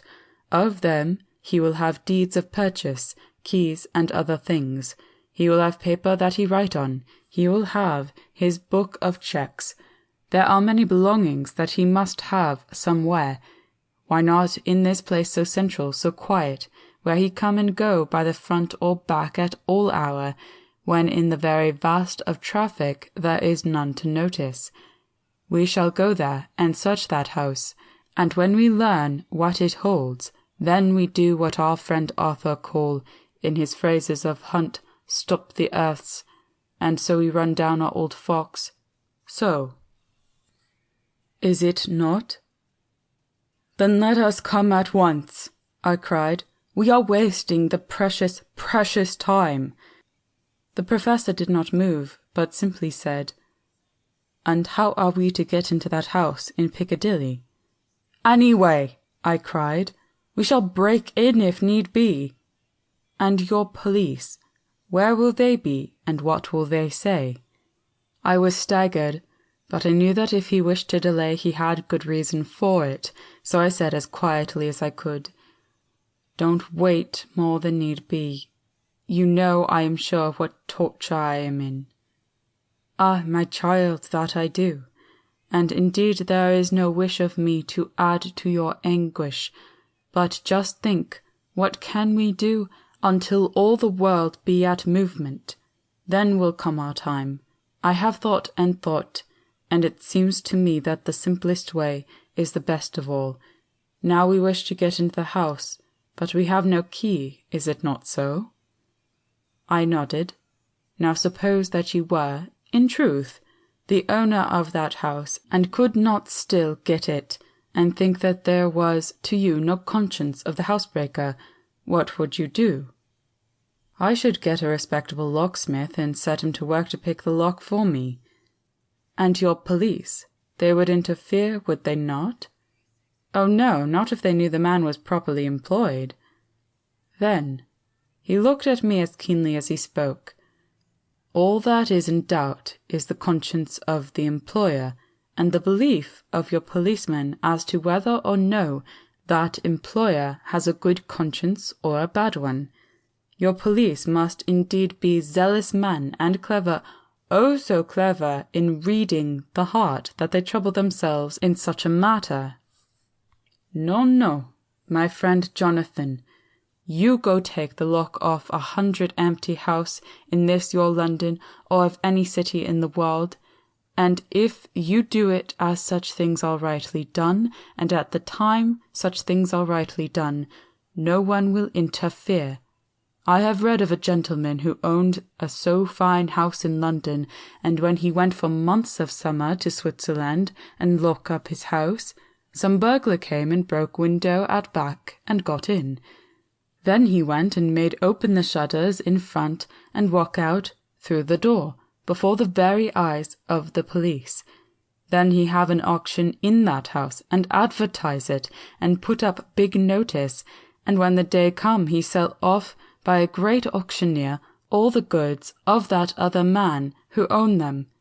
Then he go to a builder, and he sell him that house, making an agreement that he pull it down and take away within a certain time, and your police and other authority help him all they can, and when that owner come back from his holiday in Switzerland, he find only an empty hole where his house had been. This was all done en règle, and in our work we shall be en règle too. We shall not go so early that the policemen who have then little to think of shall deem it strange, but we shall go after 10 o'clock, when there are many about, and such things would be done were we indeed owners of the house." I could not but see how right he was, and the terrible despair of Mina's face became relaxed a thought. There was hope in such good counsel. Van Helsing went on, "When once within that house, we may find more clues. At any rate, some of us can remain there, whilst the rest find the other places where there may be more earth-boxes, at Bermondsey and Mile End." Lord Godalming stood up. "I can be of some use here," he said. "I shall wire to my people to have horses and carriages where they will be most convenient." "Look here, old fellow," said Morris, "it is a capital idea to have all ready in case we want to go horseback riding, but don't you think that one of your snap carriages with its heraldic adornments in a byway of Walworth and Mile End would attract too much attention for our purposes? It seems to me we ought to take cabs when we go south or east, and even leave them somewhere near the neighborhood we are going to." "Friend Quincy is right," said the professor. "His head is what you call in plane with the horizon. It is a difficult thing that we go to do, and we do not want no peoples to watch us, if so it may." Mina took a growing interest in everything, and I was rejoiced to see that the exigency of affairs was helping her to forget for a time the terrible experience of the night. She was very, very pale, almost ghastly, and so thin that her lips were drawn away, showing her teeth in somewhat of prominence. I did not mention this last, lest it should give her needless pain, but it made my blood run cold in my veins to think of what had occurred with poor Lucy when the Count had sucked her blood. As yet there was no sign of the teeth growing sharper, but the time as yet was short, and there was time for fear. When we came to the discussion of the sequence of our efforts and of the disposition of our forces, there were new sources of doubt. It was finally agreed that before starting for Piccadilly we should destroy the Count's lair close at hand, in case he should find it out too soon. We should thus be still ahead of him in our work of destruction, and his presence in his purely material shape, and at his weakest, might give us some new clue.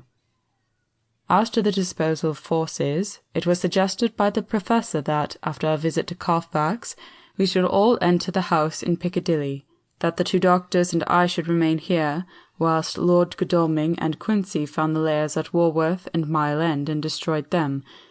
It was possible, if not likely, the Professor urged, that the Count might appear in Piccadilly during the day, and that if so we might be able to cope with him then and there. At any rate, we might be able to follow him in force. To this plan I strenuously objected, and so far as my going was concerned, for I said that I intended to stay and protect Mina. I felt that my mind was made up on the subject, but Mina would not listen to my objection.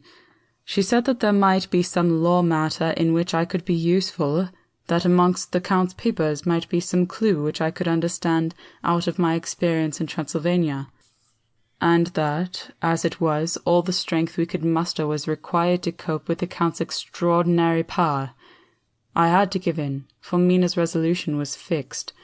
She said that it was the last hope for her, that we should all work together. As for me, she said, I have no fear. Things have been as bad as they can be, and whatever may happen must have in it some element of hope or comfort. Go, my husband. God can, if he wishes it, guard me as well alone as with anyone present. So I started up, crying out, In God's name, let us come at once, for we are losing time. The Count may come to Piccadilly earlier than we think. Not so, said Van Helsing, holding up his hand. But why? I asked. Do you forget, he said, with actually a smile, that last night he banqueted heavily and will sleep late? Did I forget? Shall I ever? Can I ever? Can any of us ever forget that terrible scene? Mina struggled hard to keep a brave countenance, but the pain overmastered her, and she put her hands before her face and shuddered whilst she moaned. Van Helsing had not intended to recall her frightful experience. He had simply lost sight of her and her part in the affair in his intellectual effort. When it struck him what he said, he was horrified at his thoughtlessness and tried to comfort her. "Oh, Madame Mina," he said, "dear, dear Madame Mina, alas, that I of all who so reverence you should have said anything so forgetful. These stupid old lips of mine and this stupid old head do not deserve so, but you will forget it, will you not?" He bent low beside her as he spoke. She took his hand, and looking at him through her tears, said hoarsely, "No, I shall not forget, for it is well that I remember, and with it I have so much in memory of you that is sweet, that I take it all together. Now you must all be going soon." Breakfast was a strange meal to us all. We tried to be cheerful and encourage each other, and Mina was the brightest and most cheerful of us. When it was over, Van Helsing stood up and said, "Now, my dear friends, we go forth to our terrible enterprise. We are all armed, as we were on that night when first we visited our enemy's lair, armed against ghostly as well as carnal attack.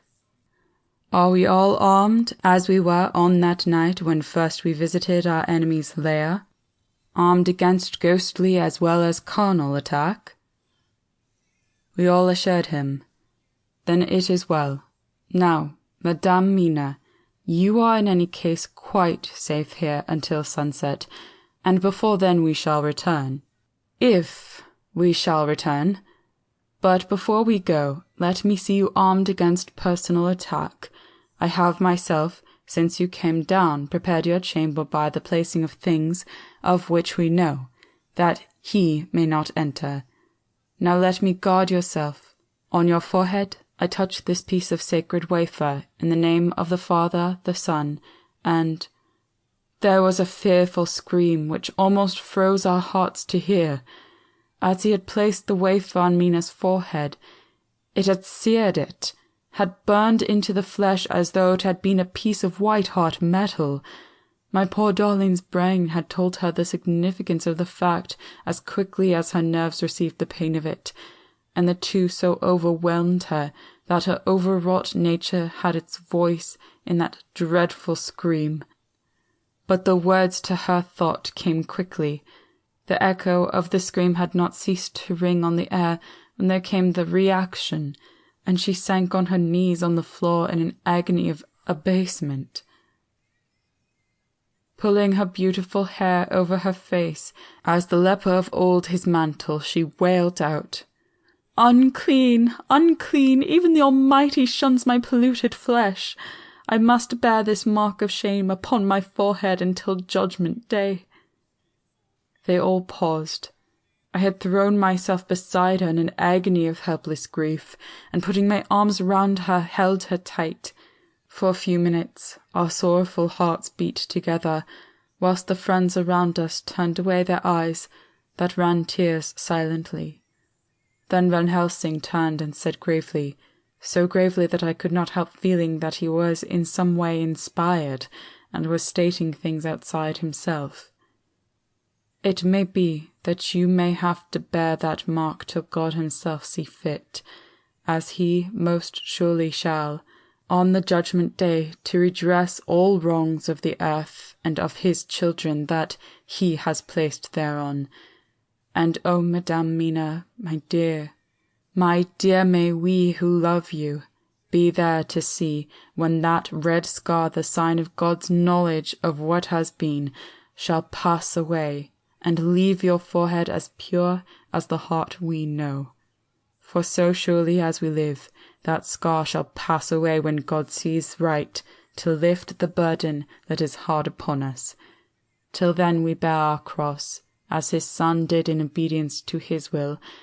It may be that we are chosen instruments of his good pleasure, and that we ascend to his bidding, as that other through stripes and shame, through tears and blood, through doubts and fears, and all that makes the difference between God and man." There was hope in his words, and comfort, and they made for resignation. Mina and I both felt so, and simultaneously we each took one of the old man's hand and bent over and kissed it. Then, without a word, we all knelt down together, and all holding hands, swore to be true to each other. We men pledged ourselves to raise the veil of sorrow from the head of her whom, each in his own way, we loved, and we prayed for help and guidance in the terrible task which lay before us. It was then time to start, so I said farewell to Mina, a parting which neither of us shall forget to our dying day, and we set out. To one thing I have made up my mind. If we find out that Mina must be a vampire in the end, then she shall not go into that unknown and terrible land alone. I suppose it is thus that in old times, when vampire meant many, just as their hideous bodies could only rest in sacred earth, so the holiest love was the recruiting sergeant for the ghastly ranks. We entered Carfax without trouble and found all things the same as on the first occasion. It was hard to believe that amongst the so prosaic surroundings of neglect and dust and decay there was any ground for such fear as already we knew. Had not our minds been made up, and had there not been terrible memories to spur us on, we could hardly have proceeded with our task. We found no papers or any sign of use in the house, and in the old chapel the great boxes looked just as we had seen them last. Dr. Van Helsing said to us solemnly as we stood before them, "And now, my friends, we have a duty here to do. We must sterilize this earth, so sacred of holy memories that he has brought from a far distant land for such fell use. He has chosen this earth because it has been holy. Thus we defeat him with his own weapon, for we make it more holy still. It was sanctified to such use of man, now we sanctify it to God." As he spoke, he took from his bag a screwdriver and a wrench, and very soon the top of one of the cases was thrown open. The earth smelled musty and close, but we did not somehow seem to mind, for our attention was concentrated on the professor. Taking from his box a piece of the sacred wafer, he laid it reverently on the earth, and then, shutting down the lid, began to screw it home, we aiding him as he worked. One by one we treated in the same way each of the great boxes, and left them as we had found them to all appearance, but in each was a portion of the host. When we closed the door behind us, the professor said solemnly, "So much is already done. If it may be that with all the others we can be so successful, then the sunset of this evening may shine on Madame Mina's forehead all white as ivory and with no stain." As we passed across the lawn on our way to the station to catch our train, we could see the front of the asylum. I looked eagerly, and in the window of my own room saw Mina. I waved my hand to her, and nodded to tell that our work there was successfully accomplished. She nodded in reply to show that she understood. The last I saw, she was waving her hand in farewell. It was with a heavy heart that we sought the station, and just caught the train, which was streaming in as we reached the platform. I have written this in the train. Piccadilly, 12:30 o'clock. Just before we reached Fenchurch Street, Lord Godalming said to me, "Quincy and I will find a locksmith. You had better not come with us in case there should be any difficulty, for under the circumstances it wouldn't seem so bad for us to break into an empty house. But you are a solicitor, and the Incorporated Law Society might tell you that you should have known better." I demurred as to my not sharing any danger even of odium, but he went on, "Besides, it will attract less attention if there are not too many of us. My title will make it all right with the locksmith, and with any policeman that may come along. You had better go with Jack and the professor and stay in the Green Park, somewhere in sight of the house, and when you see the door opened and the smith has gone away, do you all come across. We shall be on the lookout for you and shall let you in." "The advice is good," said Van Helsing, so we said no more. Godalming and Morris hurried off in a cab, we following in another. At the corner of Arlington Street, our contingent got out and strolled into the Green Park. My heart beat as I saw the house, on which so much of our hope was centred, looming up grim and silent in its deserted condition amongst its more lively and spruce-looking neighbours. We sat down on a bench within good view, and began to smoke cigars so as to attract as little attention as possible. The minutes seemed to pass with leaden feet as we waited for the coming of the others. At length we saw a four-wheeler drive up. Out of it, in leisurely fashion, got Lord Godalming and Morris. And down from the box descended a thick-set working man with his rush-woven basket of tools. Morris paid the cabman, who touched his hat and drove away. Together the two ascended the steps, and Lord Godalming pointed out what he wanted done. The workman took off his coat leisurely and hung it on one of the spikes of the rail, saying something to a policeman who just then sauntered along. The policeman nodded acquiescence, and the man, kneeling down, placed his bag beside him. After searching through it, he took out a selection of tools which he produced to lay beside him in orderly fashion. Then he stood up, looked into the keyhole, blew into it, and turning to his employers, made some remark.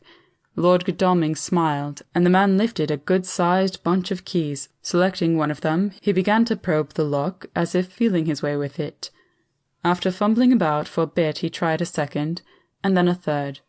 All at once the door opened under a slight push from him, and he and the two others entered the hall. We sat still. My own cigar burnt furiously, but Van Helsing's went cold altogether. We waited patiently as we saw the workman come out and bring in his bag. Then he held the door partly open, steadying it with his knees, whilst he fitted a key into the lock. This he finally handed to Lord Godalming, who took out his purse and gave him something. The man touched his hat, took his bag, put on his coat, and departed. Not a soul took the slightest notice of the whole transaction. When the man had fairly gone, we three crossed the street and knocked at the door. It was immediately opened by Quincey Morris, beside whom Lord Godalming, lighting a cigar. "The place smells so vilely," said the latter as we came in. It did indeed smell vilely, like the old chapel at Colfax, and with our previous experience it was plain to us that the Count had been using the place pretty freely. We moved to explore the house, all keeping together in case of attack, for we knew we had a strong and wily enemy to deal with, and as yet we did not know whether the Count might not be in the house. In the dining room, which lay at the back of the hall, we found 8 boxes of earth. 8 boxes only out of the 9 which we sought. Our work was not over, and it will never be until we have found the missing box. First we opened the shutters of the window, which looked out across a narrow stone-flagged yard at the blank face of a stable, pointed to look like the front of a miniature house. There were no windows in it, so we were not afraid of being overlooked. We did not lose any time in examining the chests. With the tools which we had brought with us, we opened them, one by one, and treated them as we had treated those others in the old chapel. It was evident to us that the Count was not at present in the house, and we proceeded to search for any of his effects. After a cursory glance at the rest of the rooms, from basement to attic, we came to the conclusion that the dining room contained any effects which might belong to the Count, and so we proceeded to minutely examine them. They lay in a sort of orderly disorder on the great dining-room table. There were title deeds of the Piccadilly house in a great bundle, deeds of the purchase of the house at Mile End and Bermondsey, note-paper, envelopes, and pens and ink. All were covered up in thin wrapping paper to keep them from the dust. There were also a clothes-brush, a brush and comb, and a jug and basin, the latter containing dirty water which was reddened as if with blood. Last of all was a little heap of keys of all sorts and sizes, probably those belonging to the other houses. When we had examined this last find, Lord Godalming and Quincey Morris, taking accurate notes of the various addresses of the houses in the east and the south, took with them the keys in a great bunch, and set out to destroy the boxes in these places. The rest of us are, with what patience we can, waiting their return, or the coming of the Count. Chapter 23. Dr. Seward's Diary. 3rd October. The time seemed terrible long whilst we were waiting for the coming of Godalming and Quincey Morris.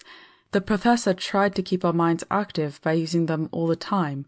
I could see his beneficent purpose by the side glances which he threw from time to time at Harker.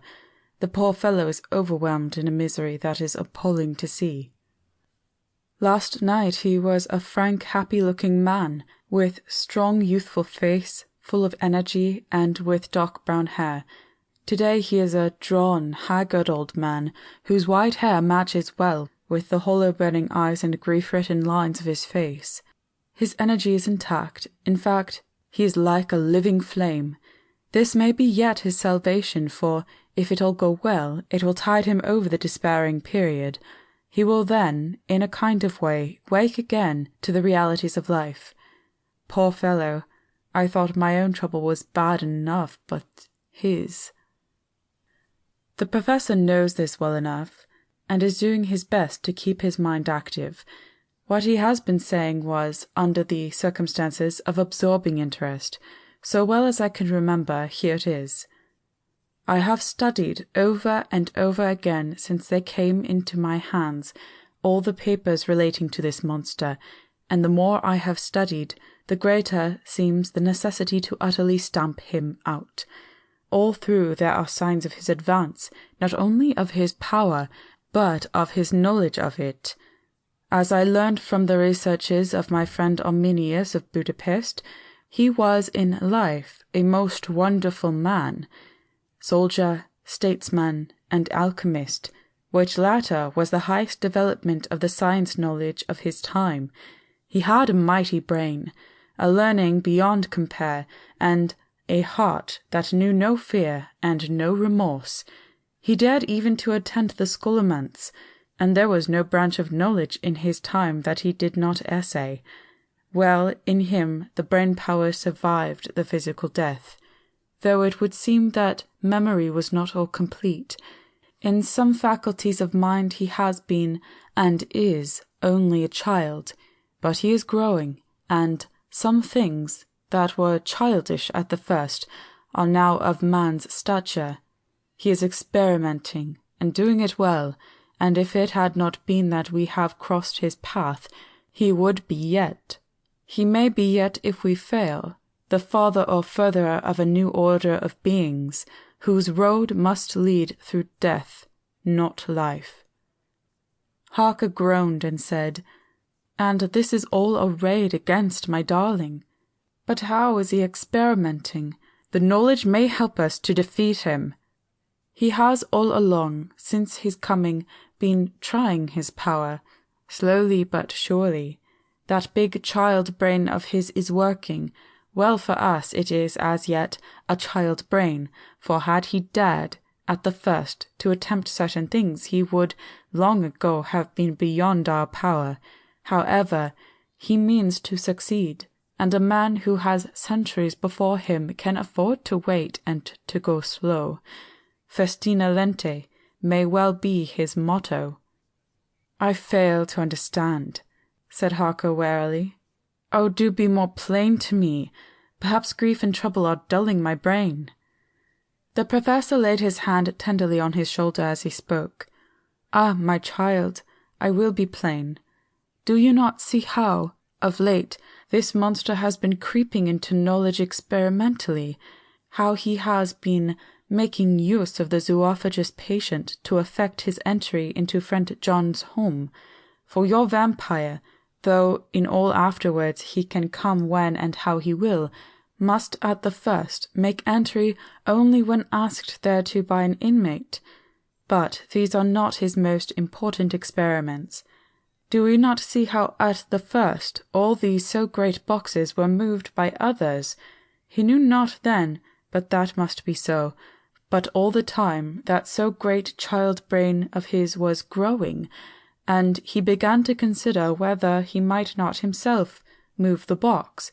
So he began to help, and then, when he found that this be all right, he tried to move them all alone, and so he progress. And he scatter these graves of him, and none but he know where they are hidden. He may have intent to bury them deep in the ground, so that he only use them in the night, or at such time as he can change his form. They do him equal well, and none may know these are his hiding place. But, my child, do not despair. This knowledge come to him just too late. Already all of his layers but one be sterilized as for him, and before the sunset this shall be so. Then we have no place where he can move and hide. I delayed this morning so that we might be sure. Is there not more at stake for us than for him? Then why we not be even more careful than him? By my clock it is 1 hour, and already, if all be well, friend Arthur and Quincy are on the way to us. Today is our day, and we must go sure, if slow, and lose no chance. See, there are 5 of us when those absent ones return." Whilst he was speaking, we were startled by a knock at the hall door, the double postman's knock of the telegraph boy. We all moved out to the hall with one impulse, and Van Helsing, holding up his hand to us to keep silence, stepped to the door and opened it. The boy handed the dispatch. The professor closed the door again, and, after looking at the direction, opened it and read it aloud. "Look out for D. He has just now, 12:45, come from Carfax hurriedly and hastened towards the south. He seems to be going the round and may want to see you. Mina." There was a pause, broken by Jonathan Harker's voice. "Now God be thanked we shall soon meet." Van Helsing turned to him quickly and said, "God will act in his own way and time. Do not fear, and do not rejoice as yet, for what we wish for at the moment may be our undoings." "I care for nothing now," he answered haughtily, "except to wipe out this brood from the face of creation. I would sell my soul to do it." "Oh, hush, hush, my child," said Van Helsing. "God does not purchase souls in this wise, and the devil, though he may purchase, does not keep faith. But God is merciful and just, and knows your pain and your devotion to that dear Madame Mina. Think you how her pain would be doubled did she but hear your wild words? Do not fear any of us. We are all devoted to this cause, and today shall see the end. The time is coming for action. Today this vampire is limit to the powers of man, and till sunset he may not change. It will take him time to arrive here. See, it is 20 minutes past 1, and there are yet some times before he can hither come, be he never so quick. What we must hope for is that my Lord Arthur and Quincy arrive first." About half an hour after we had received Mrs. Harker's telegram, there came a quiet, resolute knock at the hall door. It was just an ordinary knock, such as is given hourly by the thousands of gentlemen, but it made the Professor's heart and mine beat loudly. We looked at each other, and together moved out into the hall. We each held ready to use our various armaments, the spiritual in the left hand, the mortal in the right. Van Helsing pulled back the latch, and, holding the door half open, stood back, having both hands ready for action. The gladness of our hearts must have shown upon our faces when on the step, close to the door, we saw Lord Godalming and Quincy Morris. They came quickly in and closed the door behind them, the former saying as they moved along the hall, "It is all right. We found both places, 6 bones in each, and we destroyed them all." "Destroyed?" asked the Professor. "For him." We were silent for a minute, and then Quincy said, "There's nothing to do but wait here. If, however, he doesn't turn up by 5 o'clock, we must start off, for it won't do to leave Mrs. Harker alone after sunset." "He will be here before long now," said Van Helsing, who had been consulting his pocket-book. "Nota bene, in Madame's telegram he went south from Carfax. That means he went to cross the river, and he could only do so at slack of tide, which should be something before 1 o'clock. That he went south has a meaning for us. He is as yet only suspicious, and he went from Carfax first to the place where he would suspect interference least. You must have been at Bermondsey only a short time before him. That he is not here already shows that he went to Mile End next. This took him some time, for he would then have to be carried over the river in some way. Believe me, my friends, we shall not have long to wait now. We should have ready some plan of attack, so that we may throw away no chance. Hush, there is no time now. Have all your arms. Be ready." He held up a warning hand as he spoke, for we could all hear a key softly inserted in the lock of the hall door. I could not but admire, even at such a moment, the way in which a dominant spirit asserted itself. In all our hunting parties and adventures in different parts of the world, Quincy Morris had always been the one to arrange the plan of action, and Arthur and I had been accustomed to obey him implicitly. Now the old habit seemed to be renewed instinctively. With a swift glance around the room, he had once laid out our plan of attack, and without speaking a word, with a gesture, placed us each in position. Van Helsing, Harker, and I were just behind the door, so that when it opened the Professor could guard it, whilst we two stepped between the incomer and the door. Godalming behind and Quincy in front stood just out of sight, ready to move in front of the window. We waited in a suspense that made the seconds pass with nightmare slowness. The slow, careful steps came along the hall. The Count was evidently prepared for some surprise.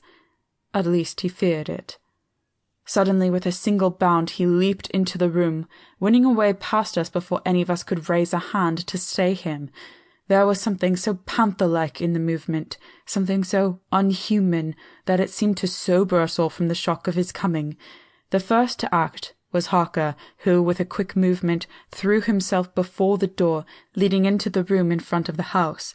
As the Count saw us, a horrible sort of snarl passed over his face, showing the eye-teeth long and pointed, but the evil smile as quickly passed into a cold stare of lion-like disdain.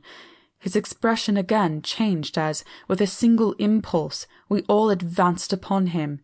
It was a pity that we had not some better organized plan of attack, for even at the moment I wondered what we were to do.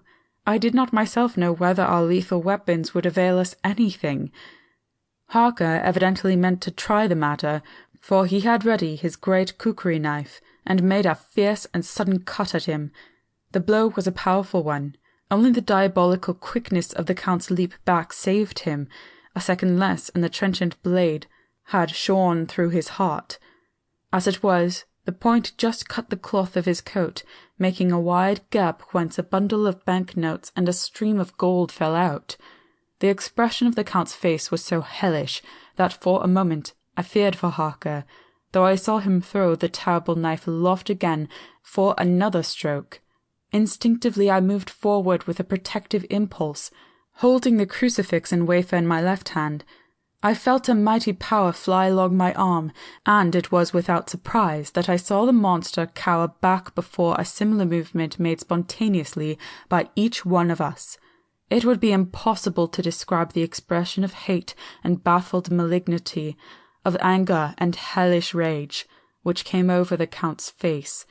His waxen hue became greenish-yellow by the contrast of his burning eyes, and the red scar on the forehead showed on the pallid skin like a palpitating wound.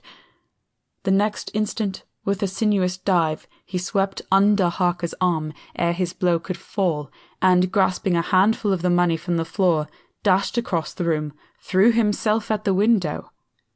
Amid the crash and glitter of falling glass, he tumbled into the flagged area below. Through the sound of the shivering glass I could hear the ting of some gold as some of the sovereigns fell on the flagging. We ran over and saw him spring unhurt from the ground. He, rushing up the steps, crossed the flagged yard and pushed open the stable door. There he turned and spoke to us. "You think to baffle me, you, with your pale faces all in a row, like sheep in a butcher's. You shall be sorry yet, each one of you. You think you have left me without a place to rest, but I have more. My revenge is just begun. I spread it over centuries, and time is on my side. Your girls, that you all love, are mine already, and through them you and others shall yet be mine.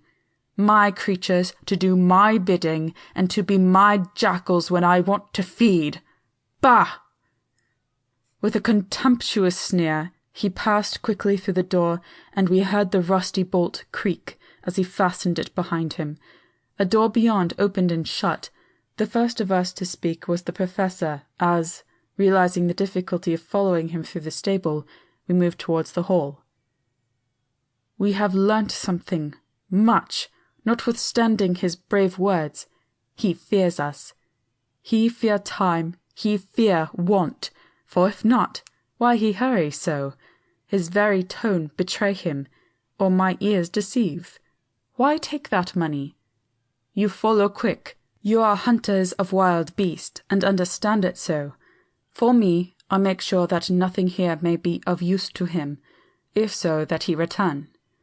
As he spoke, he put the money remaining into his pocket, took the title deeds in a bundle as Harker had left them, and swept the remaining things into the open fireplace, where he set fire to them with a match. Godalming and Morris had rushed out into the yard, and Harker had lowered himself from the window to follow the Count. He had, however, bolted the stable door, and by the time they had forced it open, there was no sign of him.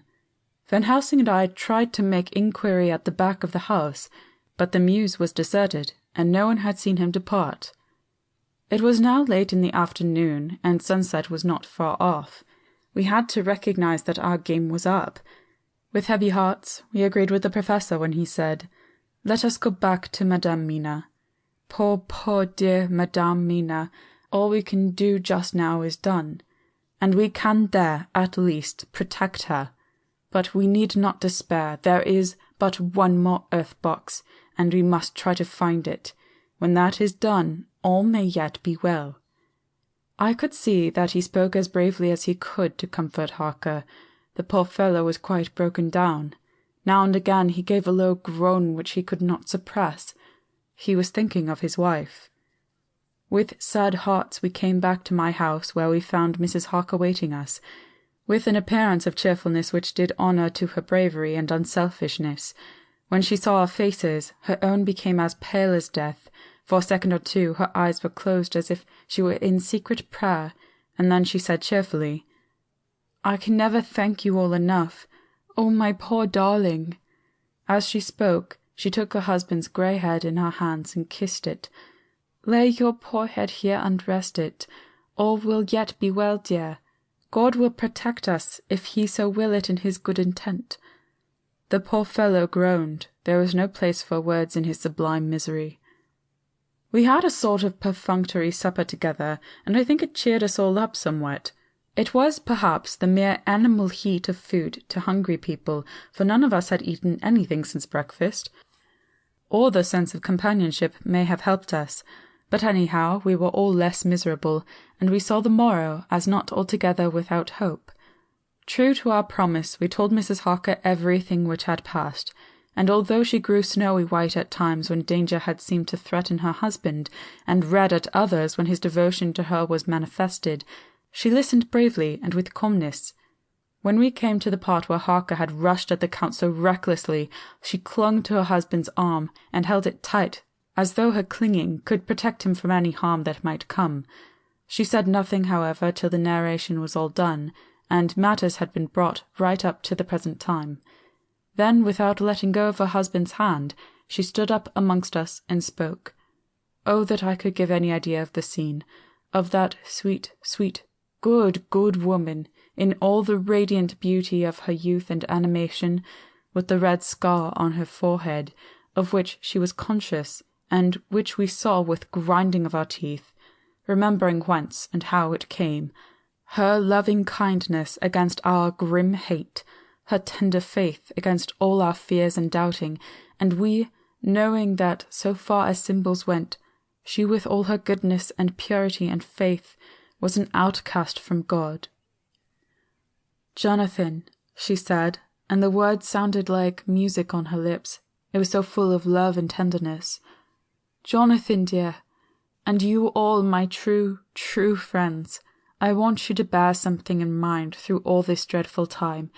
I know that you must fight, that you must destroy even as you destroyed the false Lucy, so that the true Lucy might live hereafter. But it is not a work of hate. That poor soul who has wrought all this misery is the saddest case of all. Just think what will be his joy when he, too, is destroyed and his worser part than his better part may have spiritual immortality. You must be pitiful to him, too, though it may not hold your hands from his destruction." As she spoke, I could see her husband's face darken and draw together, as though the passion in him were shrivelling his being to its core. Instinctively, the clasp on his wife's hand grew closer, till his knuckles looked white. She did not flinch from the pain which I knew she must have suffered, but looked at him with eyes that were more appealing than ever. As she stopped speaking, he leapt to his feet, almost tearing his hand from hers as he spoke. "May God give him into my hand just for long enough to destroy that earthly life of him which we are aiming at. If beyond it I could send his soul for ever and ever to burning hell, I would do it." Oh, hush, in the name of good God, don't say such things, Jonathan, my husband, or you will crush me with fear and horror. Just think, my dear, I've been thinking all this long day of it, that perhaps some day I too may need such pity, and that some other like you, and with equal cause for anger, may deny it to me. Oh, my husband, My husband, indeed I would have spared you such a thought had there been another way, but I pray that God may not have treasured your wild words, except as the heart-broken wail of a very loving and sorely stricken man. Oh God, let these poor white hairs go in evidence of what he has suffered, who all his life has done no wrong, and on whom so many sorrows have come." We men were all in tears now. There was no resisting them, and we wept openly. She wept too to see that her sweeter counsels had prevailed. Her husband flung himself on his knees beside her, and putting his arms around her, hid his face in the folds of her dress. Van Helsing beckoned to us, and we stole out of the room, leaving the two loving hearts alone with their God. Before they retired, the Professor fixed up the room against any coming of the vampire, and assured Mrs. Harker that she might rest in peace. She tried to school herself to the belief, and manifestly, for her husband's sake, tried to seem content. It was a brave struggle, and was, I think and believe, not without its reward.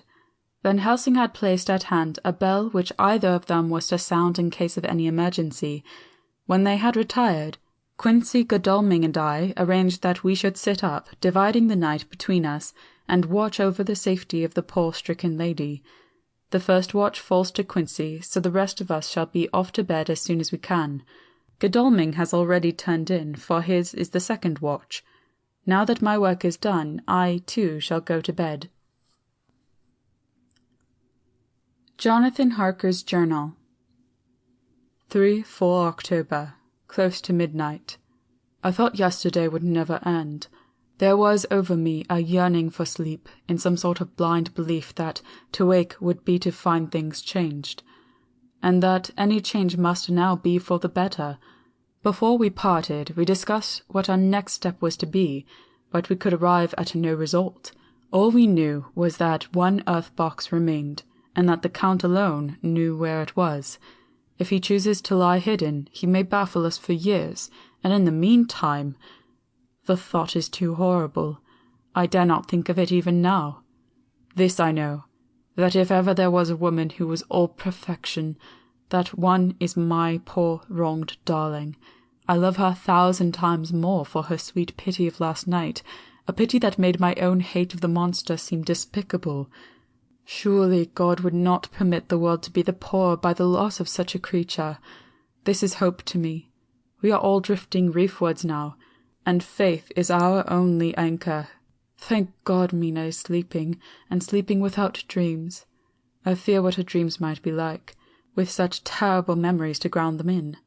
She has not been so calm, within my seeing, since the sunset. Then for a while there came over her face a repose which was like spring after the blasts of March. I thought at the time that it was the softness of the red sunset on her face, but somehow now I think it has a deeper meaning.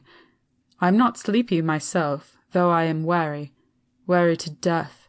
However, I must try to sleep, for there is tomorrow to think of, and there is no rest for me until. Later. I must have fallen asleep, for I was awaked by Mina, who was sitting up in bed with a startled look on her face. I could see easily, for we did not leave the room in darkness. She had placed a warning hand over my mouth, and now she whispered in my ear, "Hush, there is someone in the corridor." I got up softly, and crossing the room, gently opened the door. Just outside, stretched on a mattress, lay Mr. Morris, wide awake. He raised a warning hand for silence as he whispered to me, "Hush, go back to bed. It is all right. One of us will be here all night. We don't mean to take any chances." His look and gesture forbade discussion, so I came back and told Mina. She sighed, and positively a shadow of a smile stole over her poor pale face as she put her arms around me and said softly, "Oh, thank God for good brave men." With a sigh, she sank back again to sleep. I write this now, as I am not sleepy, though I must try again. 4 October, morning. Once again during the night I was awakened by Mina. This time we had all had a good sleep, for the grey of the coming dawn was making the windows into sharp oblongs, and the gas flame was like a speck rather than a disk of light. She said to me hurriedly, "Go, call the Professor. I want to see him at once." "Why?" I asked. "I have an idea. I suppose it must have come in the night and matured without my knowing it. He must hypnotize me before the dawn, and then I shall be able to speak. Go quick, dearest, the time is getting close." I went to the door. Dr. Seward was resting on the mattress, and, seeing me, he sprang to his feet. "Is anything wrong?" he asked in alarm.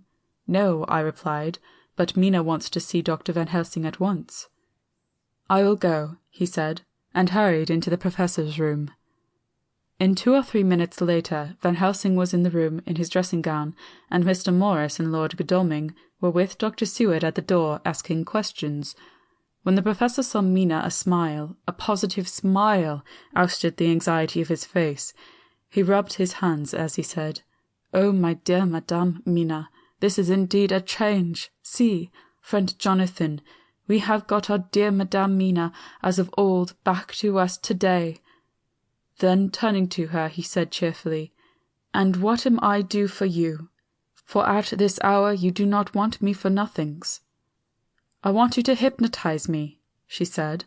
"Do it before the dawn, for I feel that then I can speak, and speak freely.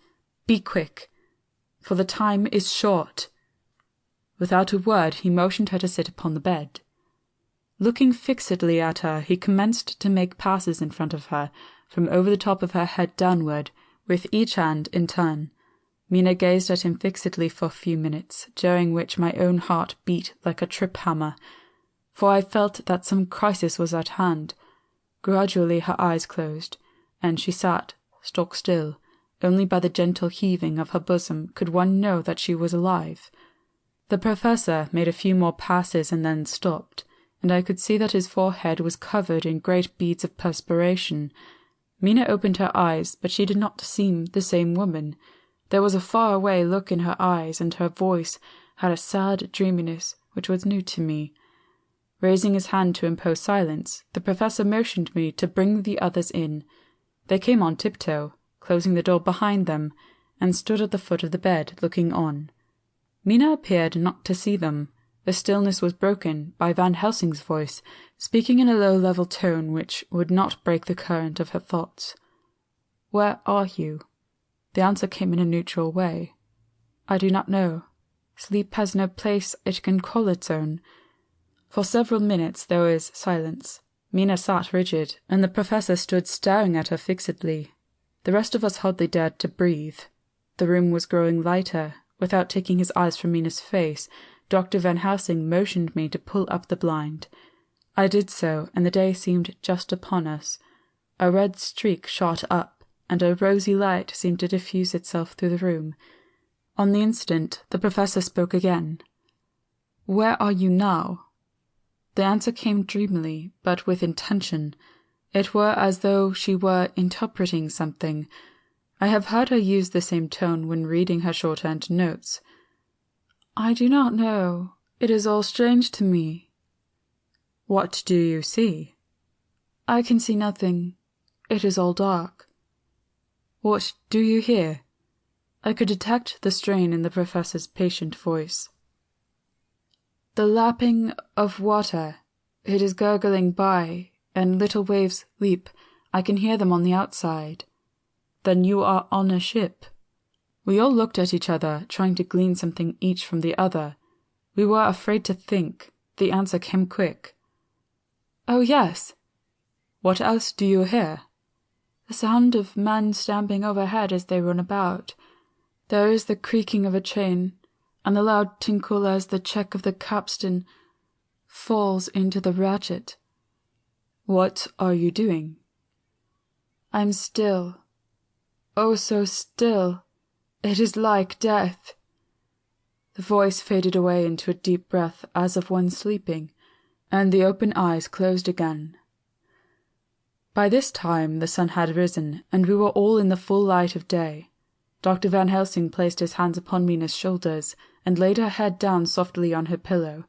She lay like a sleeping child for a few moments, and then, with a long sigh, awoke and stared in wonder to see us all around her. "Have I been talking in my sleep?" was all she said. She seemed, however, to know the situation without telling, though she was eager to know what she had told. The professor repeated the conversation, and she said, "Then there is not a moment to lose. It may not be yet too late." Mr. Morris and Lord Godalming started for the door, but the professor's calm voice called them back. "Stay, my friends. That ship, wherever it was weighing anchor whilst she spoke. There were many ships weighing anchor at the moment in your so great port of London. Which of them is it that you seek? God be thanked that we have once again a clue, but whither it may lead us we do not. We have been blind somewhat, blind after the manner of men, since when we can look back, we see what we might have seen looking forward if we had been able to see what we might have seen. Alas, but that sentence is in a puddle, is it not? We can see now what was in the Count's mind when he seized that money, though Jonathan's so fierce knife put him in the danger that even he dread. He meant escape. Hear me. Escape! He saw that with but one earth-box left, and a pack of men following like dogs after a fox, this London was no place for him. He have to take his last earth-box on board a ship, and he leave the land. He think to escape, but no, we follow him. Tally-ho, as friend Arthur would say when he put on his red frock. Our old fox is wily, oh so wily, and we must follow with wile. I too am wily, and I think his mind in a little while. In meantime we may rest, and in peace, for there are waters between us which he do not want to pass, and which he could not if he would, unless the ship were to touch the land, and then only at full or slack tide. See, and the sun is just rose, and all day to sunset is to us. Let us take bath, and dress, and have breakfast which we all need, and which we can eat comfortably, since he be not in the same land with us." Mina looked at him appealingly as she asked, "But why need we seek him further when he has gone away from us?" He took her hand and patted it as he replied, "Ask me nothings as yet. When we have breakfast, then I answer all questions." He would say no more, and we separated to dress. After breakfast, Mina repeated her question. He looked at her gravely for a minute, and then said sorrowfully, "Because, my dear, dear Madame Mina, now more than ever must we find him, even if we have to follow him to the jaws of hell." She grew paler as she asked faintly, "Why?" "Because," he answered solemnly, "he can live for centuries, and you are but mortal woman. Time is now to be dreaded, since once he put that mark upon your throat." I was just in time to catch her as she fell forward in a faint. Chapter 24. Dr. Seward's Phonograph Diary, spoken by Van Helsing. This to Jonathan Harker. You are to stay with your dear Madame Mina. We shall go to make our search, if I can call it so, for it is not search but knowing, and we seek confirmation only. But do you stay and take care of her today. This is your best and most holiest office. This day nothing can find him here. Let me tell you that you will know what we four know already, for I tell them. He, our enemy, have gone away. He have gone back to his castle in Transylvania. I know it so well, that if a great hand of fire wrote it on the wall, he have prepared for this in some way, and that last earth box was ready to ship somewheres. For this he took the money. For this he hurry at the last, lest we catch him before the sun go down. It was his last hope, save that he might hide in the tomb, that he think poor Miss Lucy, being as he thought like him, keep open to him. But there was not of time. When he fears that he makes straight for his last resource. His last earthwork, might say, did I wish double entente. He is so clever, oh so clever. He knows that his game here was finished, and so he decide he go back home. He find ship going by the route he came, and he go in it. We go off now to find what ship, and whither bound. When we have discovered that, we come back and tell you all. Then we will comfort you, and poor dear Madame Mina with new hope, for it will be hope, when you think it over, that all is not lost. This very creature that we pursue, he take hundreds of years to get so far as London, and yet, in one day, when we know the disposal of him, we drive him out. He is finite, though he is powerful to do much harm, and suffers not as we do. But we are strong, each in our purpose, and we are all more strong together. Take heart afresh, dear husband of Madame Mina. This battle is but begun, and in the end we shall win. So sure as that God sits on high to watch over his children. Therefore be of much comfort till we return. Van Helsing. Jonathan Harker's Journal. 4 October. When I read to Mina Van Helsing's message in the phonograph, the poor girl brightened up considerably. Already the certainty that the Count is out of the country has given her comfort, and comfort is strength to her. For my own part, now that his horrible danger is not face to face with us, it seems almost impossible to believe in it. Even my own terrible experiences in Castle Dracula seem like a long-forgotten dream. Here, in the crisp autumn air, in the bright sunlight. Alas! How can I disbelieve? In the midst of my thought my eye fell on the red scar on my poor darling's white forehead. Whilst that lasts, there can be no disbelief, and afterwards the very memory of it will keep faith crystal clear. Mina and I fear to be idle, so we have been all over the diaries again and again. Somehow, although the reality seems greater each time, the pain and fear seem less. There is something of a guiding purpose manifest throughout which is comforting. Mina says that perhaps we are the instruments of ultimate good. It may be. I shall try to think as she does. We have never spoken to each other yet of the future. It is better to wait till we see the Professor and the others after the investigations. The day is running by more quickly than I ever thought a day could run for me again. It is now 3 o'clock. Mina Harker's Journal. 5 October, 5 p.m. Our meeting for report. Present, Professor Van Helsing, Lord Godalming, Dr. Seward, Mr. Quincy Morris, Jonathan Harker, Mina Harker. Dr. Van Helsing described what steps were taken during the day to discover on what boat and whither bound Count Dracula made his escape. As I knew that he wanted to get back to Transylvania, I felt sure that he must go by the Danube mouth, or by somewhere in the Black Sea, since by that way he come. It was a dreary blank that was before us, omne ignotium pro magnifico, and so with heavy hearts we start to find what ships leave for the Black Sea last night. He was in sailing ship, since Madame Mina tell of sails being set. These not so important as to go in your list of the shipping in the Times, and so we go, by suggestion of Lord Godalming, to your Lloyd's, which are note of all ships that sail, however so small. There we find that only one Black Sea-bound ship go out with the tide. She is the Tsarina Catherine, and she sail from Doolittle's Wharf for Varna, and thence on to other parts and up the Danube. So, said I, this is the ship whereon is the Count. So off we go to Doolittle's Wharf, and there we find a man in an office of wood so small that the man look bigger than the office.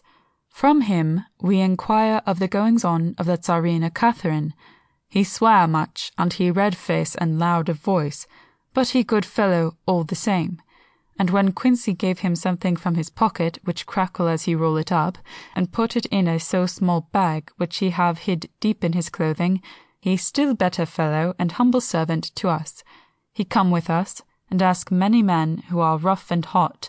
These be better fellows too, when they have been no more thirsty. They say much of blood and bloom, and of others which I comprehend not, though I guess what they mean, but nevertheless they tell us things which we want to know. They make known to us among them how last afternoon at about 5 o'clock comes a man so hurry, a tall man, thin and pale, with high nose and teeth so white and eyes that seem to be burning, that he be all in black except he have a hat of straw which not suit him nor the sails for the Black Sea, and for wear. Some took him to the office and then to the ship, where he will not go aboard, but halt at shore at end of gangplank, and ask the captain come to him. The captain come, when told he will be pay well, and though he swear much at first, he agreed to term. Then the thin man go, and someone tell him where horse and cart can be hired. He go there, and soon he come again, himself driving cart on which a great box. This he himself lift down, though it take several to put it on truck for the ship. He give much talk to captain as to how and where his box is to be placed, but the captain like it not, and swear at him in many tongues, and tell him that if he like, he can come and see where it shall be. But he say, no, that he come not yet, for that he have much to do.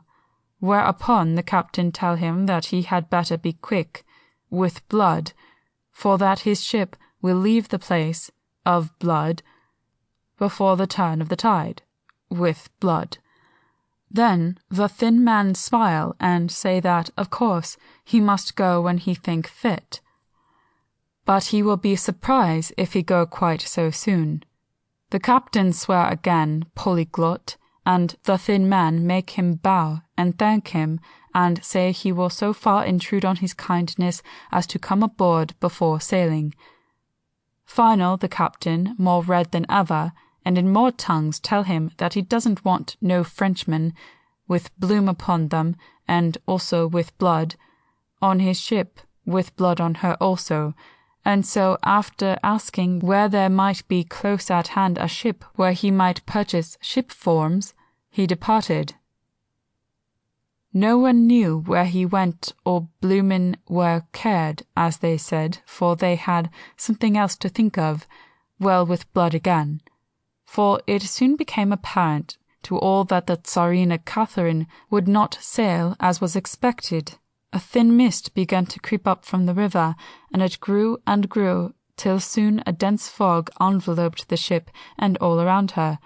The captain swore polyglot, very polyglot, polyglot with bloom and blood, but he could do nothing. The water rose, and he began to fear that he would lose the tide altogether. He was in no friendly mood, when just at full tide the thin man came up the gangplank again and asked to see where his box had been stowed. Then the captain replied that he wished he and his box, old and with much bloom and blood, were in hell. But the thin man did not be offend, and went down with the mate and saw where it was placed, and came up and stood a while on deck in fog. He must have come off by himself, for none noticed him. Indeed, they thought not of him, for soon the fog began to melt away, and all was clear again. My friends of the thirst, and the language that was of bloom and blood laughed, as they told how the captain's swears exceeded even his usual polyglot, and was more than ever full of picturesque, when on questioning other mariners who were on movement up and down on the river that hour, he found that few of them had seen any fog at all, except where it lay around the wharf. However, the ship went out on the ebb tide, and was doubtless by morning far down the river mouth. She was by then, when they told us, well out to sea. And so, my dear Madame Mina, it is that we have to rest for a time, for our enemy is on the sea, with the fog at his command, on his way to the Danube mouth. To sail a ship takes time, go she never so quick, and then we go on land more quick, and we meet him there. Our best hope is to come on him when in the box between sunrise and sunset, for then he can make no struggle, and we may deal with him as we should. There are days for us in which we can make ready our plan. We know all about where he go, for we have seen the owner of the ship, who have shown us invoices and all papers that can be. The box we seek is to be landed in Varna and be given to an agent, one Ristix, who will there present his credentials, and so our merchant friend will have done his part. But he asked if there be any wrong, for that so he can telegraph and have inquiry made at Varna. We say no, for what is to be done is not for police or of the customs. We must be done by us alone and in our own way. When Dr. Van Helsing had done speaking, I asked him if he was certain that the Count had remained on board the ship. He replied, "We have the best proof of that, your own evidence, when in the hypnotic trance this morning." I asked him again if it were really necessary that they should pursue the Count, for, oh, I dread Jonathan leaving me, and I know that he would surely go if the others went. He answered in growing passion, at first quietly.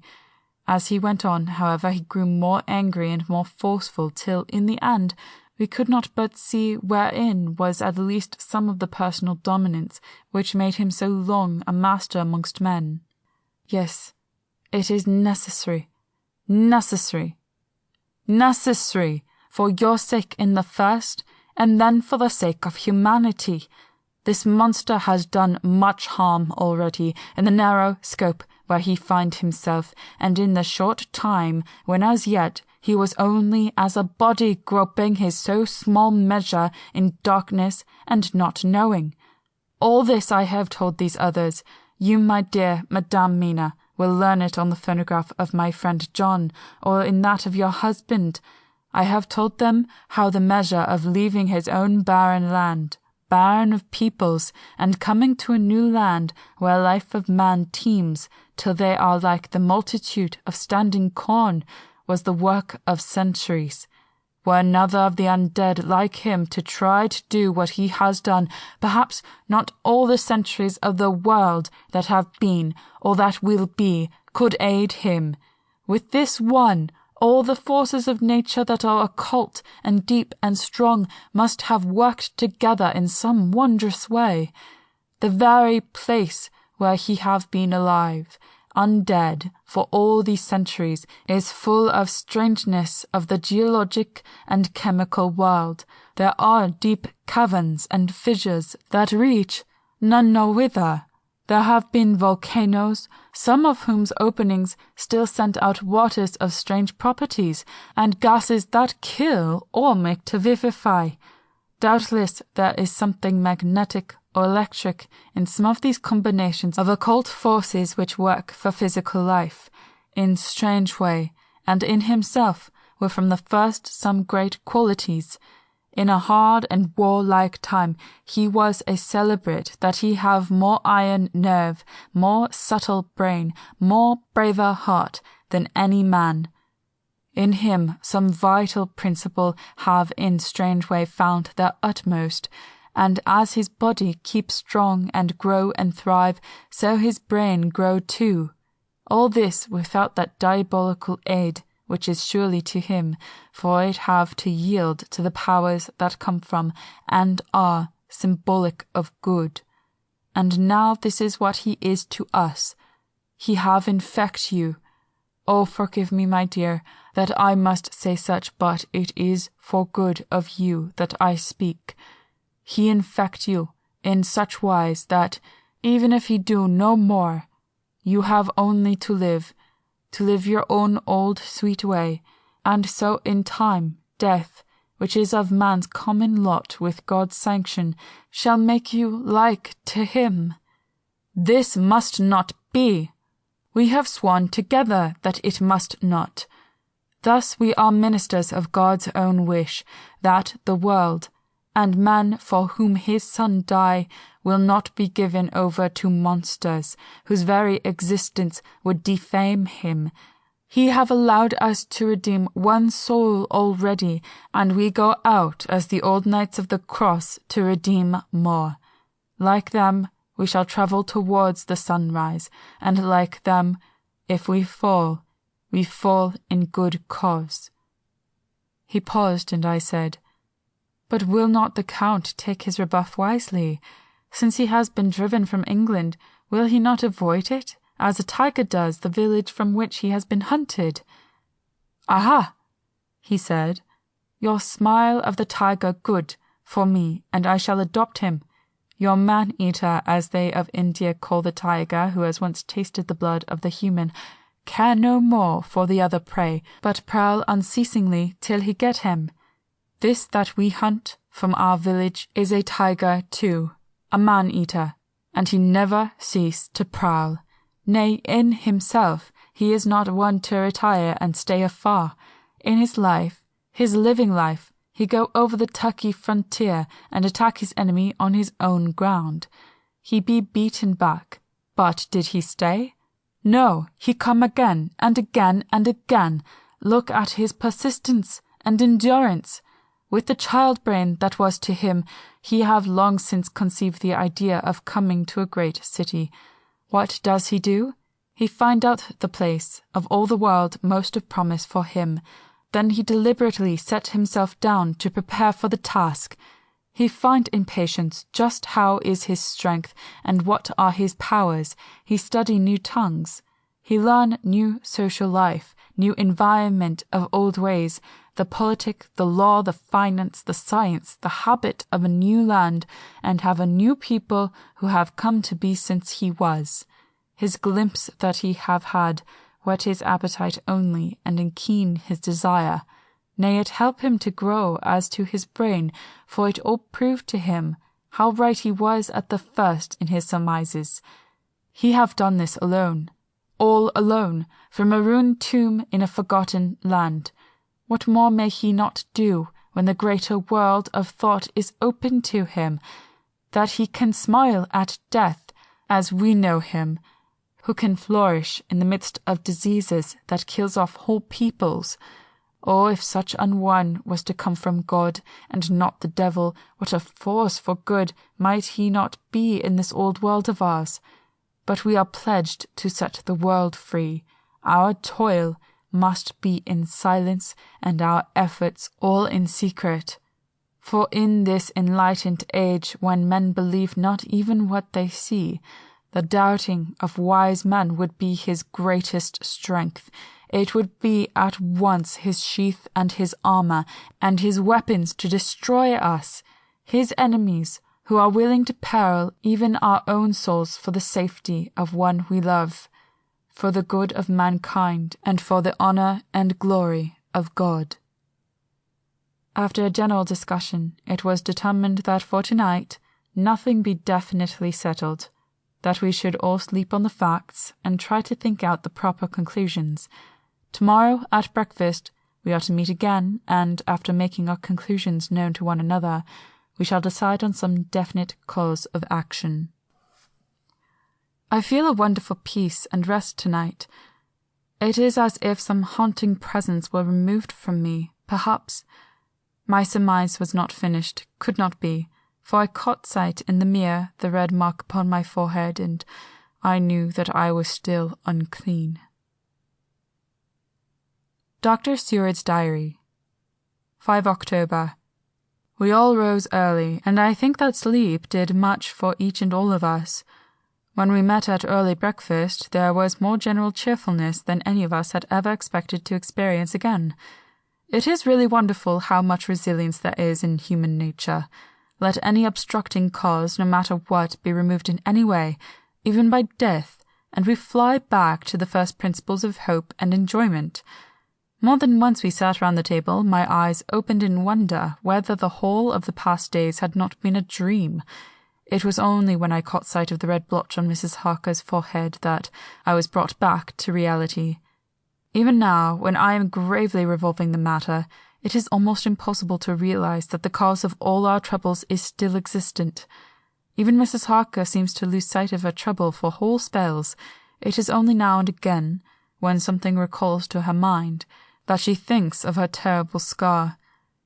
We are to meet here in my study in half an hour and decide on our course of action.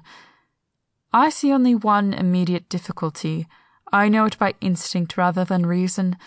We shall all have to speak frankly, and yet I fear that in some mysterious way poor Mrs. Harker's tongue is tied.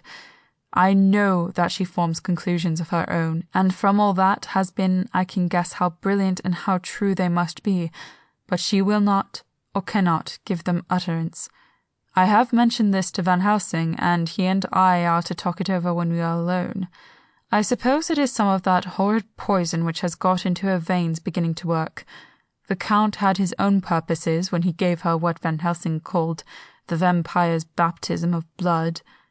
Well, there may be a poison that distills itself out of good things. In an age when the existence of ptomaines is a mystery, we should not wonder at anything. One thing I know, that if my instinct be true regarding poor Mrs. Harker's silences, then there is a terrible difficulty, an unknown danger in the work before us. The same power that compels her silence may compel her speech. I dare not think further, for so I should in my thoughts dishonour a noble woman. Van Helsing is coming to my study a little before the others. I shall try to open the subject with him. Later, when the Professor came in, we talked over the state of things. I could see that he had something on his mind which he wanted to say, but felt some hesitancy in broaching the subject. After beating about the bush a little, he said suddenly, "Friend John, there is something that you and I must talk of alone, just at the first in any rate. Later we may have to take the others into our confidence." Then he stopped, so I waited. He went on. "Madame Mina, our poor, dear Madame Mina is changing." A cold shiver ran through me to find my worst fears thus endorsed. Van Helsing continued, "With the sad experience of Miss Lucy, we must this time be warned before things go too far. Our task is now in reality more difficult than ever, and this new trouble makes every hour of the direst importance. I can see the characteristics of the vampire coming in her face. It is now but very, very slight, but it is to be seen if we have eyes to notice without to prejudge. Her teeth are some sharper, and at times her eyes more hard, but these are not all. There is to her the silence now often, as so it was with Miss Lucy. She did not speak, even when she wrote that which she wished to be known later. Now my fear is this. If it be she can, by a hypnotic trance, tell what the Count see and hear, is it not more true that he who have hypnotize her first, and who have drink of her very blood, and make her drink of his, should, if he will, compel her mind to disclose to him that which she know?" I nodded acquiescence. He went on. "Then what we must do is to prevent this. We must keep her ignorant of our intent, and so she cannot tell what she know not. This is a painful task, oh, so painful that it heartbreak me to think of. But it must be. When today we meet, I must tell her that for reason which we will not to speak, she must not more be of our counsel, but be simply guarded by us." He wiped his forehead, which had broken out in profuse perspiration at the thought of the pain which he might have to inflict upon the poor soul already so tortured. I knew that it would be some sort of comfort to him if I told him that I also had come to the same conclusion, for at any rate, it would take away the pain of doubt. I told him, and the effect was as I expected. It is now close to the time of our general gathering. Van Helsing has gone away to prepare for the meeting, and his painful part of it. I really believe his purpose is to be able to pray alone. Later.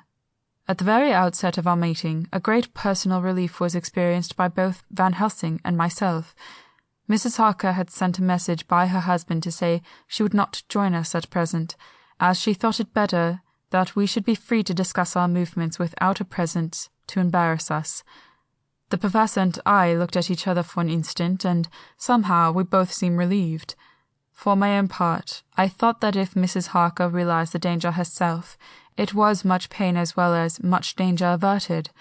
Under the circumstances we agreed, by a questioning look and answer, with finger on lip, to preserve the silence in our suspicions, until we should have been able to confer alone again. we went at once into our plan of campaign. Van Helsing roughly put the facts before us first. The Tsarina Catherine left the Thames yesterday morning. It will take her, at the quickest speed she has ever made, at least 3 weeks to reach Varna. But we can travel overland to the same place in 3 days. Now, if we allow for 2 days less for the ship's voyage, owing to such weather influences as we know that the Count can bring to bear, and if we allow a whole day and night for any delays which may occur to us, then we have a margin of nearly 2 weeks. Thus, in order to be quite safe, we must leave here on 17th at latest. Then we shall at any rate be in Varna a day before the ship arrives, and able to make such preparations as may be necessary. Of course, we shall go armed against evil things spiritual as well as physical. Here Quincey Morris added, I understand that the Count comes from a wolf country, and it may be that he shall get there before us. I propose that we add Winchesters to our armament. I have a kind of belief in a Winchester when there is any trouble of that sort around. Do you remember, Art, when we had the pack after us in Tobolsk? What wouldn't we have given then for a repeater apiece? Good, said Van Helsing. Winchesters it shall be. Quincey's head is level at all times, but most so when there is to hunt. Metaphor be more dishonour to science than wolves be of danger to man. In the meantime, we can do nothing here, and as I think that Varna is not familiar to any of us, why not go there more soon? It is as long to wait here as there. Tonight and tomorrow we can get ready, and then, if all be well, we 4 can set out on our journey. We 4? Said Harker interrogatively, looking from one to the other of us. Of course, answered the Professor quickly. You must remain to take care of your so sweet wife. Harker was silent for a while, and then said in a hollow voice, Let us talk of that part of it in the morning. I want to consult with Mina. I thought that now was the time for Van Helsing to warn him not to disclose our plans to her, but he took no notice. I looked at him significantly and coughed. For answer, he put his finger on his lips and turned away.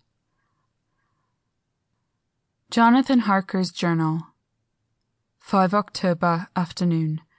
For some time after our meeting this morning I could not think.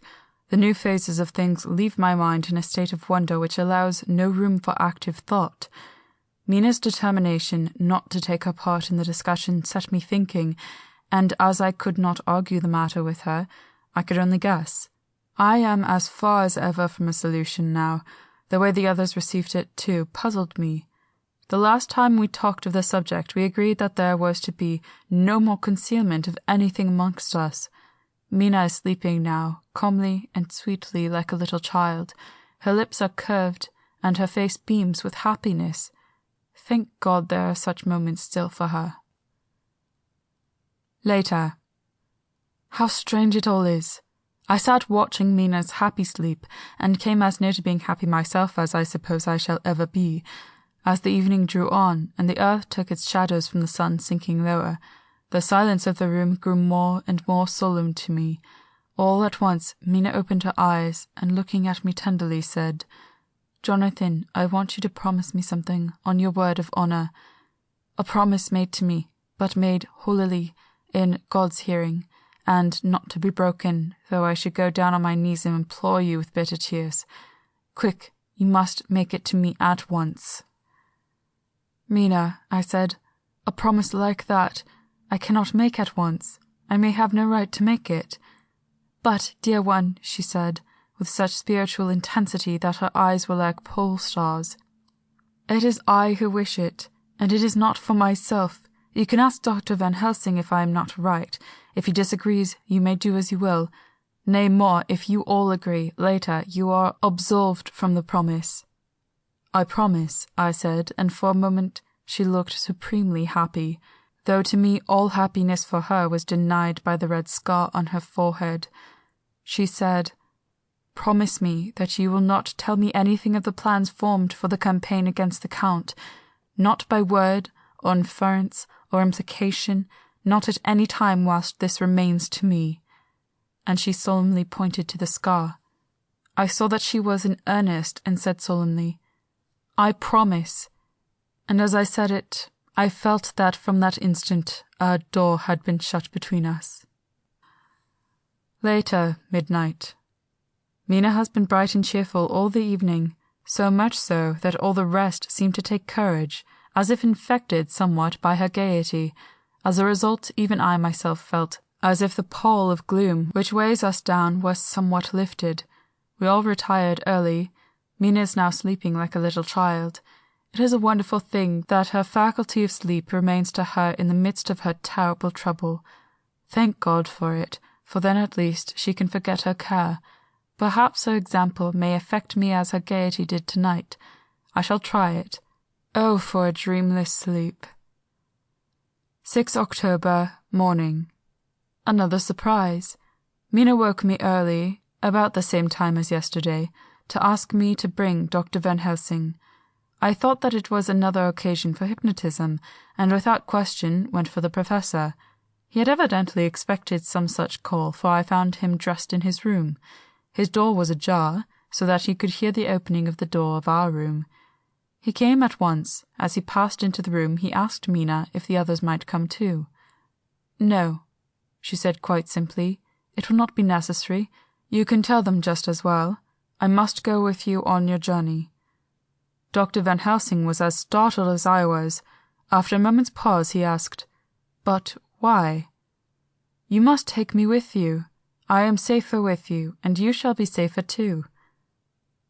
"But why, dear Madame Mina? You know that your safety is our solemnest duty. We go into danger, to which you are, or may be, more liable than any of us from circumstances, things that have been." He paused, embarrassed. As she replied, she raised her finger and pointed to her forehead. "I know. That is why I must go. I can tell you now, whilst the sun is coming up, I may not be able again. I know that when the Count wills me, I must go. I know that if he tells me to come in secret, I must come by wile, by any device to hoodwink, even Jonathan." God saw the look that she turned on me as she spoke, and if there be indeed a recording angel, that look is noted to her everlasting honour. I could only clasp her hand. I could not speak. My emotion was too great for even the relief of tears. She went on. "You men are brave and strong. You are strong in your numbers, for you can defy that which would break down the human endurance of one who had to guard alone. Besides, I may be of service, since you can hypnotize me, and so learn that which even I myself do not know." Dr. Van Helsing said very gravely, "Madame Mina, you are, as always, most wise. You shall with us come, and together we shall do that which we go forth to achieve." When he had spoken, Mina's long spell of silence made me look at her. She had fallen back on her pillow asleep. She did not even wake when I had pulled up the blind and let in the sunlight which flooded the room. Van Helsing motioned to me to come with him quietly. We went to his room, and within a minute Lord Godalming, Dr. Seward, and Mr. Morris were with us also. He told them what Mina had said, and went on. "In the morning we shall leave for Varna. We have now to deal with a new factor, Madame Mina. Oh, but her soul is true. It is to her agony to tell us so much as she has done, but it is most right, and we are warned in time. There must be no chance lost, and in Varna we must be ready to act the instant that the ship arrives." "What shall we do exactly?" asked Mr. Morris laconically. The professor paused before replying. "We shall at the first board that ship. Then, when we have identified the box, we shall place a branch of the wild rose on it. This we shall fasten, for when it is there, none can emerge. So at least says superstition. And so superstition must we trust at the first. It was man's faith in the early, and it have its root in faith still. Then, when we get the opportunity that we seek, when none are near to see, we shall open the box and all will be well." "I shall not wait for any opportunity," said Morris. "When I see the box, I shall open it and destroy the monster, though there were 1,000 men looking on, and if I am to be wiped out for it next moment." I grasped his hand instinctively and found it as firm as a piece of steel. I think he understood my look. I hope he did. "Good boy," said Dr. Van Helsing. "Brave boy. Quincy is all man. God bless him for it. My child, believe me, none of us shall lag behind or pause from any fear. I do but say what we may do, what we must do, but indeed we cannot say what we shall do. There are so many things which may happen, and their ways and their ends are so various, that until the moment we may not say. We shall be armed in all ways, and when the time for the end has come, our effort shall not be lack. Now let us today put all our affairs in order. Let all things which touch on others dear to us, and who upon us depend, be complete, for none of us can tell what, or when, or how the end may be. As for me, my own affairs are regulate, and I have nothing else to do. I shall go make arrangements for the travel. I shall have all tickets and so forth for our journey." There was nothing further to be said, and we parted. I shall now settle up all my affairs of earth, and be ready for whatever may come. Later. It is all done. My will is made, and all complete. Mina, if she survive, is my sole heir. If it should not be so, then the others who have been so good to us shall have remainder. It is now drawing towards the sunset. Mina's uneasiness calls my attention to it. I am sure that there is something on her mind which the time of exact sunset will reveal. These occasions are becoming harrowing times for us all, for each sunrise and sunset opens up some new danger, some new path, which, however, may in God's will be means to a good end. I write all these things in the diary, since my darling must not hear them now, but if it may be that she can see them again, they shall be ready. She is calling to me. Chapter 25. Dr. Seward's Diary. 11 October evening. Jonathan Archer has asked me to note this, as he says he is hardly equal to the task, and he wants an exact record kept. I think that none of us were surprised when we were asked to see Mrs. Harker a little before the time of sunset. We have come late to understand that sunrise and sunset are to her times of peculiar freedom, when her old self can be manifest without any controlling force subduing or restraining her, or inciting her to action. This mood or condition begins some half hour or more before actual sunrise or sunset, and lasts till either the sun is high, or whilst the clouds are still aglow with the rays of streaming above the horizon. At first there is a sort of negative condition, as if some tie were loosened, and then the absolute freedom quickly follows. Then, however, the freedom ceases. The change back or relapse comes quickly, preceded by only a spell of warning silence. Tonight, when we met, she was somewhat constrained, and bore all the signs of an internal struggle. I put it down myself to her making a violent effort at the earliest instant she could do so. A very few minutes, however, gave her complete control of herself. Then, motioning to her husband to sit beside her on the sofa, where she was half reclining, she made the rest of us bring chairs up close. Taking her husband's hand in hers, began, "We are all here together in freedom, for perhaps the last time. I know, dear, I know that you will always be with me till the end." This was to her husband, whose hand had, as we could see, tightened upon hers. In the morning we go out upon our task, and God alone knows what may be in store for any of us. You are going to be so good to me as to take me with you. I know that all that brave, earnest men can do for a poor, weak woman, whose soul perhaps is lost. No, not yet, but is at any rate at stake. You will do. But you must remember that I am not as you are.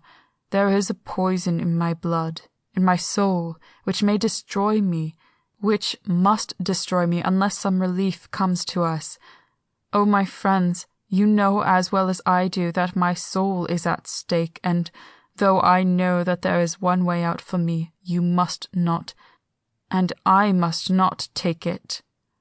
She looked appealingly to us all in turn, beginning and ending with her husband. "What is that way?" asked Van Helsing in a hoarse voice. "That is that way which we may not take." "That I may die now, either by my own hand or that of another, before the greater evil is entirely wrought. I know and you know that were I once dead, you could and would set free my immortal spirit, even as you did my poor Lucy's. Were death, or the fear of death, the only thing that stood in the way, I would not shrink to die here, now, amidst the friends who love me. But death is not all. I cannot believe that to die in such a case, when there is hope before us and a bitter task to be done, is God's will. Therefore I, on my part, give up here and the certainty of eternal rest, and go out into the dark where may be the blackest things that the world or the nether world holds." We were all silent, for we knew instinctively that this was only a prelude. The faces of the others were set, and Harker's grew ashen grey. Perhaps he guessed better than any of us what was coming. She continued, "This is what I can give into the hotch-pot." I could not but note the quaint legal phrase which she used in such a place, and with all seriousness. "What will each of you give? Your lives, I know," she went on quickly. "That is easy for brave men. Your lives are God's, and you can give them back to him. But what will you give to me?" She looked again questioningly, but this time avoided her husband's face. Quincy seemed to understand. He nodded, and her face lit up. "Then I shall tell you plainly what I want, for there must be no doubtful manner in this connection between us now. You must promise me, one and all, even you, my beloved husband, that should the time come, you will kill me." "What is that time?" The voice was Quincy's, but it was low and strained. "When you shall be convinced that I am so changed that it is better that I die than I may live. When I am thus dead in the flesh, then you will, without a moment's delay, drive a stake through me and cut off my head, or do whatever else may be wanting to give me rest." Quincy was the first to rise after the pause. He knelt down before her, and taking her hand in his, said solemnly, "I'm only a rough fellow, who hasn't perhaps lived as a man should to win such a distinction, but I swear to you, by all that I hold sacred and dear, that, should the time ever come, I shall not flinch from the duty that you have set us, and I promise you, too, that I shall make all certain, for if I am only doubtful, I shall take it that the time has come." "My true friend," was all she could say amidst her fast-falling tears, as, bending over, she kissed his hand. "I swear the same, my dear Madame Mina," said Van Helsing. "And I," said Lord Godalming, each of them in turn kneeling to her to take the oath. I followed myself. Then her husband turned to her, worn-eyed, and with a greenish pallor which subdued the snowy whiteness of his hair, and asked, "And must I, too, make such a promise, O my wife?" "You too, my dearest," she said, with infinite yearning of pity in her voice and eyes. "You must not shrink. You are nearest and dearest all the world to me. Our souls are knit into one, for all life and all time. Think, dear, that there have been times when brave men have killed their wives and their womankind to keep them from falling into the hands of the enemy. Their hands did not falter any the more because those they loved implored them to slay them. It is men's duty towards those whom they love, in such times of sore trial, and oh, my dear, if it is to be that I must meet death at any hand, Let it be at the hand of him that loves me best. Dr. Van Helsing, I have not forgotten your mercy in poor Lucy's case to him who loved. She stopped with a flying blush and changed her phrase. To him who had best right to give her peace. If that time shall come again, I look to you to make it a happy memory of my husband's life, that it was his loving hand which set me free from the awful thrall upon me. Again, I swear, came the Professor's resonant voice. Mrs. Harker smiled, positively smiled, as with a sigh of relief she leaned back and said, And now one word of warning, a warning which you must never forget. This time, if it ever come, may come quickly and unexpectedly, and in such case you must lose no time in using your opportunity. At such a time I myself might be, nay, if the time ever comes, shall be, leagued with your enemy against you. One more request. She became very solemn as she said this. It is not vital and necessary like the other, but I want you to do one thing for me, if you will. We all acquiesced, but no one spoke. There was no need to speak. I want you to read the burial service. She was interrupted by a deep groan from her husband. Taking his hand in hers, she held it over her heart and continued. You must read it over me some day. Whatever may be the issue of all this fearful state of things, it will be a sweet thought to all or some of us. You, my dearest, will I hope read it, for then it will be in your voice in my memory forever, come what may. But, oh, my dear one, he pleaded, death is afar off from you. Nay, she said, holding up a warning hand. I am deeper in death at this moment than if the weight of an earthly grave lay heavy upon me. Oh, my wife, must I read it? He said before he began. It would comfort me, my husband, was all she said, and he began to read when she had got the book ready. How could anyone, tell of that strange scene, its solemnity, its gloom, its sadness, its horror, and withal its sweetness? Even a skeptic, who can see nothing but a travesty of bitter truth in anything holy or emotional, would have been melted to the heart had he seen that little group of loving and devoted friends kneeling round that stricken and sorrowing lady, or heard the tender passion of her husband's voice, as in tones so broken with emotion that often he had to pause. He read that simple and beautiful service from the burial of the dead. I cannot go on, words and voice fail me. She was right in her instinct. Strange as it all was, bizarre as it may hereafter seem to us who have felt its potent influence at the time, it comforted us much, and the silence, which showed Mrs. Harker's coming relapse from her freedom of soul, did not seem so full of despair to any of us as we had dreaded. Jonathan Harker's Journal. 15 October, Varna. We left Charing Cross on the morning of the 12th, got to Paris at the same night, and took the places secured for us in the Orient Express. We travelled night and day, arriving here about 5 o'clock. Lord Godalming went to the consulate to see if any telegram had arrived for him, whilst the rest of us came on to this hotel, the Odysseus. The journey may have had incidents. I was, however, too eager to get on to care for them. Until the Tsarina Catherine comes into port, there will be no interest for me in anything in the wide world.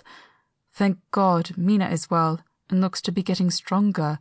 Her colour is coming back. She sleeps a great deal. Throughout the journey she slept nearly all the time. Before sunrise and sunset, however, she is very wakeful and alert. It has become a habit for Van Helsing to hypnotize her at such times. At first some effort was needed, and he had to make many passes, but now she seems to yield at once, as if by habit, and scarcely any action is needed. He seems to have power at these particular moments to simply will, and her thoughts obey him. He always asks her what she can see and hear. She answers to the first, "Nothing, all is dark," and to the second, "I can hear the waves lapping against the ship, and the water rushing by. Canvas and cordage strain, and masts and yards creak.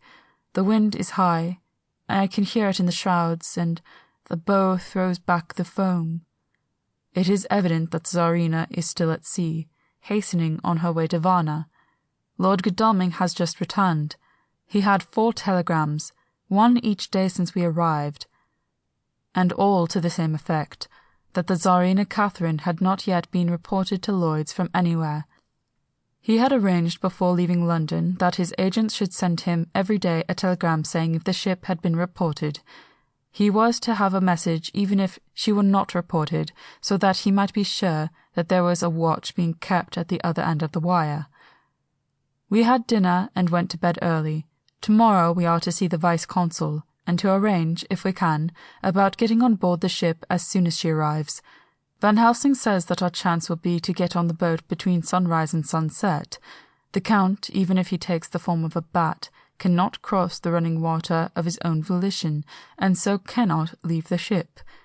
As he dare not change to man's form without suspicion, which he evidently wishes to avoid, he must remain in the box.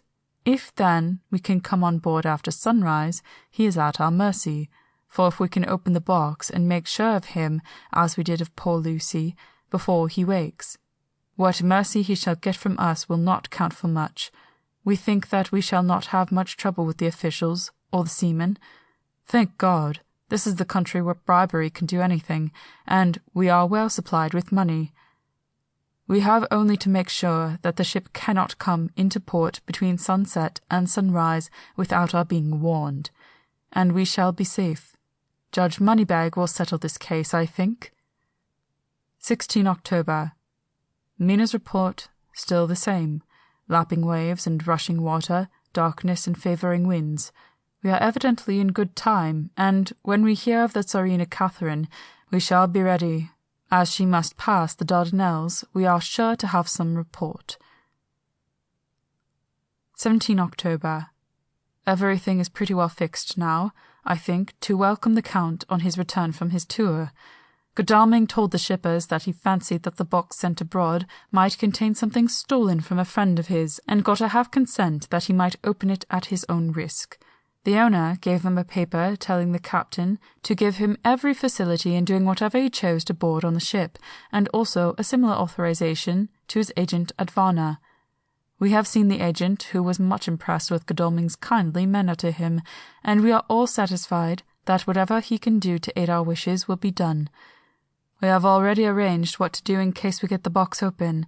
If the Count is there, Van Helsing and Seward will cut off his head at once and drive a stake through his heart. Morris and Godalming and I shall prevent interference, even if we have to use the arms which we shall have ready. The Professor says that if we can so treat the Count's body, it will soon fall into dust. In such case, there would be no evidence against us, in case any suspicion of murder were aroused. But even if it were not, it should stand or fall by our act, and perhaps some day this very script may be evidence to come between some of us and a rope. For myself, I should take the chance only too thankfully if it were to come. We mean to leave no stone unturned to carry out our intent. We have arranged with certain officials that the instant that Tsarina Catherine is seen, we are to be informed by a special messenger. 24 October. A whole week of waiting. Daily telegrams to Godalming, but only the same story. Not yet reported. Mina's morning and evening hypnotic answer is unvaried. Lapping waves, rushing water, and creaking masts. Telegram, October 24th. Rufus Smith, Lloyd's, London, to Lord Godalming, care of H.B.M., Vice-Consul, Varna. Tsarina Catherine reported this morning from Dardanelles. Dr. Seward's Diary, 25 October. How I miss my phonograph! To write a diary with a pen is irksome to me, but Van Helsing says I must. We were all wild with excitement yesterday when Godalming got his telegram from Lloyd's. I know now what men feel in battle when the call to action is heard. Mrs. Harker, alone of our party, did not show any signs of emotion.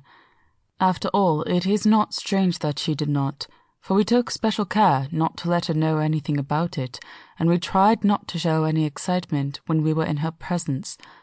In the old days she would, I am sure, have noticed no matter how we might have tried to conceal it, but in this way she has greatly changed during the past 3 weeks. The lethargy grows upon her, and though she seems strong and well, and is getting back some of her colour, Van Helsing and I are not satisfied. We talk of her often. We have not, however, said a word to the others. It would break poor Harker's heart, certainly his nerve, if he knew that we had even a suspicion on the subject.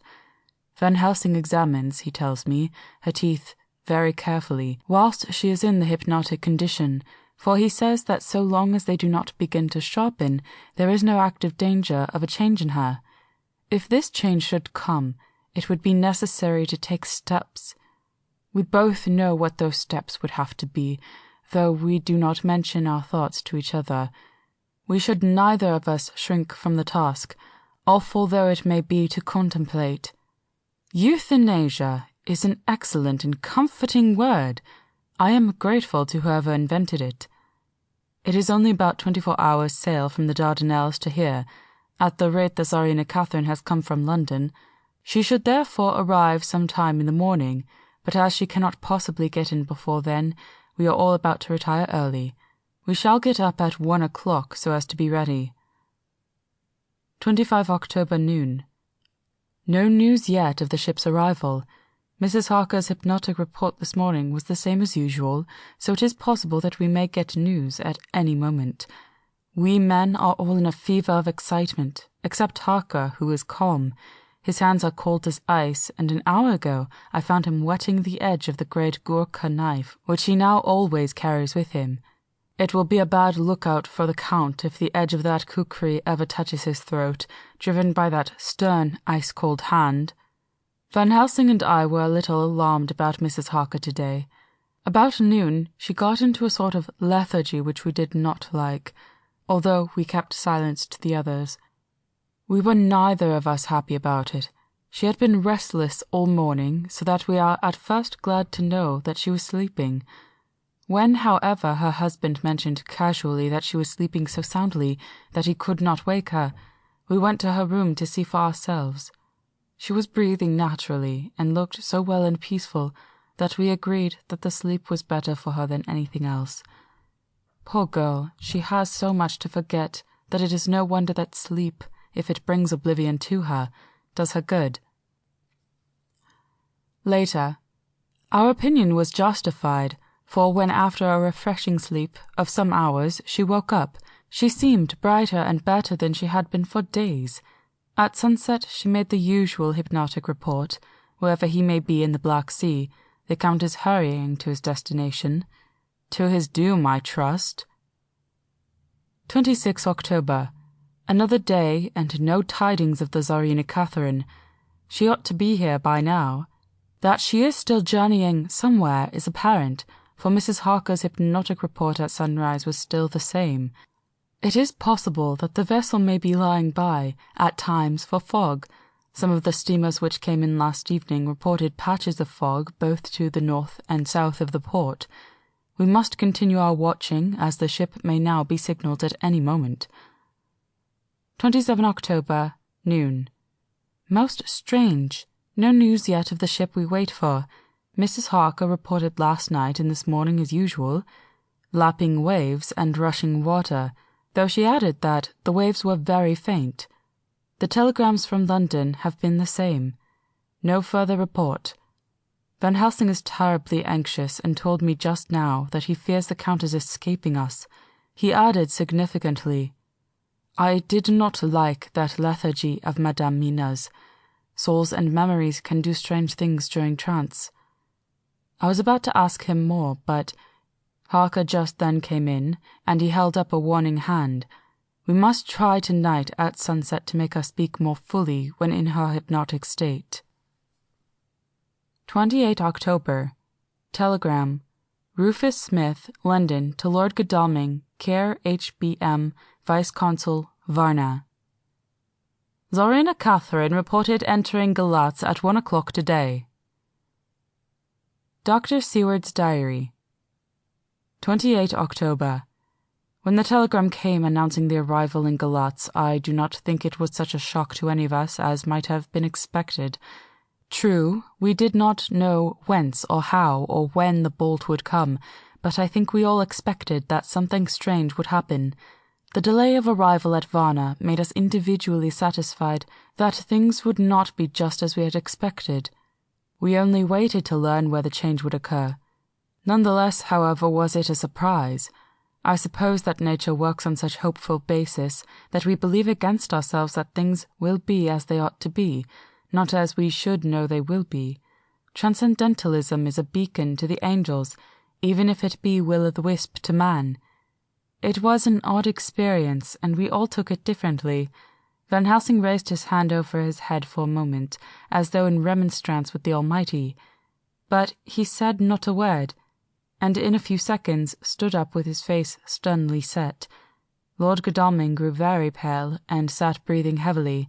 I was myself half stunned, and looked in wonder at one after another. Quincey Morris tightened his belt with that quick movement which I knew so well. In our old wandering days, it meant action. Mrs. Harker grew ghastly white, so that the scar on her forehead seemed to burn, but she folded her hands meekly and looked up in prayer. Harker smiled, actually smiled, the dark, bitter smile of one who is without hope, but at the same time his action belied his words, for his hands instinctively sought the hilt of the great kukri knife and rested there.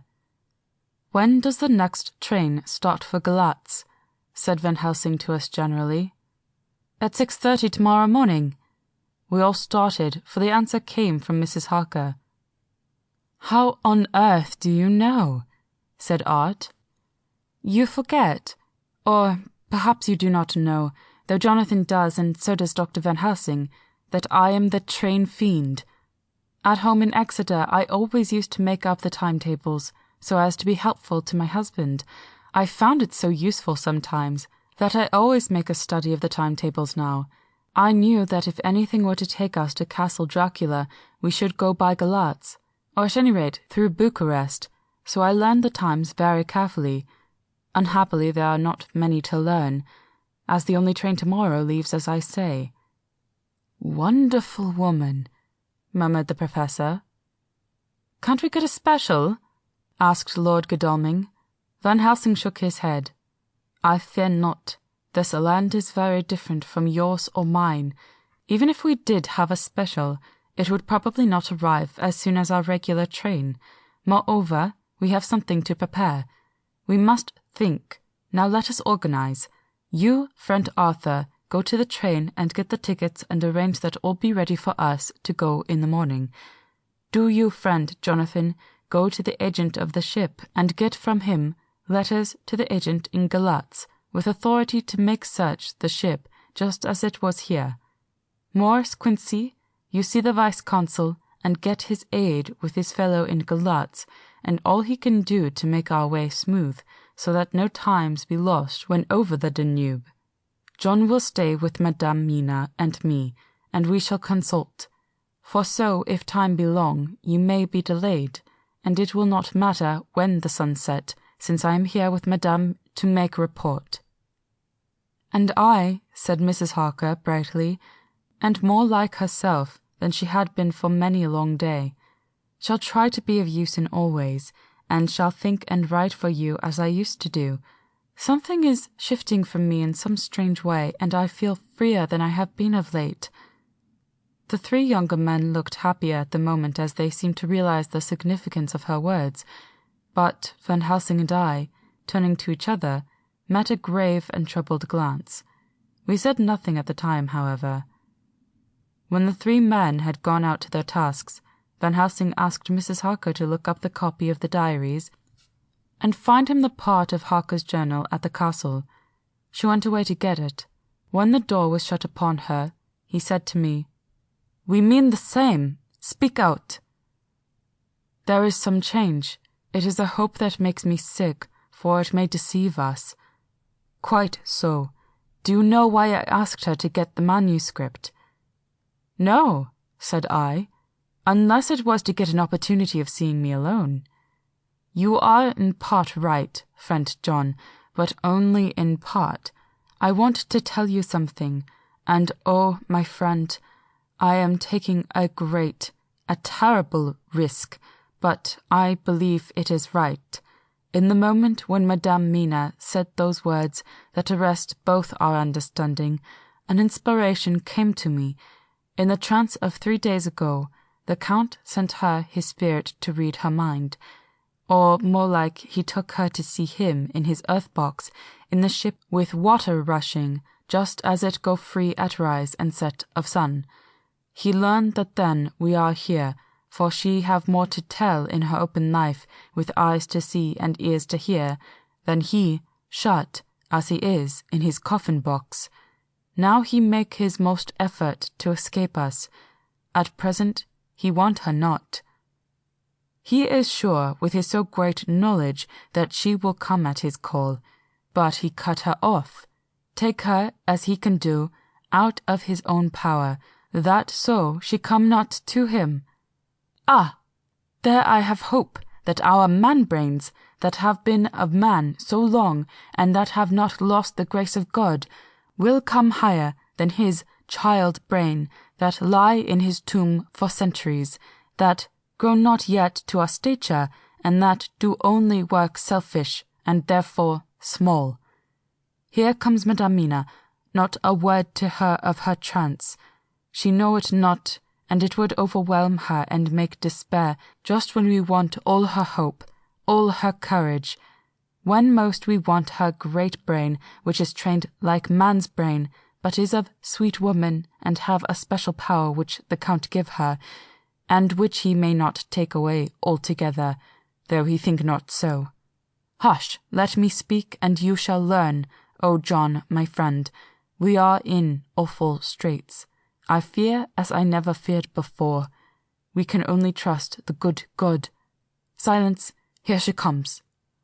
I thought that the professor was going to break down and have hysterics, just as he had when Lucy died, but with great effort he controlled himself and was at perfect nervous poise when Mrs. Harker tripped into the room, bright and happy-looking and, in the doing of work, seeming forgetful of her misery. As she came in, she handed a number of the sheets of typewriting to Van Helsing. He looked over them gravely, his face brightening up as he read. Then, holding the pages between his finger and thumb, he said, "Friend John, to you with so much of experience already, and you too, dear Madame Mina, that are young, here is a lesson. Do not fear ever to think. A half-thought has been buzzing often in my brain, but I fear to let him loose his wings. Here now, with more knowledge, I go back to where that half-thought come from, and I find that he be no half-thought at all, that be a whole thought, though so young that he is not yet strong to use his little wings, nay, like the ugly duck of my friend Hans Andersen, he be no duck-thought at all, but a big swan-thought, that sail nobly on big wings, when the time come for him to try them. See, I read here what Jonathan have written. That other of his race who, in a later age, again and again brought his forces over the great river into Turkeyland, who, when he was beaten back, came again and again, though he had to come alone from the bloody field where his troops were being slaughtered, since he knew that he alone could ultimately triumph. What does this tell us? Not much? No! The Count's child thought see nothing, therefore he speaks so free. Your man thought see nothing, my man thought see nothing, till just now. No, but there comes another word from someone who speak without thought, because she too know not what it mean, what it might mean, just as there are elements which rest, yet when in nature's course they move on their way, and they touch, then poof, and there comes a flash of light, heaven wide, that blind and kill and destroy some, but that show up all earth below for leagues and leagues. Is it not so? Well, I shall explain. To begin, have you ever studied the philosophy of crime? Yes and no. You, John, yes, for it is a study of insanity. You, no, Madame Mina, for crime touch you not but once. Still your mind works true, and argues not a particulari ad universal. There is this peculiarity in criminals.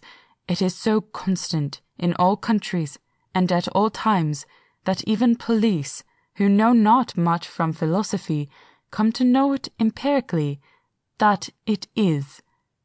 That is to be empiric. The criminal always work at one crime, that is the true criminal who seems to predestinate to crime, and who will of none other. This criminal is not full man-brain. He is clever and cunning and resourceful, but he be not of man's stature as to brain. He be of child-brain in much. Now this criminal of ours is predestinate to crime also. He, too, have child-brain, and it is of the child to do what he have done. The little bird, the little fish, the little animal learn not by principle, but empirically, and when he learn to do, then there is to him the ground to start from to do more. Dos pos do, said Archimedes, give me a fulcrum, and I shall move the world. To do once is the fulcrum whereby child-brain become man-brain. And until he have the purpose to do more, he continue to do the same again every time, just as he have done before. Oh, my dear, I see that your eyes are opened, and that to you the lightning flash show all the leaks. For Mrs. Harker began to clap her hands, and her eyes sparkled. He went on. Now you shall speak. Tell us, two dry men of science, what you see with those bright eyes. He took her hand and held it whilst she spoke. His finger and thumb closed on her pulse, as I thought instinctively and unconsciously as she spoke. The Count is a criminal, and of criminal type. Nordau and Lombroso would so classify him, and qua criminal, he is of imperfectly formed mind. Thus, in a difficulty, he has to seek resource in habit. His past is a clue, and the one page of it that we know, and that, from his own lips, tells that once before, when in what Mr. Morris would call a tight place, he went back to his own country from the land he had tried to invade, and thence, without losing purpose, prepared himself for a new effort. He came again better equipped for his work, and won. So he came to London to invade a new land. He was beaten, and when all hope of success was lost, and his existence in danger, he fled back over the sea to his home, just as formerly he had fled back over the Danube from Turkeyland. Good, good, oh, you so clever lady, said Van Helsing, enthusiastically as he stooped and kissed her hand. A moment later he said to me, as calmly as though we had been having a sick-room consultation, 72 only, and in all this excitement, I have hope. Turning to her again, he said with keen expectation, But go on, there is more to tell if you will. Be not afraid, John and I know. I do, in any case, and shall tell you if you are right. Speak without fear. I will try to, but you will forgive me if I seem egotistical. Nay, fear not. You must be egoist, for it is of you that we think. Then, as he is criminal, he is selfish, and as his intellect is small and his action based on selfishness, he confines himself to one purpose. That purpose is remorseless. As he fled back over the Danube, leaving his forces to be cut to pieces, so now he is intent on being safe, careless of all. So his own selfishness frees my soul somewhat of the terrible power which he acquired over me on that dreadful night. I felt it! Oh, I felt it! Thank God for his great mercy! My soul is freer than it has been since that awful hour, and all that haunts me is a fear lest in some trance or dream he may have used my knowledge for his ends. The professor stood up. He has so used your mind, and by it he has left us here in Varna, whilst the ship that carried him rushed through enveloping fog up to Galatz, where, doubtless, he had made preparation for escaping from us. But his child mind only saw so far, and it may be that, as ever is in God's providence, the very thing that the evildoer most reckoned on for his selfish good turns out to be his chiefest harm. The hunter is taken in his own snare, as the great psalmist says. For now that he think he is free from every trance of us all, and that he has escaped us with so many hours to him, then his selfish child-brain will whisper him to sleep. He think, too, that as he cut himself off from knowing your mind, there can be no knowledge of him to you. There is where he fail. That terrible baptism of blood which he give you makes you free to go to him in spirit as you have yet done in your times of freedom, when the sun rise and set. At such times you go by my volition and not by his, and his power to good of you and others as you have won from your suffering at his hands. This is now all the more precious that he know it not, and to God himself have even cut himself off from his knowledge of our where. We, however, are not selfish, and we believe that God is with us through all this blackness and these many dark hours. We shall follow him, and we shall not flinch, even if we peril ourselves that we become like him. Friend John, this has been a great honour, and it have done much to advance us on our way. You must be scribe and write him all down, so that, when the others return from their work, you can give it to them, then they shall know as we do. And so I have written it whilst we wait the return, and Mrs. Harker has written with her typewriter all since she brought the manuscript to us. Chapter 26. Dr. Seward's Diary. 29 October. This is written in the train from Varna to Galatz. Last night we all assembled a little before the time of sunset. Each of us had done his work as well as he could. So far as thought and endeavour and opportunity go, we are prepared for the whole of our journey and for our work when we get to Galatz. When the usual time came round, Mrs. Harker prepared herself for her hypnotic effort, and after a longer and more serious effort on the part of Van Helsing than has been usually necessary, she sank into the trance. Usually she speaks on a hint, but this time the professor had to ask her questions, and to ask them pretty resolutely before we could learn anything. At last her answer came. "I can see nothing. We are still. There are no waves lapping, but only a steady swirl of water softly running against the hawser. I can hear men's voices calling, near and far, and the roll and creak of oars in the rowlocks. A gun is fired somewhere. An echo of it seems far away. There is trampling of feet overhead, and ropes and chains are dragged along. What is this? There is a gleam of light. I can feel the air blowing upon me." Here she stopped. She had risen, as if impulsively, from where she lay on the sofa, and raised both her hands, palms upwards, as if lifting a weight. Van Helsing and I looked at each other with understanding. Quincy raised his eyebrow slightly and looked at her intently, whilst Harker's hand instinctively closed around the hilt of his kukri. There was a long pause. We all knew that the time when she could speak was passing, but we felt that it was useless to say anything. Suddenly she sat up, and, as she opened her eyes, said sweetly, "Would none of you like a cup of tea? You must all be so tired." We could only make her happy, and so acquiesced. She bustled off to get tea. When she had gone, Van Helsing said, "You see, my friends, he is close to land.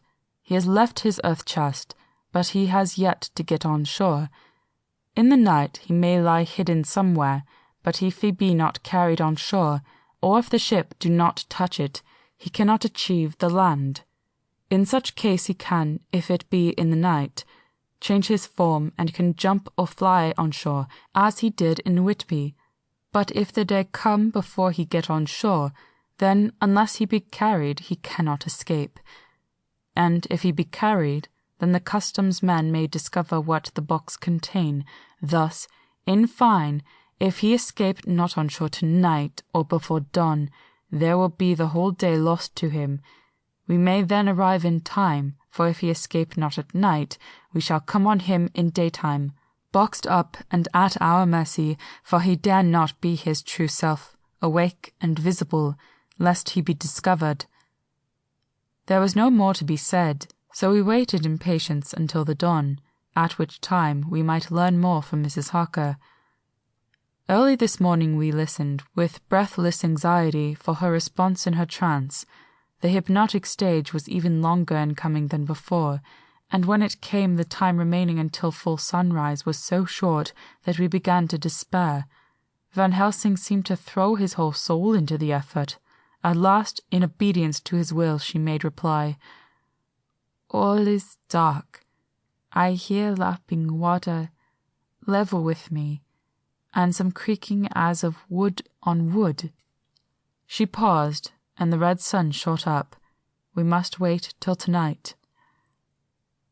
And so it is that we are travelling towards Galatz in an agony of expectation. We are due to arrive between 2 and 3 in the morning, but already at Bucharest we are 3 hours late, so we cannot possibly get in till well after sun-up. Thus we shall have 2 more hypnotic messages from Mrs. Harker. Either or both may possibly throw more light on what is happening. Later. Sunset has come and gone. Fortunately, it came at a time when there was no distraction, for it had occurred whilst we were at a station. We might not have secured the necessary calm and isolation. Mrs. Harker yielded to the hypnotic influence even less readily than this morning. I am in fear that her power of reading the Count's sensations may die away just when we want it most. It seems to me that her imagination is beginning to work. Whilst she has been in the trance hitherto, she has confined herself to the simplest of facts. If this goes on, it may ultimately mislead us. If I thought that the Count's power over her would die away equally with her power of knowledge, it would be a happy thought, but I am afraid that it may not be so. When she did speak, her words were enigmatical. "Something is going out. I can feel it pass me like a cold wind.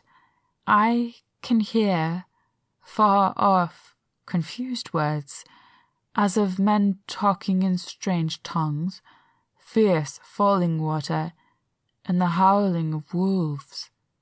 She stopped, and a shudder ran through her, increasing in intensity for a few seconds till, at the end, she shook as though in a palsy. She said no more, even in answer to the professor's imperative questioning. When she woke from the trance, she was cold and exhausted and languid, but her mind was all alert. She could not remember anything, but asked what she had said. When she was told, she pondered over it deeply for a long time in silence. 30 October, 7 a.m. We are near Galatz now, and I may not have time to write later. Sunrise this morning was anxiously looked for by us all. Knowing of the increasing difficulty of procuring the hypnotic trance, Van Helsing began his passes earlier than usual.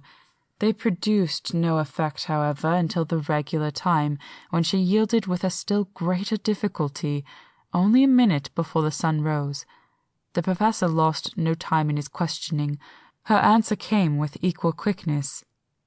"All is dark. I hear water swirling by, level with my ears, and the creaking of wood on wood. Cattle, low far off.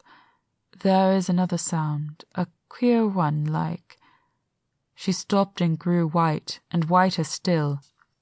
Go on! Speak, I command you!" said Van Helsing in an agonized voice. At the same time there was a despair in his eyes, for the risen sun was reddening even Mrs. Harker's pale face. She opened her eyes, and we all started as she said, sweetly, and seemingly with the utmost concern, "Oh, Professor, why ask me to do what you know I can't? I don't remember anything." Then, seeing the look of amazement on our faces, she said, turning from one to the other with a troubled look, "What have I said? What have I done? I know nothing, only that I was lying here half asleep, and heard you say, 'Go on, speak, I command you.' It seems so funny to hear you order me about as if I were a bad child." "Oh, Madame Mina," he said sadly, "it is proof, if proof be needed, of how I love and honor you, when a word for your good, spoken more earnest than ever, can seem so strange because it is an order to her whom I am proud to obey. The whistles are sounding. We are nearing Galatz. We are on fire with anxiety and eagerness." Mina Harker's Journal. 30 October. Mr. Morris took me to the hotel where our rooms had been ordered by telegraph, he being the one who could best be spared, since he does not speak any foreign language. The forces were distributed much as they had been at Varna, except that Lord Godalming went to the vice-consul, as his rank might serve as an immediate guarantee of some sort to the official, we being in extreme hurry. Jonathan and the 2 doctors went to the shipping agent to learn particulars of the arrival of the Tsarina Catherine. Later. Lord Godalming has returned. The consul is away, and the vice-consul sick, so the routine work has been attended to by a clerk. He was very obliging and offered to do anything in his power. Jonathan Harker's Journal. 30 October. At 9 o'clock, Dr. Van Helsing, Dr. Seward, and I called on Messrs. Mackenzie and Steinkopf, the agents in the London firm of Hopgood. They had received a wire from London in answer to Lord Godalming's telegraphed request, asking us to show them any civility in their power. They were more than kind and courteous, and took us at once on board the Tsarina Catherine, which lay at anchor in the river harbour. There we saw the captain, Donaldson by name, who told us of his voyage. He said that in all his life he had never had so favourable a run.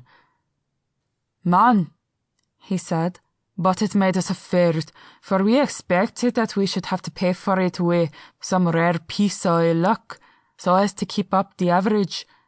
It's no canny to run frae London to the Black Sea wi' a wind ahint ye, as though the Deil himself were blowing on your sail for his ain purpose, and at the time we could no spare a thing. Gin we were nigh a ship, or a port, or a headland, a fog fell on us and trow wi' us, till when after it had lifted, we looked out, the Deil a thing we could see. We ran by Gibraltar without being able to signal, and till we came to the Dardanelles we had to wait to get our permit to pass. We never were within a halloot. At first I inclined to slack off sail and beat about till the fog was lifted, but whilst I thought that if the Deil was minded to get us into the Black Sea quick, he was like to do it whether we would or no. If we had a quick voyage, it would be no to our miscredit with the honours, or no hurt or traffic, and the old man who had served his ain purpose would be decently grateful to us for not hindering him." This mixture of simplicity and cunning, of superstition and commercial reasoning, aroused Van Helsing, who said, "Mine friend, that devil is more clever than he is thought by some, and he know when he meet his match." The skipper was not displeased with the compliment, and went on. "When we got past the Bosphorus, the men began to grumble.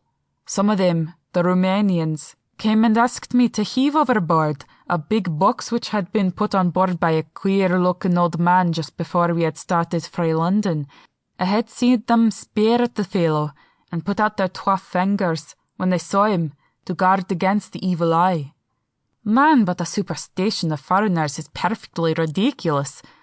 I sent them about their business pretty quick, but just after a fog closed in on us I felt a wee bit that we did and then something, though I wouldn't say it was again the big box. Well, on we went, and as the fog didn't let up for 5 days I just let the wind carry us, for if the Deil wanted to get somewheres, well, he would fetch it up all right. And if he didn't, well, we'd keep a sharp lookout anyhow.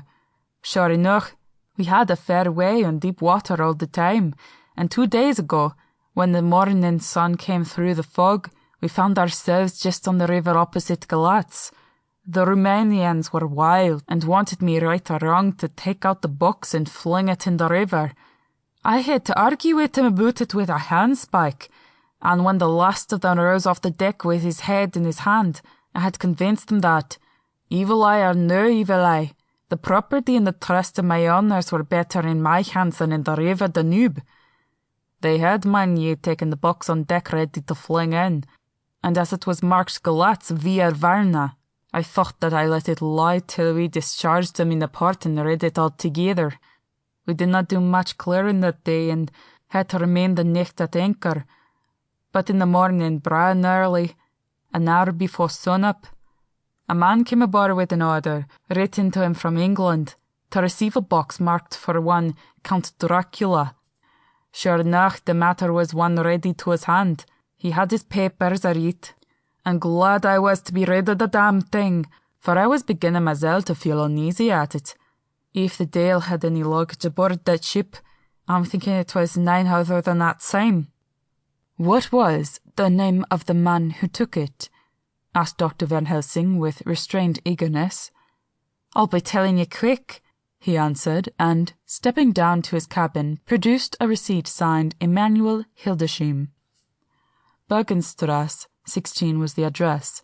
We found out that this was all the captain knew, so with thanks we came away. We found Hildesheim in his office, a Hebrew of rather the Adelphi theatre type, with a nose like a sheep and a fez. His arguments were pointed with a specie, we doing the punctuation, and with a little bargaining he told us what he knew. This turned out to be simple but important. He had received a letter from Mr. Deville of London, telling him to receive, if possible before sunrise, as to avoid customs, a box which would arrive at Galatz in the Tsarina Catherine. This he was to give in charge to a certain Petrov Skinsky, who dealt with the Slovaks who traded down the river to the port. He had been paid for his work by an English banknote, which had been duly cashed for gold at the Danube International Bank. When Skinsky had come to him, he had taken him to the ship and handed over the box so as to save porterage. That was all he knew. We then sought for Skinsky, but were unable to find him. One of his neighbours, who did not seem to bear him any affection, said that he had gone away 2 days before, no one knew whither. This was corroborated by his landlord, who had received by messenger the key of the house together with the rent due in English money. This had been between 10 and 11 o'clock last night. We were at a standstill again. Whilst we were talking, one came running and breathlessly gasped out that the body of Skinsky had been found inside the wall of the churchyard of St. Peter, and that the throat had been torn open as if by some wild animal. Those we had been speaking with ran off to see the horror, the women crying out, "This is the work of a Slovak!" We hurried away, lest we should have been in some way drawn into the affair, and so detained. As we came home, we could arrive at no definite conclusion. We were all convinced that the box was on its way, by water, to somewhere, but where that might be we would have to discover. With heavy hearts, we came home to the hotel, to Mina.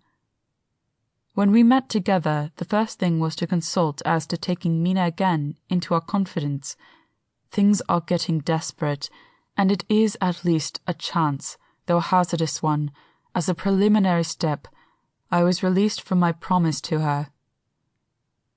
Mina Harker's Journal. 30 October, evening. They were so tired and worn out and dispirited that there was nothing to be done till they had some rest. So I asked them all to lie down for half an hour whilst I should enter everything up to the moment. I feel so grateful to the man who invented the traveller's typewriter, and to Mr. Morris for getting this one for me. I should have felt quite astray doing the work if I had to write with a pen. It is all done. Poor dear, dear Jonathan, what he must have suffered, what he must be suffering now. He lies on the sofa hardly seeming to breathe.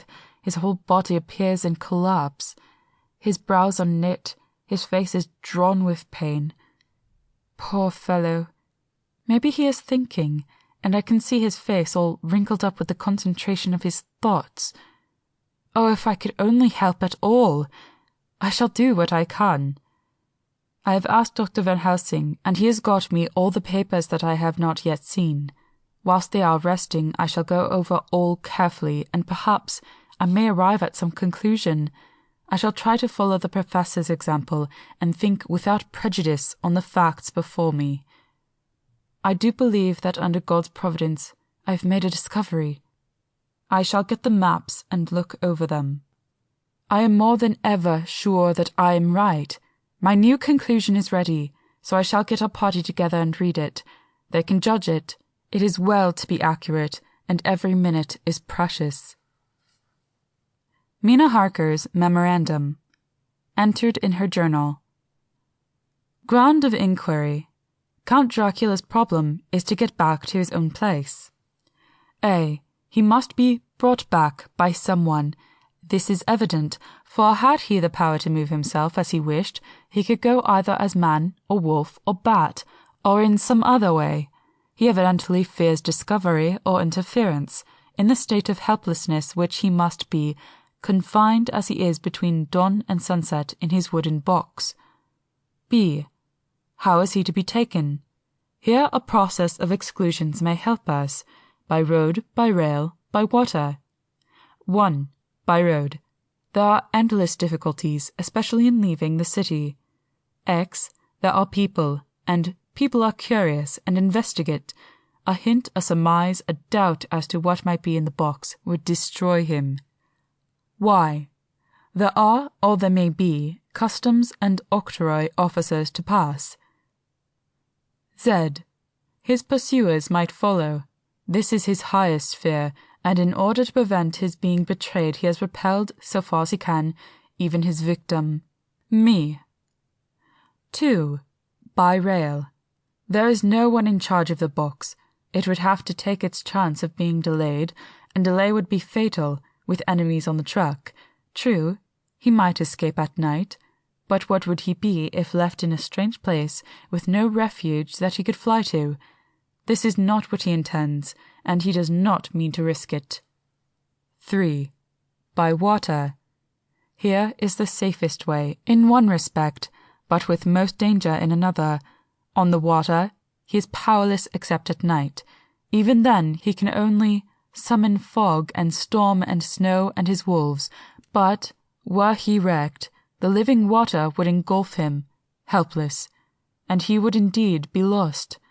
He could have the vessel to drive to land, but if it were unfriendly land, wherein he was not free to move, his position would still be desperate. We know from the record that he was on the water, so what we have to do is to ascertain what water. The first thing is to realize exactly what he has done as yet. We may then get a light on what his later task is to be. Firstly, we must differentiate between what he did in London as part of his general plan of action, when he was pressed for moments and had to arrange as best he could. Secondly, we must see, as well as we can surmise it from the facts we know of, what he has done here. As to the first, he evidently intended to arrive at Galatz, and sent an invoice to Varna to deceive us lest we should ascertain his means of exit from England. His immediate and sole purpose, then, was to escape. The proof of this is the letter of instructions sent to Emanuel Hildesheim to clear and take away the box before sunrise. There is also the instruction to Petrov Skinsky. These we must only guess at, but there must have been some letter or message, since Skinsky came to Hildesheim. That, so far, his plans were successful we know. The Tsarina Catherine made a phenomenally quick journey, so much so that Captain Donelson's suspicions were aroused, but his superstition united with his canniness played the Count's game for him, and he ran with his favouring wind, through fogs and all till he brought up blindfold in Galatz.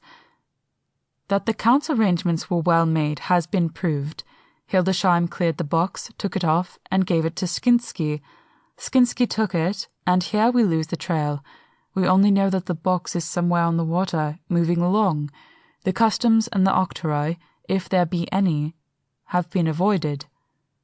Now we come to what the Count must have done after his arrival, on land, at Galatz. The box was given to Skinsky before sunrise. At sunrise the Count could appear in his own form. Here we ask why Skinsky was chosen at all to aid in the work. In my husband's diary, Skinsky is mentioned as dealing with the Slovaks who trade down the river to the port. And the man's remark that the murder was the work of a Slovak showed the general feeling against his class. The Count wanted isolation. My surmise is this, that in London the Count decided to get back to his castle by water as the most safe and secret way. He was brought from the castle by Skani, and probably they delivered their cargo to Slovaks who took the boxes to Varna, for there they were shipped for London. Thus the Count had knowledge of the persons who could arrange this service. When the box was on land, before the sunrise or after the sunset, he came out from his box, met Skinsky, and instructed him what to do as to arranging the carriage of the box up some river. Then this was done, and he knew that all was in train. He blotted out his traces, as he thought, by murdering his agent. I have examined the map, and find that the river most suitable for the Slovaks to have ascended is either the Pruth or the Sereth.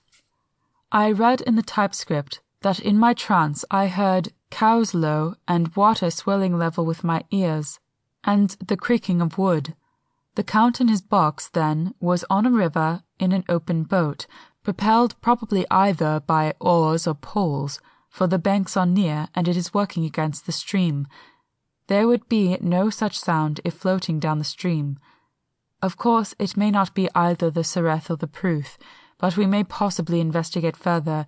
Now, of these two, the Pruth is more easily navigated, but the Sereth is, at Fundu, joined by the Bistritza, which runs round the Borgo Pass. The loop it makes is manifestly as close to Dracula's castle as can be got by water. Mina Harker's journal continued. When I had done reading, Jonathan took me in his arms and kissed me. The others kept shaking me by both hands, and Dr. Van Helsing said, "Our dear Madame Mina is once more our teacher. Her eyes have been where we were blinded. Now we are on the track once again, and this time we may succeed. Our enemy is at his most helpless, and if we can come on him by day, on the water, our task will be over. He has a start, but he is powerless to hasten, as he may not leave his box, lest those who carry him may suspect. For them to suspect would be to prompt them to throw him into the stream, where he perish. This he knows, and will not. Now, men, to our council of war, for here and now we must plan what each and all shall do." "I shall get a steam launch and follow him," said Lord Godalming. "And I, horses to follow on the bank lest by chance he land," said the Professor. "Both good, but neither must go alone. There must be force to overcome force if need be. The Slovak is strong and rough, and he carries rude arms." All the men smiled, for amongst them they carried a small arsenal. Said Mr. Morris, "I have brought some Winchesters. They are pretty handy in a crowd, and there may be wolves." The Count, if you remember, took some other precautions. He made some requisitions on others that Mrs. Harker could not quite hear or understand. We must be ready at all points. Dr. Seward said, "I think we had better go with Quincy. We have been accustomed to hunt together, and we too, well armed, will be a match for whatever may come along. You must not be alone, Art. It may be necessary to fight the Slovaks, and a chance thrust, for I don't suppose these fellows carry guns, would undo all our plans. There must be no chances. This time we shall not rest until the Count's head and body have been separated, and we are sure that he cannot reincarnate." He looked at Jonathan as he spoke, and Jonathan looked at me. I could see that the poor dear was torn about in his mind. Of course he wanted to be with me, but then the boat service would, most likely, be the one which would destroy the vampire. Why did I hesitate to write the word? He was silent a while, and during his silence Dr. Van Helsing spoke. "Friend Jonathan, this is to you for twice reasons. First, because you are young and brave and can fight, and all energies may be needed at the last, and again, that it is your right to destroy him, that, which has wrought such woe to you and yours. Be not afraid for Madame Mina. She will be my care, if I may. I am old. My legs are not so quick to run as once, and I am not used to ride so long or to pursue as need be, or to fight with lethal weapons. But I can be of other service. I can fight in other way, and I can die, if need be, as well as younger men. Now let me say what I would is this.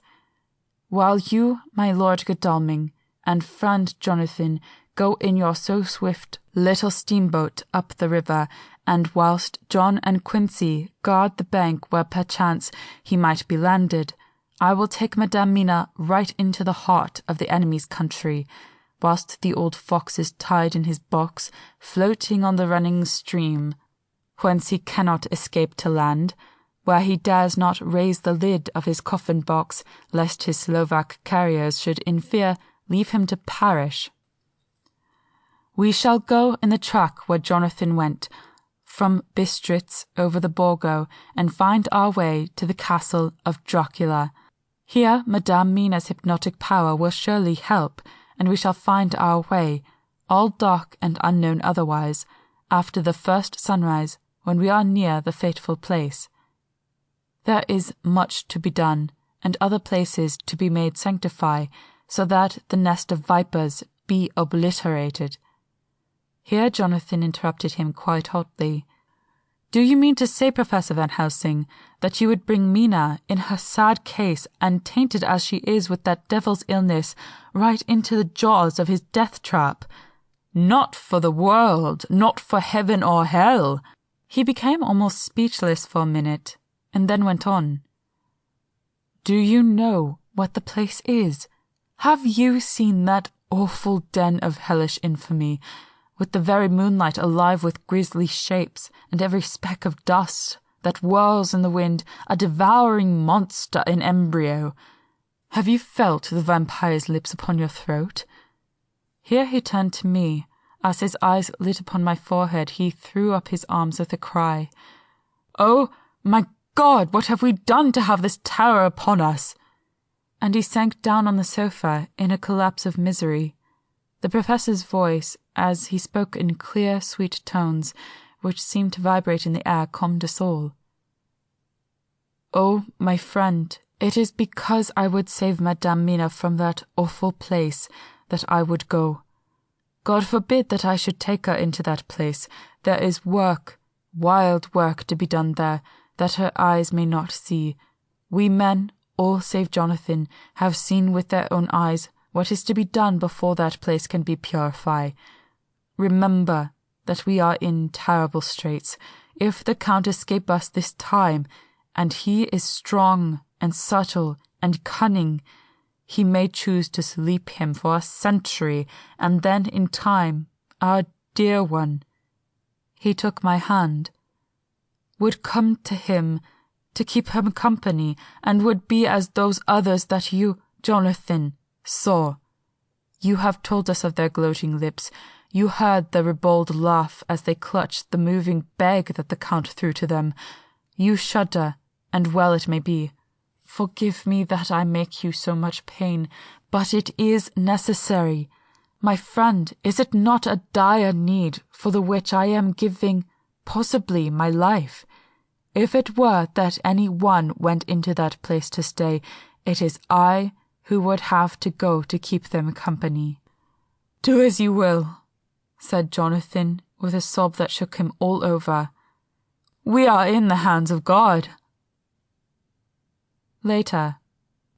Oh, it did me good to see the way that these brave men worked. How can women help loving men when they are so earnest, and so true, and so brave? And, too, it made me think of the wonderful power of money. What can it not do when it is properly applied, and what might it do when basely used? I felt so thankful that Lord Godalming is rich, and that both he and Mr. Morris, who also has plenty of money, are willing to spend it so freely, for if they did not, our little expedition could not start either so promptly or so well equipped as it will within another hour. It is not 3 hours since it was arranged what part each of us was to do, and now Lord Godalming and Jonathan have a lovely steam launch, with steam up ready to start at a moment's notice. Dr. Seward and Mr. Morris have 6 good horses, well appointed, as have all the maps and appliances of various kinds that can be had. Professor Van Helsing and I are to leave by the 11:40 train tonight to Veresti, where we are to get a carriage and a drive to the Borgo Pass. We are bringing a good deal of ready money, as we are to buy a carriage and horses. We shall drive ourselves, for we have no one whom we can trust in the matter. The professor knows something of a great many languages, so we shall get on all right. We have got all arms, even for me a large-bore revolver. Jonathan would not be happy unless I was armed like the rest. Alas, I cannot carry one arm that the rest do. The scar on my forehead forbids that. Dear Dr. Van Helsing comforts me by telling me that I am fully armed, as there may be wolves. The weather is getting colder every hour, and there are snow flurries, which come and go as warnings. Later. It took all my courage to say goodbye to my darling. We may never meet again. Courage, Mina. The professor is looking at you keenly. His look is a warning. There must be no tears now, unless it may be that God will let them fall in gladness. Jonathan Harker's Journal. October 30. Night. I am writing this in the light from the furnace door of the steam launch. Lord Godalming is firing up. He is an experienced hand at the work, as he has had for years a launch of his own on the Thames and another on the Norfolk Broads. Regarding our plans, we finally decided that Mina's guess was correct, and that if any waterway was chosen for the Count's escape back to his castle, the Sereth and then the Bistritza at its junction would be the one. We took it that somewhere about the 47th degree north latitude would be the place chosen for the crossing the country between the river and the Carpathians. We have no fear in running at good speed up the river at night. There is plenty of water, and the banks are wide enough apart to make steaming, even in the dark, easy enough. Lord Godalming tells me to sleep for a while, as it is enough for the present for one to be on watch, but I cannot sleep. How can I, with the terrible danger hanging over my darling, and her going out into that awful place? My only comfort is that we are in the hands of God. Only for that faith it would be easier to die than to live, and so be quit of all the trouble. Mr. Morris and Dr. Seward were off on their long ride before we started. They are to keep up the right bank, far enough off to get on higher lands where they can see a good stretch of river and avoid the following of its curves. They have, for the first stages, 2 men to ride and lead their spare horses, 4 in all, so as not to excite curiosity. When they dismiss the men, which shall be shortly, they shall themselves look after the horses. It may be necessary for us to join forces. If so, they can mount our whole party. One of the saddles has a movable horn and can be easily adapted for Mina if required. It is a wild adventure we are on. Here, as we are rushing along through the darkness, with the cold from the river seeming to rise up and strike us, with all the mysterious voices of the night around us, it all comes home. We seem to be drifting into unknown places and unknown ways, into a whole world of dark and dreadful things. Godalming is shutting the furnace door. 31 October. Still hurrying along. The day has come, and Godalming is sleeping. I am on watch. The morning is bitterly cold. The furnace heat is grateful, though we have heavy fur coats. And yet we have passed only a few open boats, but none of them had on board any box or package of anything like the size of one we seek. The men were scared every time we turned our electric lamp on them, and fell on their knees and prayed. 1 November, evening. No news all day. We have found nothing of the kind we seek. We have now passed into the Bistritza, and if we are wrong in our surmise, our chance is gone. We have overhauled every boat, big and little. Early this morning, one crew took us for a government boat and treated us accordingly. We saw in this a way of smoothing matters, so at Fundu, where the Bistritza runs onto the Sareth, we got a Romanian flag, which we now fly conspicuously. With every boat which we have overhauled since then, this trick has succeeded. We have had every defence shown to us, and not once any objection to whatever we chose to ask or do. Some of the Slovaks tell us that a big boat passed them, going at more than usual speed, as she had a double crew on board. This was before they came to Fundu, so they could not tell us whether the boat turned into the Bistritza or continued up on the Sareth. At Fundu we could not hear of any such boat, so she must have passed there in the night. I'm feeling very sleepy. The cold is perhaps beginning to tell on me, and nature must have rest some time. Godalming insists that he shall keep the first watch. God bless him for all his goodness to poor dear Mina and me. 2 November, morning. It is broad daylight. That good fellow would not wake me. He says it would have been a sin to, for I slept peacefully and was forgetting my trouble. It seems brutally selfish to me to have slept so long and let him watch all night. But he was quite right. I am a new man this morning, and, as I sit here and watch him sleeping, I can do all that is necessary both as to minding the engine, steering, and keeping watch. I can feel that my strength and energy are coming back to me. I wonder where Mina is now, and Van Helsing. They should have got to Veresti about noon on Wednesday. It would take them some time to get the carriages and horses, so if they had started and travelled hard, they would be about now at the Borgo Pass. God guide and help them. I am afraid to think what may happen. If we could only go faster! But we cannot. The engines are throbbing and doing their utmost. I wonder how Dr. Seward and Mr. Morris are getting on. There seem to be endless streams running down the mountains into this river, but as none of them are very large, at present at all events, though they are terrible doubtless in the winter and when the snow melts, the horsemen may not have met such obstruction. I hope that before we get to Strasbourg we may see them, for if by that time we have not overtaken the Count, it may be necessary to take counsel together what to do next.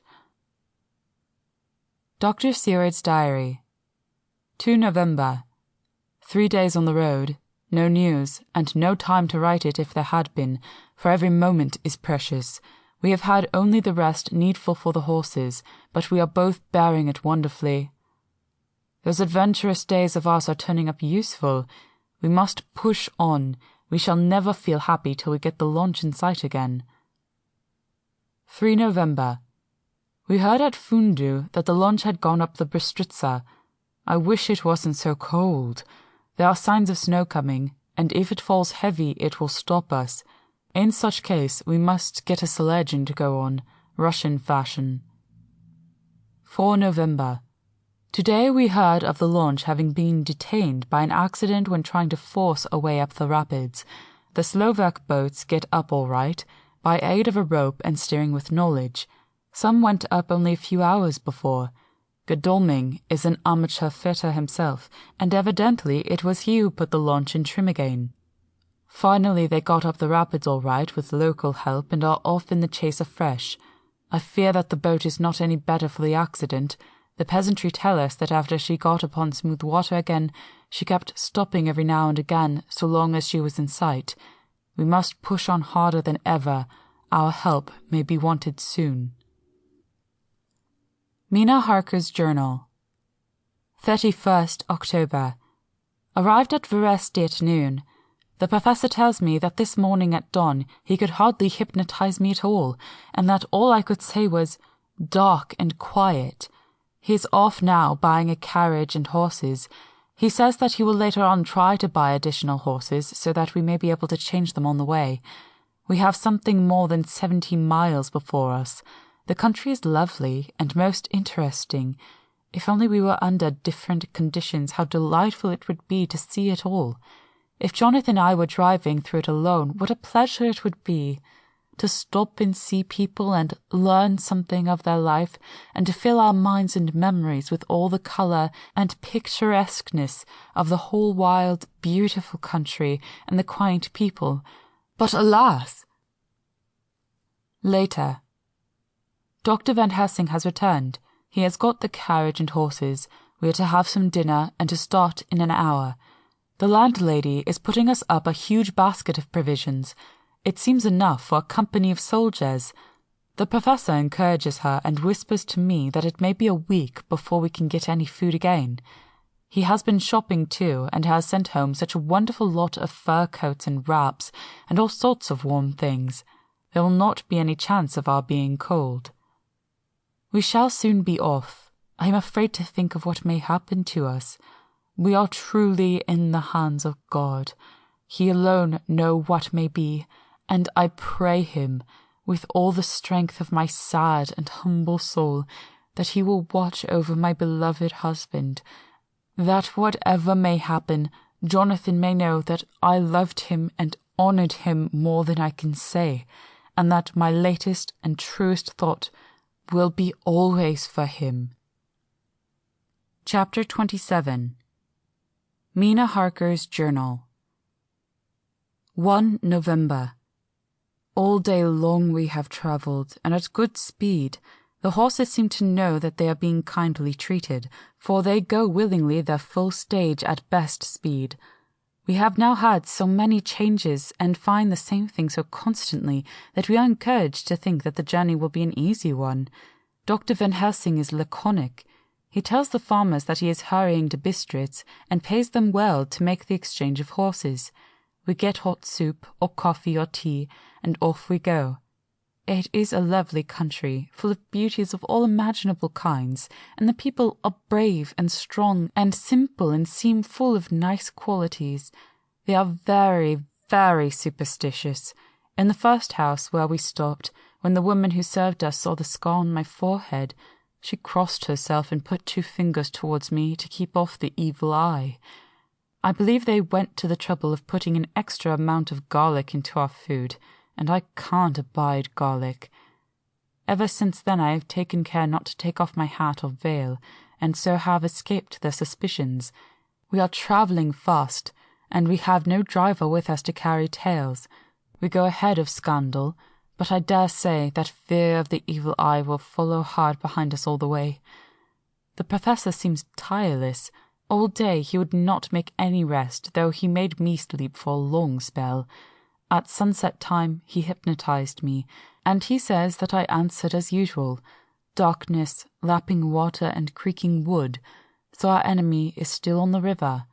I am afraid to think of Jonathan, but somehow I have now no fear for him or for myself.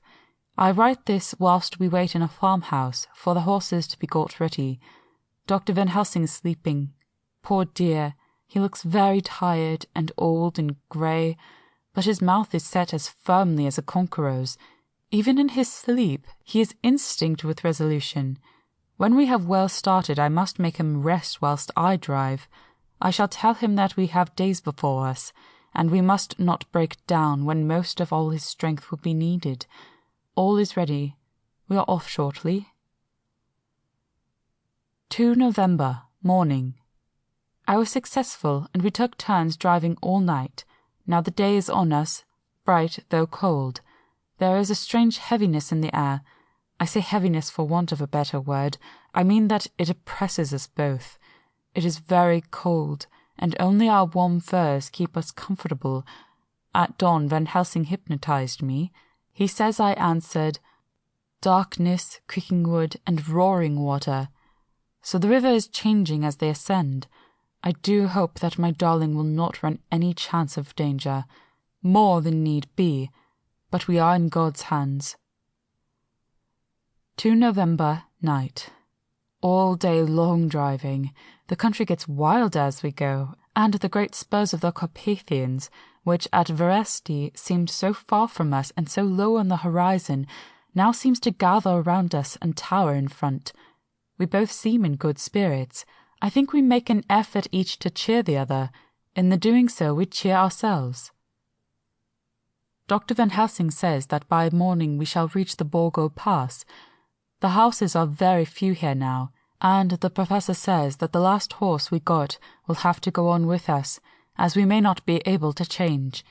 He got 2 in addition to the 2 we changed, so that now we have a rude 4 in hand. The dear horses are patient and good, and they give us no trouble.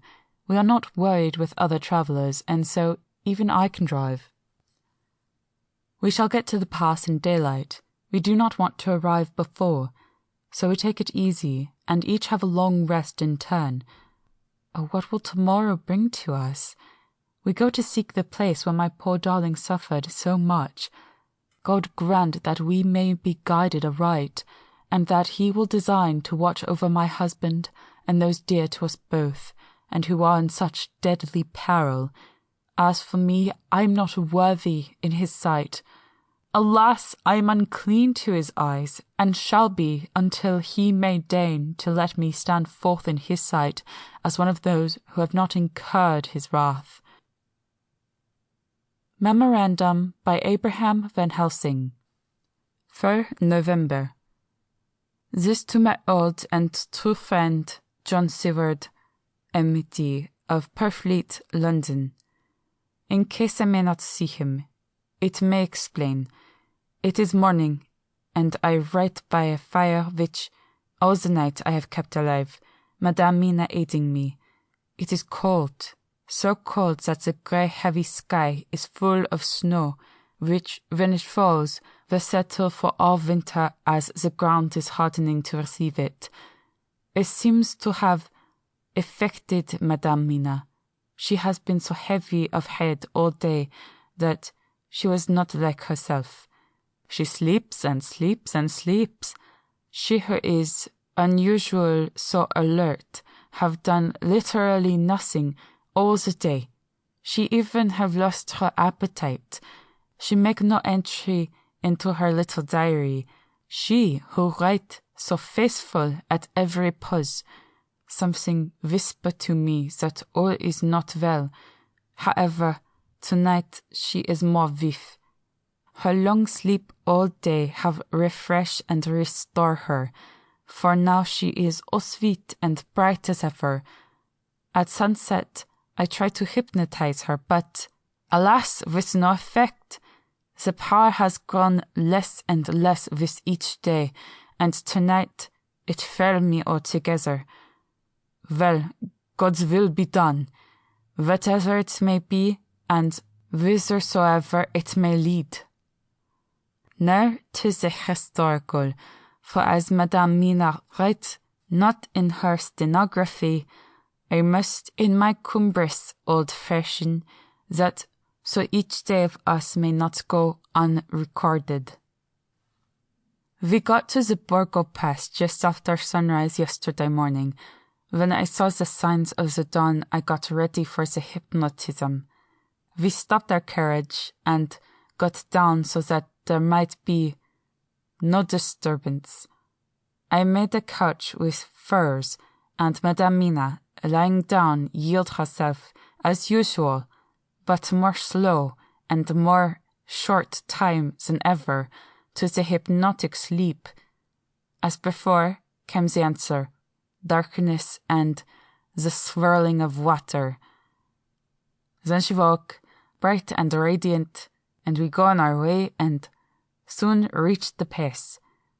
At this time and place, she become all on fire with zeal, some new guiding power being her manifested, for she point to a road and say, "This is the way." "How do you know it?" I ask. "Of course I know it," she answer, and with a pause add, "Have not my Jonathan travelled it and wrote of his travel?" At first I think somewhat strange, but soon I see that there be only one such by road. It is used but little and very different from the coach road from the Bukovina to Bistritz, which is more wide and hard, and more of use. So we came down this road. When we meet other ways, Not always were we sure that there were roads at all, for they be neglect and light snow have fallen. The horses know, and they only.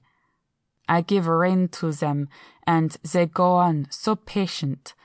By and by, we find all the things which Jonathan have note in that wonderful diary of him.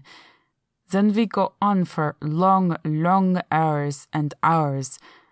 As the first, I tell Madame Mina to sleep. She try, and she succeed. She sleep all the time, till at the last I fear myself to suspicious grow, and attempt to wake her. But she sleep on, and I may not wake her though I try. I do not wish to try too hard, lest I harm her, for I know that she have suffer much, and sleep at times be all in all to her. I think I drowse myself, for all of sudden I feel guilt as though I have done something. I find myself bolt up with the reins in my hand, and the good horses go along jog, jog, just as ever. I look down and find Madame Mina still asleep. It is now not far off sunset time, and over the snow the light of the sun flow in big yellow flood, so that we throw great long shadow on where the mountain rise so steep, for we are going up, and all is, oh, so wild and rocky, as though it were the end of the world. Then I arouse Madame Mina.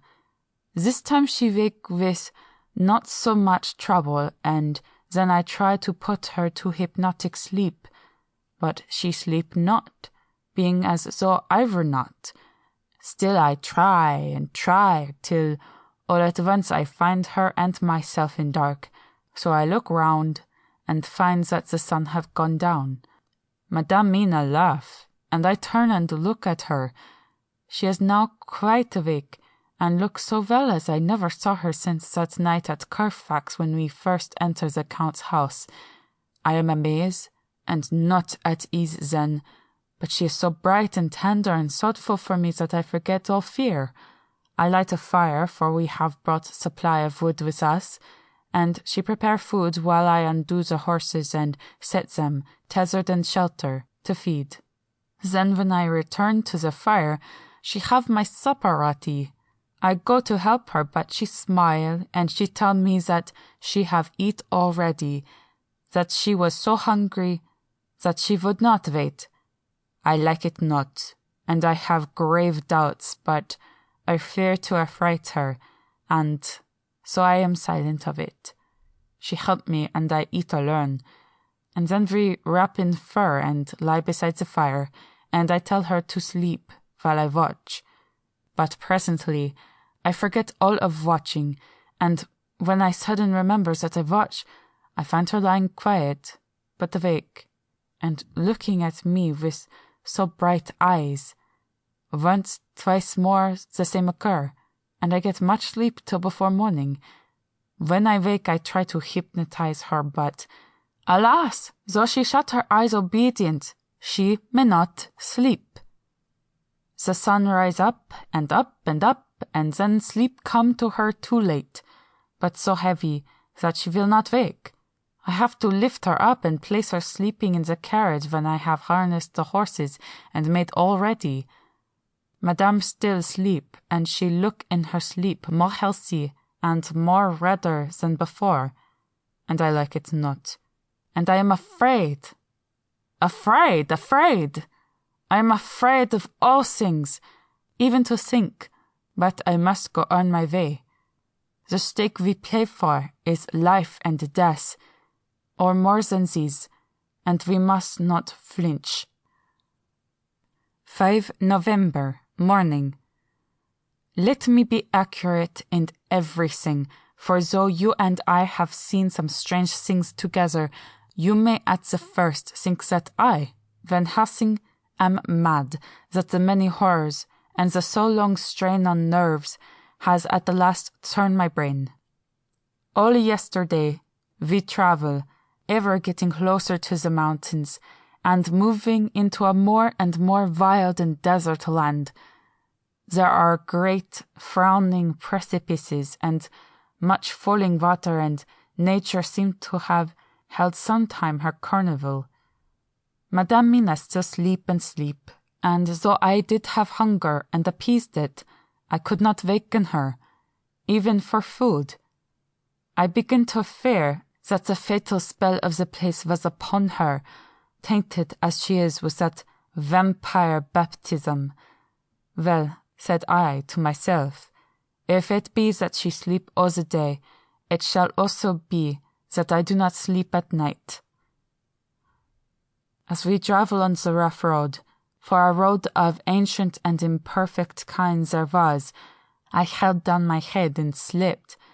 Again I waked with a sense of guilt and of time past, and found Madame Mina still sleeping, and the sun low down, but all was indeed changed. The frowning mountains seemed further away, and we were near the top of a steep rising hill, on summit of which was such a castle as John tell of in his diary.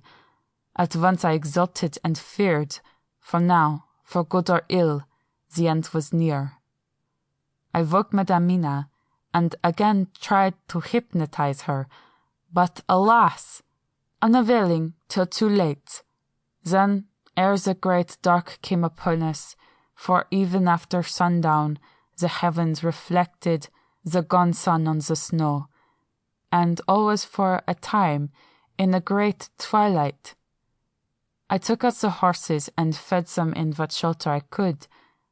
Then I make a fire, and near it I make Madame Mina, now awake and more charming than ever, sit comfortable amid her rugs. I got ready food, but she would not eat, simply saying that she had not hunger. I did not press her, knowing her unavailingness. But I myself eat, for I must needs now be strong for all.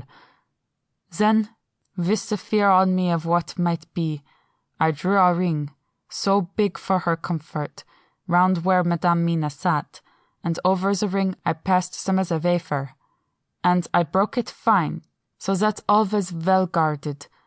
She sat still all the time, so still as one dead, and she grew whiter and ever whiter till the snow was not more pale, and no word she said. But when I drew near, she clung to me, and I know that the poor soul shook from her head to feet with a tremor that was pain to feel. I said to her presently, when she had grown more quiet, "Will you not come over to the fire?" For I wished to make a test of what she could. She rose obedient, but when she had made a step, she stopped, and stood as one stricken.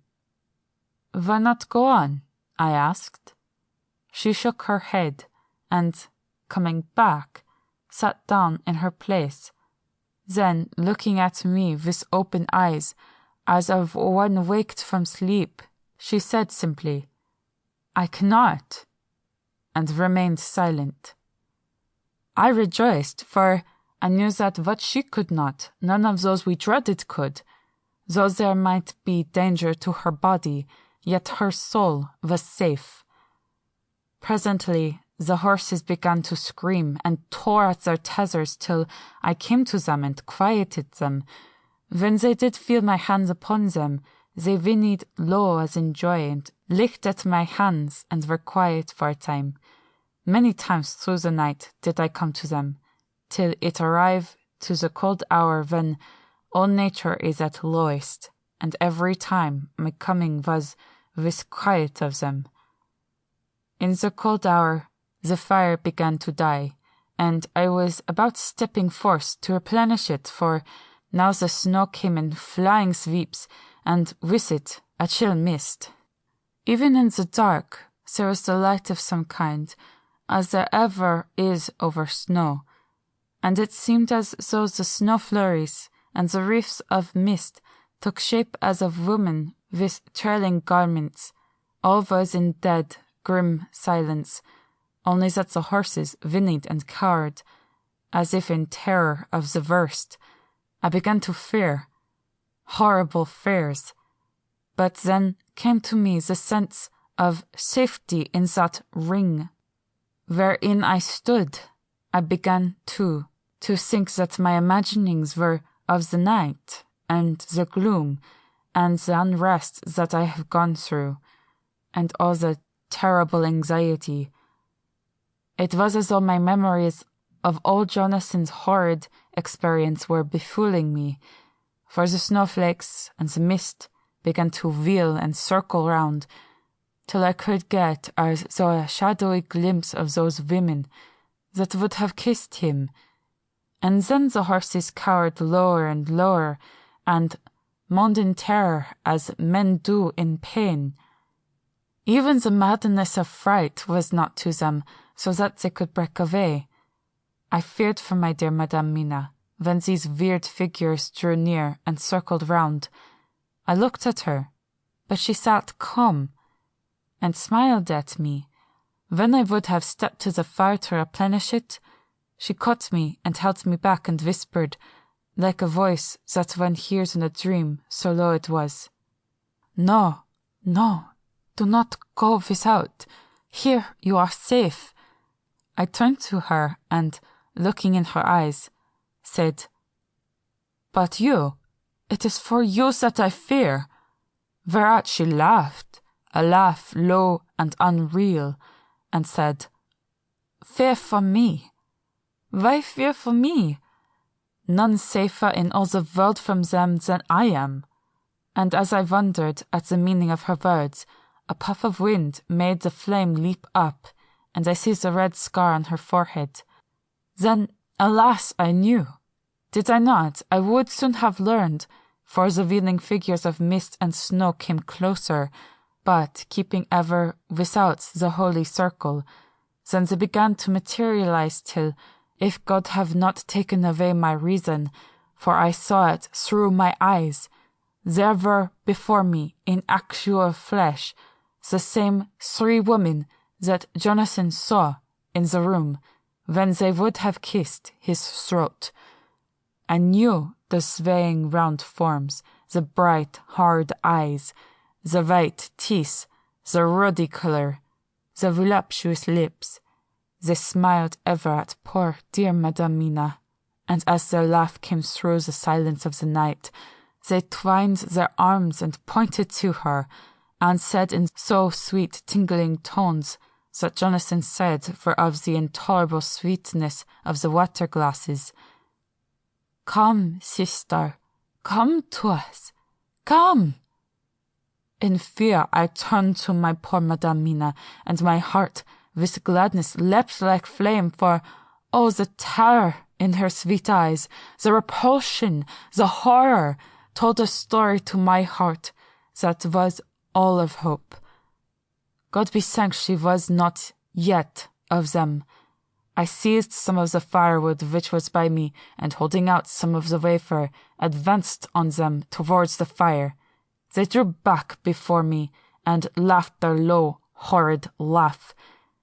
I fed the fire, and feared them not, for I knew that we were safe within our protections.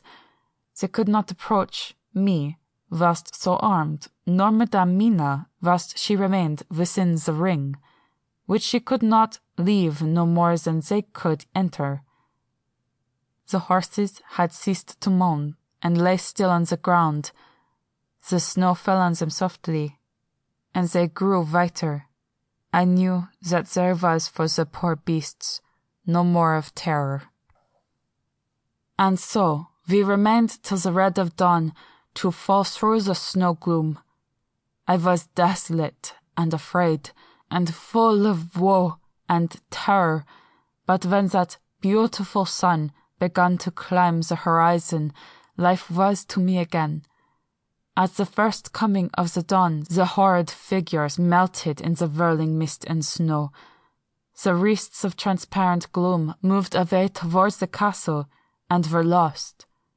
Instinctively, with the dawn coming, I turned to Madame Mina, intending to hypnotize her, but she lay in a deep and sudden sleep, from which I could not wake her. I tried to hypnotize through her sleep, but she made no response, none at all, and the day broke. I fear yet to stir. I have made my fire and have seen the horses. They are all dead. Today I have much to do here, and I keep waiting till the sun is up high, for there may be places where I must go, where that sunlight, though snow and mist obscure it, will be to me a safety. I will strengthen me with breakfast, and then I will to my terrible work. Madame Mina still sleeps, and, God be thanked, she is calm in her sleep. Jonathan Harker's Journal. 4 November, evening. The accident to the launch has been a terrible thing for us. Only for it we should have overtaken the boat long ago, and by now my dear Madame Mina would have been free. I fear to think of her. Off on the wolds near that horrid place. We have got horses, and we follow on the track. I note this whilst Godalming is getting ready. We have our arms. The Zgoni must look out if they mean fight. Oh, if only Morris and Seward were with us. We must only hope. If I write no more, goodbye, Mina. God bless and keep you. Dr. Seward's Diary. 5th November. With the dawn, we saw the body of Zgani before us dashing away from the river with their litter wagon. They surrounded it in a cluster and hurried along as though beset. The snow is falling lightly, and there is a strange excitement in the air. It may be our own feelings, but the depression is strange. Far off I hear the howling of wolves. The snow brings them down from the mountains, and there are dangers to all of us, and from all sides. The horses are nearly ready, and we are soon off. We ride to death of someone. God alone knows who, or where, or what, or when, or how it may be. Dr. Van Helsing's Memorandum. 5 November afternoon. I am at least sane. Thank God for that mercy at all events, though the proving of it has been dreadful. When I left Madame Mina sleeping within the holy circle, I took my way to the castle. The blacksmith's hammer, which I took in the carriage from Veresti, was useful. Though the doors were all open, I broke them off the rusty hinges, lest some ill intent or ill chance should close them, so that, being entered, I might not get out. Jonathan's bitter experience served me here. By memory of his diary, I found my way to the old chapel, for I knew that here my work lay. The air was oppressive. It seemed as if there was some sulphurous fume, which at times made me dizzy. Either there was a roaring in my ears, or I heard afar off the howl of wolves. Then I bethought me of my dear Madame Mina, and I was in terrible plight. The dilemma had me between his horns. Her I had not dared to take into this place, but left safe from the vampire in that holy circle. And yet, even there would be the wolf. I resolved me that my work lay here, and that as to the wolves, we must submit, if it were God's will. At any rate, it was only death and freedom beyond. So did I choose for her. Had it been but for myself, the choice had been easy. The maw of the wolf were better to rest in than the grave of the vampire. So I make my choice, to go on with my work. I knew that there were at least 3 graves to find, the graves that are in habit. So I search, and I find one of them. She lay in her vampire sleep, so full of life and voluptuous beauty, that I shudder as though I have come to do murder. Ah, I doubt not that in old time, when such things were, many a man who set forth to do such a task as mine found at last his heart fail him, and then his nerve, so he delay, till the mere beauty and fascination of the wanton undead have hypnotized him, and he remain on and on, till sunset come, and the vampire sleep be over, then the beautiful eyes of the fair woman open and look love, and the voluptuous mouth present to a kiss, and man is weak, and there remain one more victim in the vampire fold, one more to swell the grim and grisly ranks of the undead. There is some fascination, surely, when I am moved by the mere presence of such an one, even lying as she lay in a tomb fretted with age and heavy with the dust of centuries, though there be that horrid odour, such as the lairs of the Count have had. Yes, I was moved, I, Van Helsing, with all my purpose and with my motive or hate, was moved to a yearning for delay, which seemed to paralyze my faculties and to clog my very soul.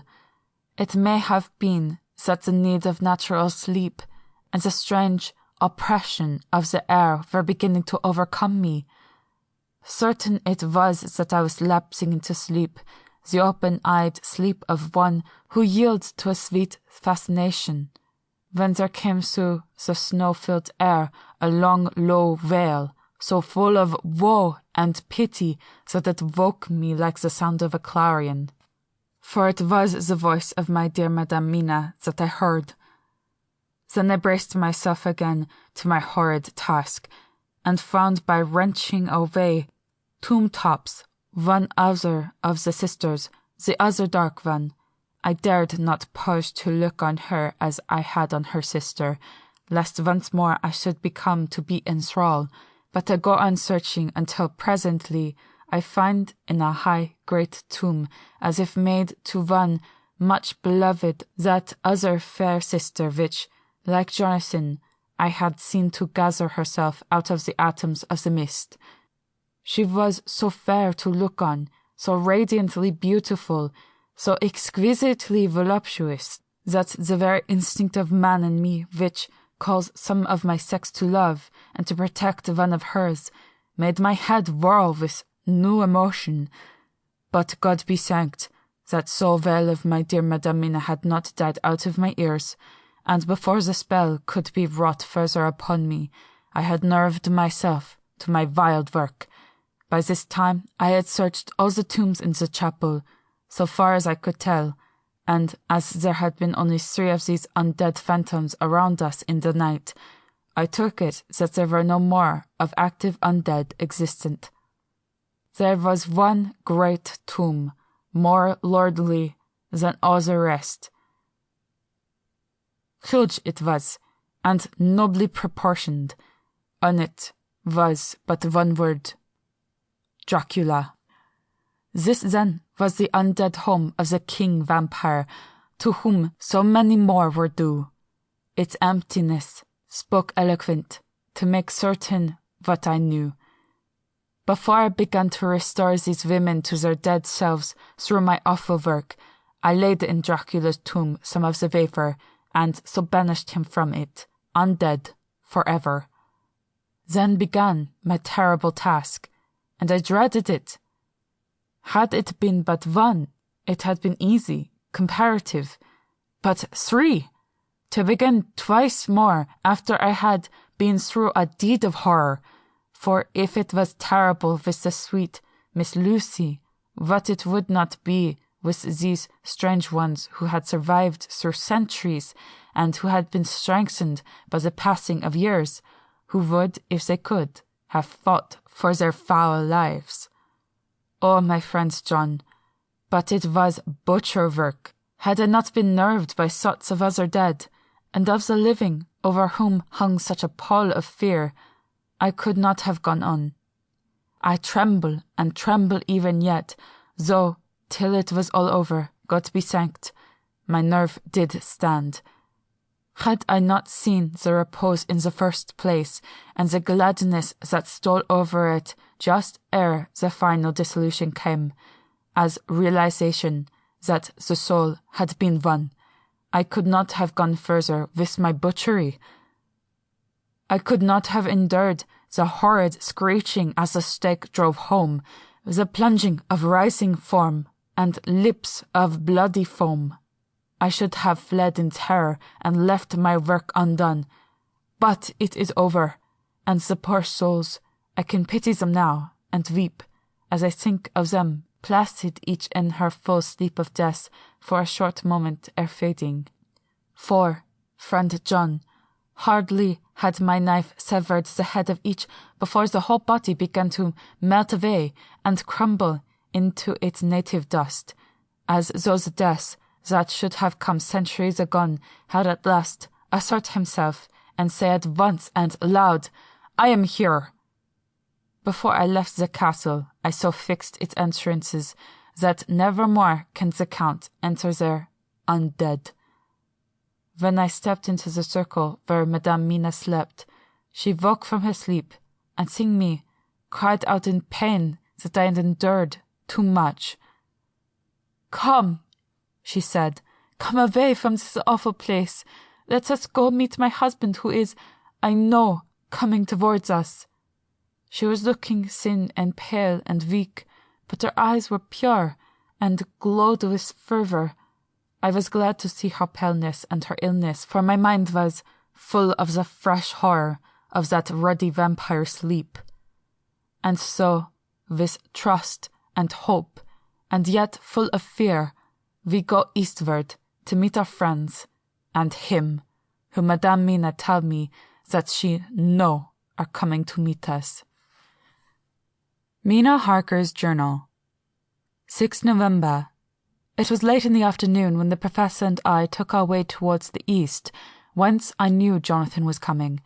We did not go fast, though the way was steeply downhill, for we had to take heavy rugs and wraps with us. We dared not face the possibility of being left without warmth in the cold and snow.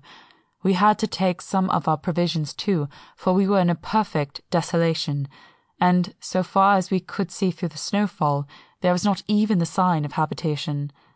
When we had gone about a mile, I was tired with the heavy walking and sat down to rest.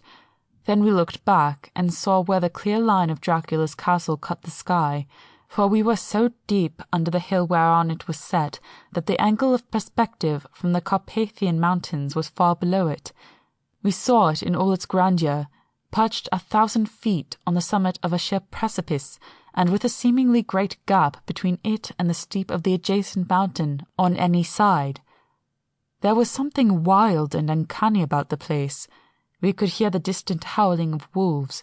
They were far off, but the sound, even though coming muffled through the deadening snowfall, was full of terror. I knew from the way Dr. Van Helsing was searching about that he was trying to seek some strategic point where we would be less exposed in case of attack. The rough roadway still led downwards. We could trace it through the drifted snow. In a little while the Professor signalled to me, so I got up and joined him. He had found a wonderful spot, a sort of natural hollow in a rock, with an entrance like a doorway between two boulders. He took me by the hand and drew me in. See, he said, here you will be in shelter, and if the wolves do come, I can meet them one by one. He brought in our furs and made a snug nest for me, and got out some provisions and forced them upon me, but I could not eat. To even try to do so was repulsive to me, and much as I would have liked to please him, I could not bring myself to the attempt. He looked very sad, but did not reproach me. Taking his field glasses from the case, he stood on the top of the rock and began to search the horizon. Suddenly he called out, "Look, Madame Mina! Look! Look!" I sprang up and stood beside him on the rock. He handed me his glasses and pointed. The snow was now falling more heavily and swirled about fiercely, for a high wind was beginning to blow. However, there were times when there were pauses between the snow flurries, and I could see a long way round. From the height where we were, it was possible to see a great distance, and far off, beyond the white waste of snow, I could see the river lying like a black ribbon in kinks and curls as it wound its way. Straight in front of us, and not far off, in fact so near that I wondered we had not noticed before, came a group of mounted men hurrying along. In the midst of them was a cart, a long leiter wagon, which swept from side to side like a dog's tail, wagging with each stern inequality of the road. Outlined against the snow as they were, I could see from the men's clothes that they were peasants or gypsies of some kind. On the cart was a great square chest. My heart leapt as I saw it, for I felt that the end was coming. The evening was now drawing close, and well I knew that at sunset the thing which was till then imprisoned there would take new freedom and could in any of many forms elude all pursuit. In fear I turned to the professor. To my consternation, however, he was not there. An instant later I saw him below me. Round the rock he had drawn a circle, which we had found shelter in last night. When he had completed it, he stood beside me again, saying, "At least you shall be safe here from him." He took the glasses from me, and at the next lull of snow swept the whole space below us. "See," he said, "they come quickly. They are flogging the horses and galloping as hard as they can." He paused and went on in a hollow voice. "They are racing for the sunset. We may be too late. God's will be done." Down came another blinding rush of driving snow, and the whole landscape was blotted out. It soon passed, however, and once more his glasses were fixed on the plain. Then came a sudden cry. "Look! Look! Look! See, 2 horsemen follow fast, coming up from the south. It must be Quincy and John. Take the glass. Look before the snow blots it all out." I took it and looked. The 2 men might be Dr. Seward and Mr. Morris. I knew at all events that neither of them was Jonathan. At the same time, I knew that Jonathan was not far off. Looking around, I saw on the north side of the coming party the 2 other men, riding at breakneck speed. One of them I knew was Jonathan, and the other I took of course to be Lord Godalming. They too were pursuing the party with the cart. When I told the professor, he shouted in glee like a schoolboy, and, after looking intently till a snowfall made sight impossible, he laid his Winchester rifle ready for use against the boulder at the opening of our shelter. "They are all converging," he said. "When the time comes, we shall have gypsies on all sides." I got out my revolver, ready to hand, for whilst we were speaking the howling of wolves came louder and closer. When the snowstorm abated a moment, we looked again. It was strange to see the snow falling in such heavy flakes close to us, and beyond the sun shining more and more brightly as it sank down towards the far mountain tops. Sweeping the glass all around us, I could see here and there dots moving singly and in 2s and 3s and larger numbers. The wolves were gathering for their prey. Every instant seemed an age while we waited. The snow came now in fierce bursts, and the snow was driven with fury as it swept upon us in circling eddies. At times we could not see an arm's length before us, but at others, as the hollow-sounding wind swept by us, it seemed to clear the airspace around us so that we could see afar off. We had of late been so accustomed to watch for sunrise and sunset that we knew with fair accuracy when it would be, and we knew that before long the sun would set.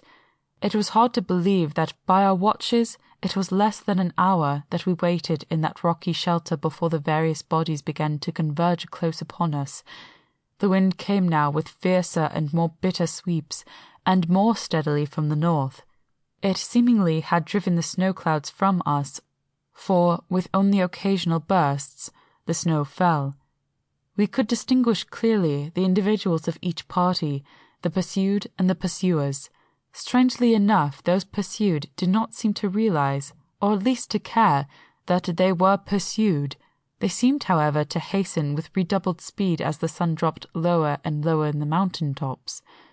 Closer and closer they drew. The professor and I crouched down behind our rock, and held our weapons ready. I could see that he was determined that they should not pass. One and all were quite unaware of our presence. All at once 2 voices shouted out to halt. One was my Jonathan's, raised in a high key of passion. The other, Mr. Morris's strong, resolute tone of quiet command. The gypsies may not have known the language, but there was no mistaking the tone, in whatever tongue the words were spoken. Instinctively, they reined in, and at the instant Lord Godalming and Jonathan dashed up at one side, and Dr. Seward and Mr. Morris on the other. The leader of the gypsies, a splendid-looking fellow who sat his horses like a centaur, waved them back, and in a fierce voice gave to his companions some word to proceed. They lashed the horses, which sprang forward, but the 4 men raised their Winchester rifles, and in an unmistakable way commanded them to stop. At the same moment, Dr. Van Helsing and I rose behind the rock and pointed our weapons at them.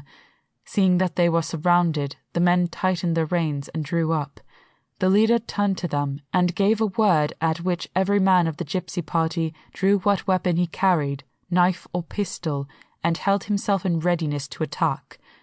Issue was joined in an instant.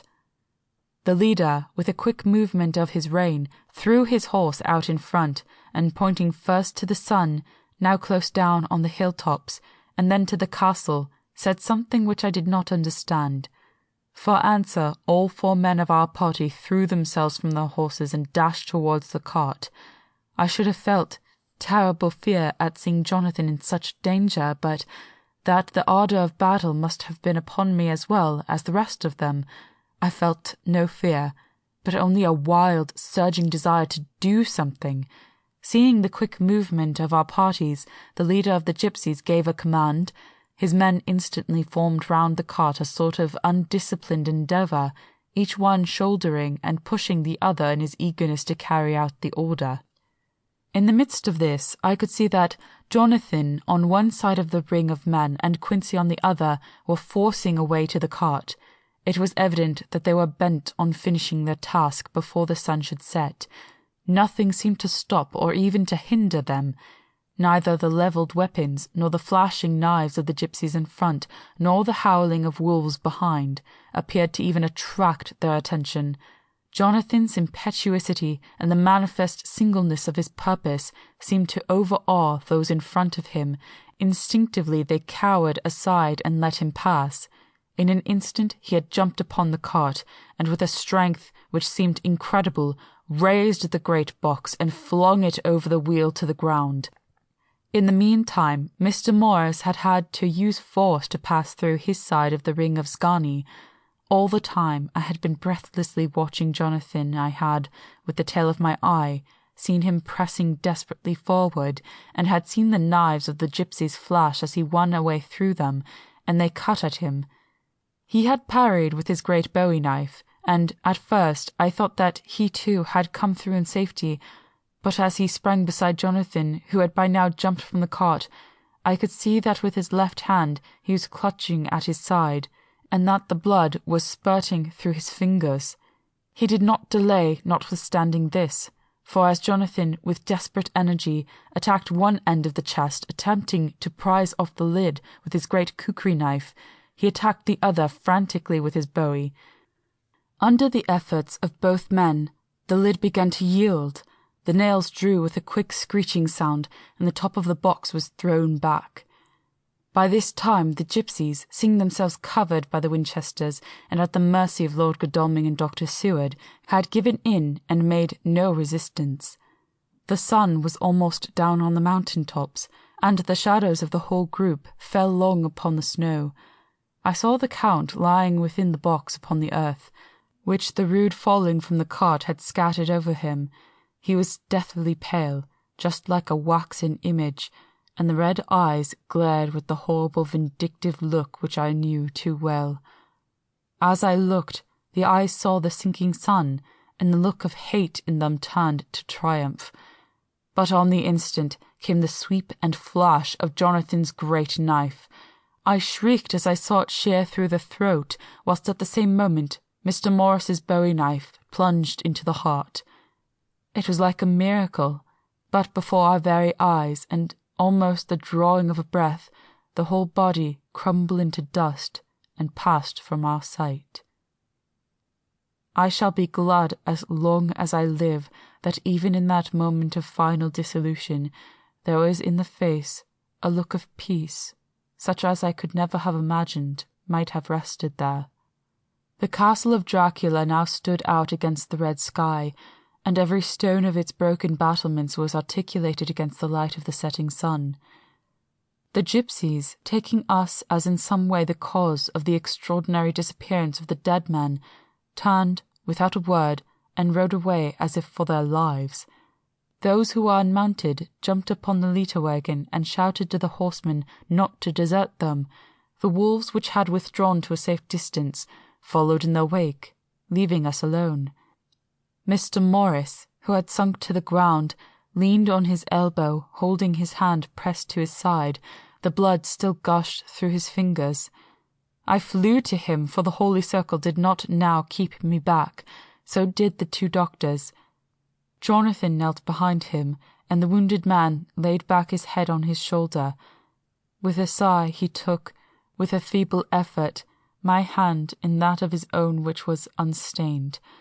He must have seen the anguish of my heart in my face, for he smiled at me and said, "I am only too happy to have been of any service. Oh, God!"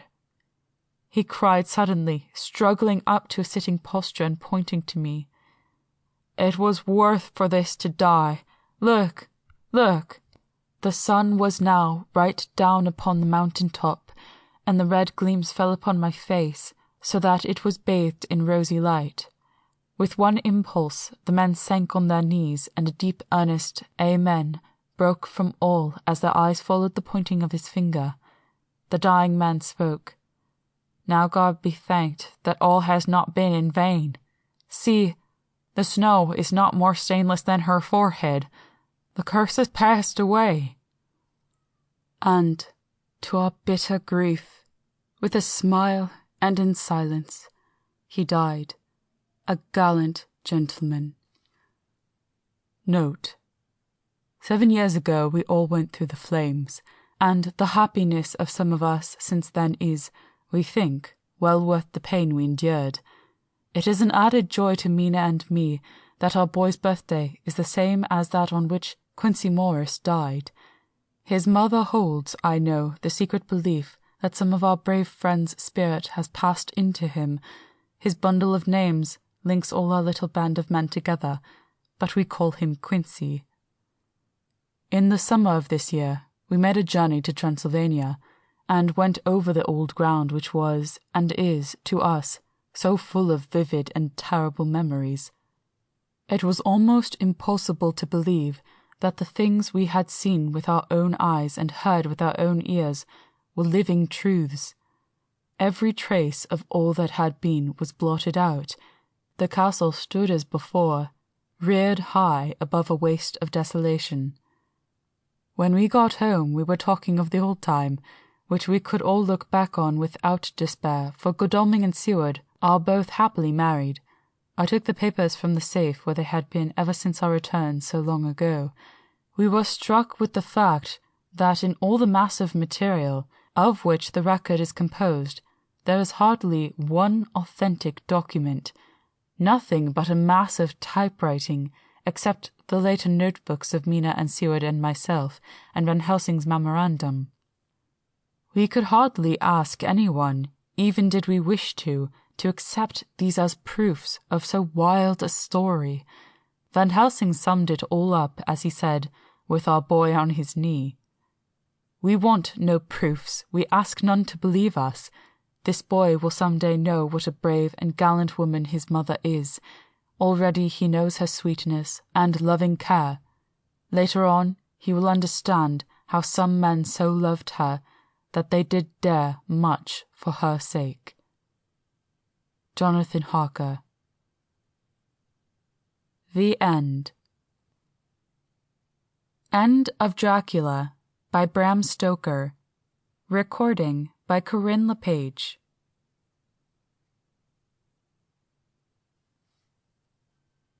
We hope you enjoyed tonight's sleep audiobook. If you liked this audiobook and want to listen to more, please check out our channel at Sleep Audiobooks. And if you prefer to listen to each story individually, they will also be uploaded to our secondary channel at Sleep Chapters. You can access our entire catalog of bedtime story audiobooks through our web app, which can be found at sleepaudiobooks.com. There, you will also find our suite of sleep tools, including a complimentary Better Sleep Quick Guide if you sign up to our mailing list. Links are in the description below. All likes, comments, and especially subscribing help this channel grow so that we can reach more night owls in our quest to help as many people sleep easier so they can live their lives more fully during the day. We appreciate your support and wish you a very excellent night's sleep. This is Sleep Audiobooks.